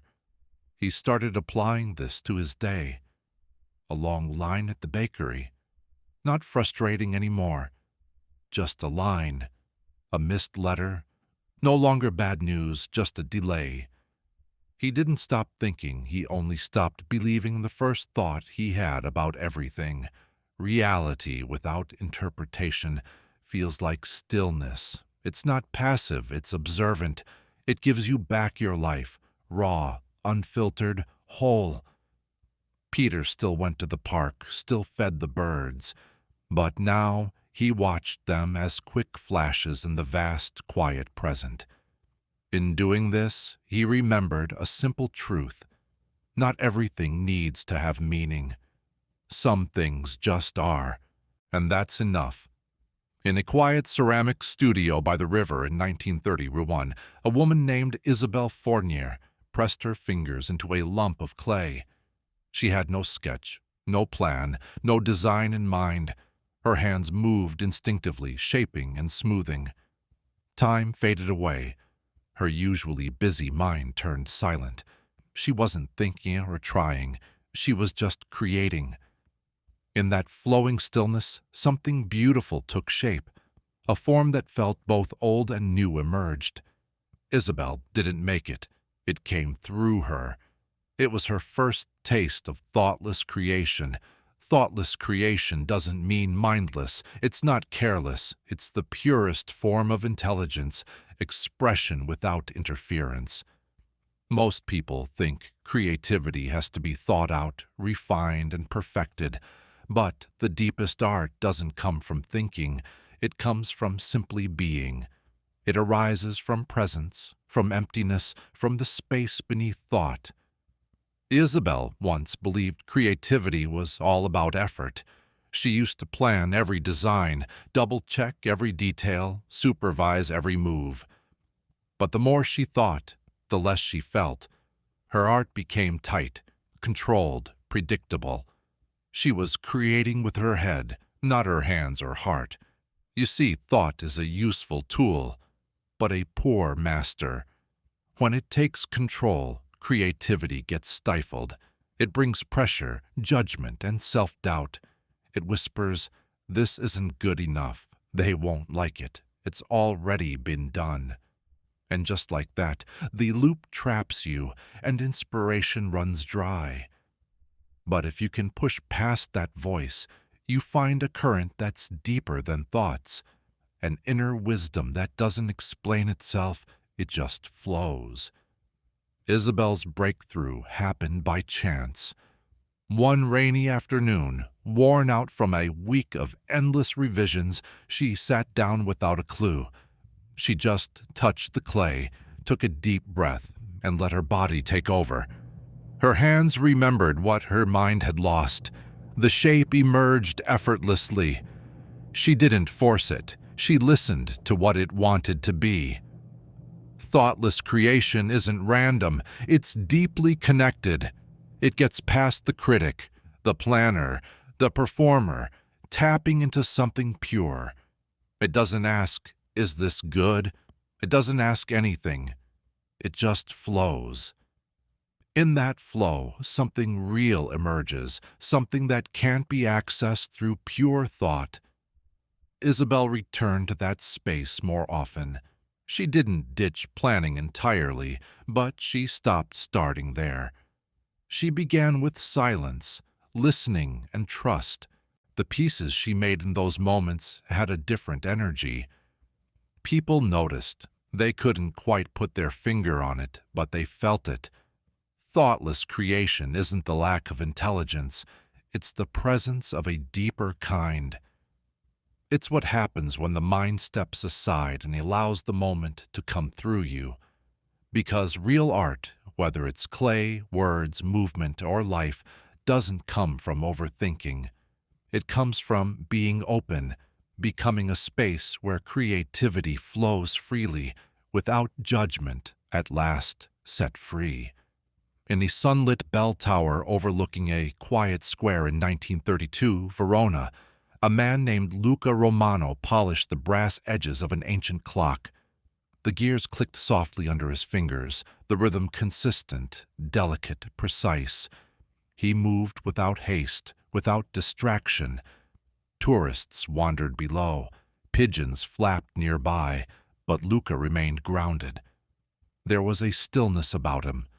Not a lack of motion, but a quality in each action. Even the smallest movements held weight. Those who watched could feel it. Even silence felt richer around him. What they sensed was something invisible but undeniable, Luca's stillness signature. This signature is the silent mark you leave on the world when you're fully present, fully aware, not ruled by your thoughts. It's the vibe of a calm heart, a mind at ease, a heart at rest. You don't have to say much. You don't have to perform. You are the message. Luca didn't always live this way. In his younger days, he was restless, always over-explaining, trying to be heard, seen, understood. Every chat felt like a negotiation. Every interaction left him drained. His energy scattered. His presence didn't calm. It chased. But then one summer, after an unexpected loss, he stopped talking for days. Not out of sadness, there just wasn't anything left to say. And in that silence, something changed. The frantic edge faded. He started to see the power of stillness, not as a retreat, but as a kind of essence. In a world that craves speed, stillness stands out. Most people walk into a room already thinking ahead, words racing ahead of meaning. But when you slow down, when you breathe deeply, when your mind is quiet, people notice. They might not know why, but they feel more at ease in your presence. They exhale without even realizing it. Your calm becomes magnetic. Luca embraced this. He didn't try to impress. He only spoke when it came from a real place. He let silence linger in conversations without the need to fill it. He listened with his whole being. And that kind of listening changed those around him. Not because he had answers, but because he offered stillness. And stillness has its own language. You can't fake that kind of stillness. It doesn't come from how you stand or the way you sound. It comes from being truly centered, so grounded that the outside world can't pull you around. You don't shrink or overcompensate. You just exist, and that existence does the work your words once tried to do. Luca kept tending the bell tower for years. Tourists came and went, but many left remembering not the view, but the man who barely spoke, who simply moved with presence. And that was enough. When you come from a place of stillness, you don't have to make a mark with noise. You leave it in the air, in the pauses, in the quiet echoes that linger after you're gone. A signature not written, but felt. In a quaint bakery in Wales back in the 1935, a woman named Sarah Morgan stood at the counter, kneading dough as sunlight poured through the windows. The shop was peaceful, the rhythm of her hands steady. No music, no chatter, just the soft, soothing sounds of her craft. Breath and movement. A customer just left, and they didn't say a thing. No compliment, no criticism. In the past, that would have shaken her up. Did they like it? Was something off? Should I change anything? But today she didn't need to worry. Her worth wasn't tied to their reactions. It was all about her own peace. That feeling of peace? It's what you sense deep down when you act from your core, not from what others expect. It's the calm that settles in after you share your truth, even if there are no cheers. It's the stillness that follows a decision made with clarity, not just to make others happy. It's the quiet yes in your heart that tells you you did the right thing, even when the world is silent. Saris once lived for the outside feedback. As a kid, she thought approval came from being polite, perfect, and productive. She constantly looked for signals on people's faces. Over-explaining, adjusting, apologizing. Every moment felt like an audition for acceptance. And when she didn't get the nod, she felt adrift. The truth is, the mind clings to feedback when it loses the ability to trust itself. When you can't hear your own yes, you start living for everyone else's. A compliment feels like a win, a frown, a loss, silence. It brings doubt. And just like that, the cycle begins. Perform, wait, hope, adjust, over and over. Saris's change didn't come from a book or a mentor. It came from pure exhaustion. One evening after a long day, she baked a loaf just for herself. No customers, no critiques, just her, the flour, the warmth of the oven, and the scent of something made with love. She sat down, took a bite, and savored the silence. Something inside her relaxed. This is enough, she thought. And it was. She began to chase that feeling, not the applause, but the deeper signal, the one that says, I'm not chasing, I'm not shrinking, I don't need permission, I'm just here, and that's enough. The feedback of peace isn't always loud. It doesn't come with cheers or clear answers, but you know it when you feel it. There's no tightness in your chest, no second guessing. It's like taking a deep breath without fear. Once you recognize it, you stop looking for validation from others. She still appreciated kind words, but she didn't depend on them. Her peace was non-negotiable. It became her guiding light, because the deepest truths aren't shouted from the rooftops. They're confirmed in silence, in the quiet moments after action, when you tune in and realize the answer was inside you all along. And that answer is enough. Not seeking approval means finding peace, and peace is the only feedback you really need. In 1934, in a small apartment above a bookbinding shop, a man named Thomas Lewin stood by his window, watching life go by. His coat was draped by the door. His packed bag sat at his feet. Yet he remained still, not because he lacked time or chances, but because something inside him hadn't given the green light. A quiet voice in his mind said, "You're not ready. What if something goes wrong?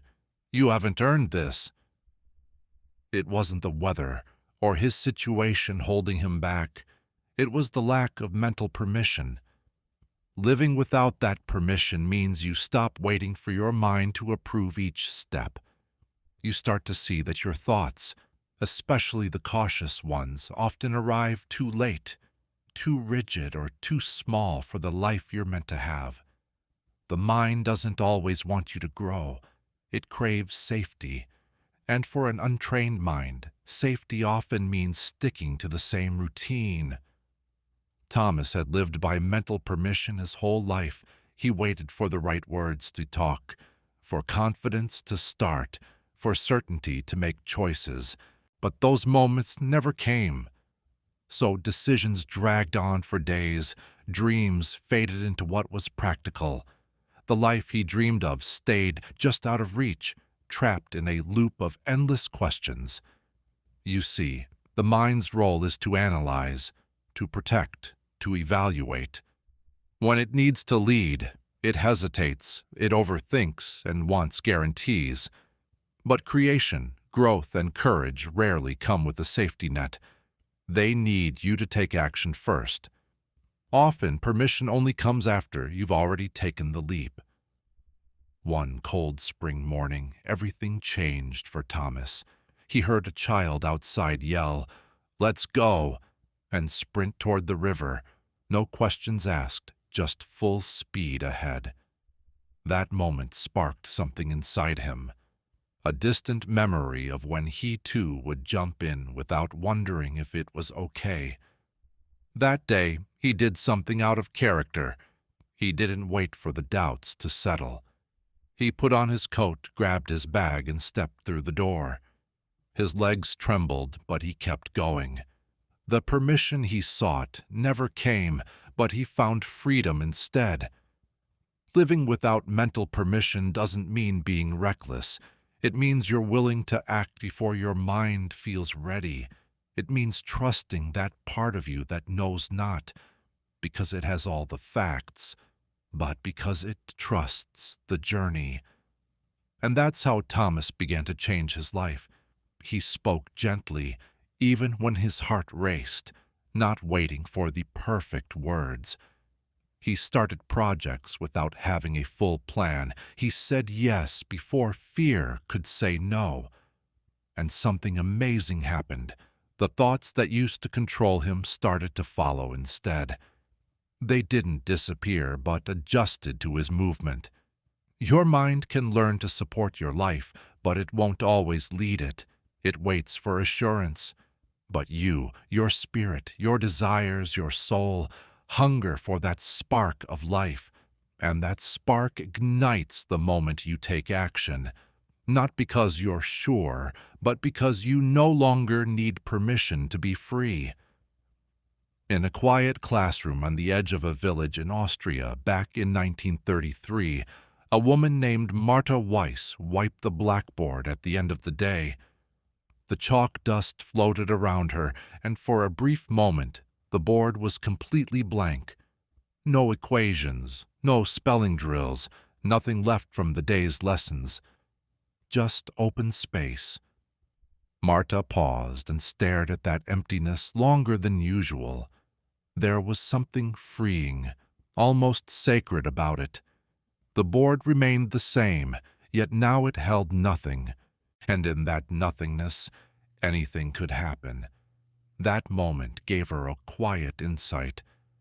Life could also be a clean slate if she allowed it. The clean slate principle means facing each moment as if it's brand new, untouched by yesterday's troubles or tomorrow's worries. Most people cling to continuity. They drag their mistakes, judgments, and roles into the present like an old chain of chalk marks no one wants to erase. But here's the truth. The present isn't stained. Only your mind thinks it is. Marta, like many, had learned to keep track of everything. Every misstep, every letdown, every reason she couldn't change. She held on to those mental failures. She expected people to stay the same and herself to remain stuck in old roles. Even joy felt questionable, like she hadn't earned it yet. The mind loves to collect. It keeps impressions, labels, conclusions. It defines you based on who you've been and then plays that version on repeat. That's why change feels so tough. When you try to act differently, your mind dredges up the past, saying, "Not so fast. Remember this. Remember who you are." But the clean slate principle breaks that cycle. It says, "Yes, that happened, and now this is new." It encourages you to approach life not with memories, but with possibilities, not from what has been, but from what could be. Marta began to practice this. In small ways, she shifted her approach. She stopped thinking her students would struggle with the same lesson she did. She allowed herself to show up differently, no matter how tough yesterday had been. She quit punishing herself over old feelings. Each morning she took a deep breath like it was a brand new start. At first her mind resisted. It clung to its old script. But after a while, she felt things start to ease up. The need to be the same faded away. She discovered the freedom to be authentic, and in that freedom she transformed. It wasn't about battling the past. It was about not dragging it into today. A clean slate isn't about pretending the past didn't happen. It's about recognizing that every breath is a chance for something new. Every sunrise is fresh. You can wipe the chalkboard clean, not because the past didn't exist, but because it doesn't have to shape this moment. Living like this means you no longer carry the weight of who you used to be. You move with the lightness of who you can be, again and again, with each breath, each step, each clean slate. In a coastal town in Portugal in 1935, a man named Rafael Costa stood behind the counter of his family's barber shop. He trimmed a customer's hair with quiet focus. His hands moved calmly, his voice was soft, and his manner was precise. But inside, his mind was a whirlwind. Thoughts raced through. "Don't mess this up. You always say the wrong thing. They're judging you." These worries weren't new. They showed up with every customer, every conversation, every attempt to grow beyond his current life. Raphael tried everything to quiet these thoughts, affirmations, routines, reflections. But the voice always came back. Then one evening, while walking home under a beautiful sunset, a different question popped into his head. What kind of person wouldn't even hear this voice? That moment kicked off something big. It began a transformation, a new identity, the anti-loop identity. This anti-loop identity isn't just about pushing back against negative thoughts. It's about becoming so grounded in the present, so aligned with your inner truth that those loops can't survive. The focus shifts from how do I fix these thoughts to who would I be without them? And then actually stepping into that version of yourself, not just thinking about it, but taking action. For years, Raphael lived like a man expecting to fail. Each attempt to improve felt like trying to make up for something. Every brave move came with an apology. He thought he had to earn his worth through what he did. But over time, he started to realize that his thoughts weren't random. They echoed the identity he kept holding on to, the unsure man, the one who feels unworthy, the cautious one. Loops aren't just thoughts. They reflect how we see ourselves. They stick around because they match our self-image. If you see yourself as broken, your mind serves up broken ideas. If you think of yourself as unable, your actions will follow suit. This loop isn't just in your head, it's tied to who you are. So, Raphael started to picture a different version of himself. Not a perfect guy, not someone without fear. Just a grounded, open person, someone who didn't need to put on a show, someone who stayed calm in silence. He didn't just daydream about this new self, he began to act like him. He spoke slower, he held eye contact, he shared what was on his mind, even when it felt risky. At first, the old voice roared back, "This isn't you, you're just pretending." But Raphael kept making choices. He kept living as this new version of himself. Gradually, that old voice lost its power. Not because he argued with it, but because he stopped believing it. The new identity isn't something you think your way into. It's something you live into. You become it with every moment you refuse to play small, with every honest word you say, unprepared, with every step forward that belongs to your future, not your past. Raphael still cuts hair, but he does it from a different mindset now. He doesn't wait for the loop to disappear. He moves ahead of it. Once you stop seeing yourself through that loop, it can't keep up. You don't just run away from it. You outgrow it by becoming someone who no longer needs its approval to feel free. In a stone cottage in the Scottish Highlands back in 1936, there was an old shepherd named Callum Reed.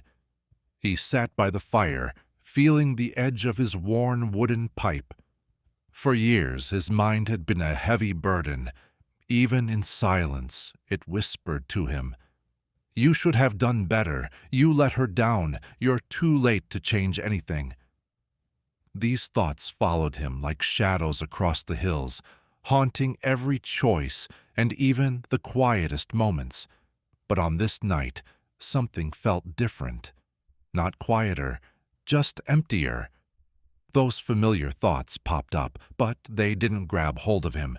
They felt thin and distant like smoke without a flame. For the first time, he sensed it. The loop was fading. The ending of a loop isn't a sudden revelation or a moment of triumph. It unfolds in layers, like ice melting slowly in the warmth of the sun. It starts when the thoughts that once dragged you down begin to seem less convincing. When the voice that used to grab your attention starts to fade, you stop reacting. You quit rehearsing. You stop waiting for it to vanish. One day, you realize, it's already gone. Callum had spent most of his life stuck in the same cycle. Guilt, regret, unworthiness, they were tangled up with who he was. He thought they kept him real, grounded and human, but really they kept him small, predictable, and afraid. That loop had become part of him. It wasn't just thoughts. It was emotions, reactions, even the way he stood. He could barely tell where he ended and the loop began. Loops thrive on your belief. They need your attention, your struggle to change them. They grow in urgency and repetition. But when you stop feeding them, when you stop reacting and just start observing, everything starts to crumble. The voice loses its grip. The pattern weakens. Callum's big moment wasn't some grand event. It happened in the quiet, while he watched the fire and felt his warm tea. A thought popped up, familiar. You should have saved her. But instead of falling apart, he just noticed it. He didn't argue or shrink back. He just breathed. And that thought floated away. No weight, no meaning. The loop fades away when you stop seeing it as part of you. When you don't give it power, when you don't feel the need to fix it, you start to see through it. What was once a chaotic storm becomes just a habit of thought. Callum still lived in the same cottage and walked the same paths, but inside, things were different. It felt quieter, clearer. Those thoughts still appeared now and then, like guests with nowhere to go. But he didn't welcome them anymore. He had no need for the loop. The end of the loop isn't about it disappearing. It's about losing interest. It's no longer being drawn in by what you've outgrown. When that happens, you don't just break free. You bury it. With presence, with stillness, with the truth that you were never it in the first place. In the calm warmth of a countryside inn in 1938, Provence, a woman named Sabine Descroix stood before a mirror. Not to fix her hair or adjust her collar, but just to look. She didn't blink. She didn't smile. She wasn't hunting for flaws or seeking approval. For the first time, she was facing her reflection without any thoughts clouding her mind. No story, no self-criticism, just presence. And in that stillness, something incredible stirred within her. It wasn't loud or dramatic, but it was clear. It wasn't shaped by who she had been. She wasn't defined by what others wanted her to be anymore. It was calm and steady. The loop had vanished, making way for something deeper and freer. This wasn't just getting better or changing. It was the awakening of her true self. The true self isn't something you build up. It's revealed. It doesn't come from achievements or healing practices or suffering. It lies beneath all the noise, untouched by the roles and stories that the mind tries to hold on to. Most people live behind masks, like the achiever, the caregiver, the warrior, or the wounded. The mind keeps looping, trying to protect these identities, worried they'll disappear. But when the loop fades away, the mask falls off, and what's left isn't emptiness, it's truth. Sabine had spent years tangled in stories, some whispered from her upbringing and others shaped by pain. She thought she was only lovable if she was helpful, safe if she stayed quiet, and worthy if she proved herself. Every relationship, every choice, every fear was filtered through those identities. But after a long journey of self-reflection, letting go and finding stillness, things began to drop away. Not because she forced it, but because it wasn't needed anymore. The birth of thy true self doesn't come with loud celebrations. It doesn't shout or argue. It emerges when the noise fades, not because you quiet it down, but because you stop giving it power. In that space, your genuine voice comes back. Not to impress, but to express. Not to control, but to connect. Sabine started living from that place. She didn't pretend to be confident. She moved forward without apologies. She didn't rehearse her responses. She spoke from being present. She stopped chasing harmony and simply became it. There were no fireworks, no audience, just a quiet revolution that changed everything. The birth of the true self isn't just one moment, it's a continuous remembering. Each time she chose authenticity over performance, truth over fear, being over becoming, it happened again.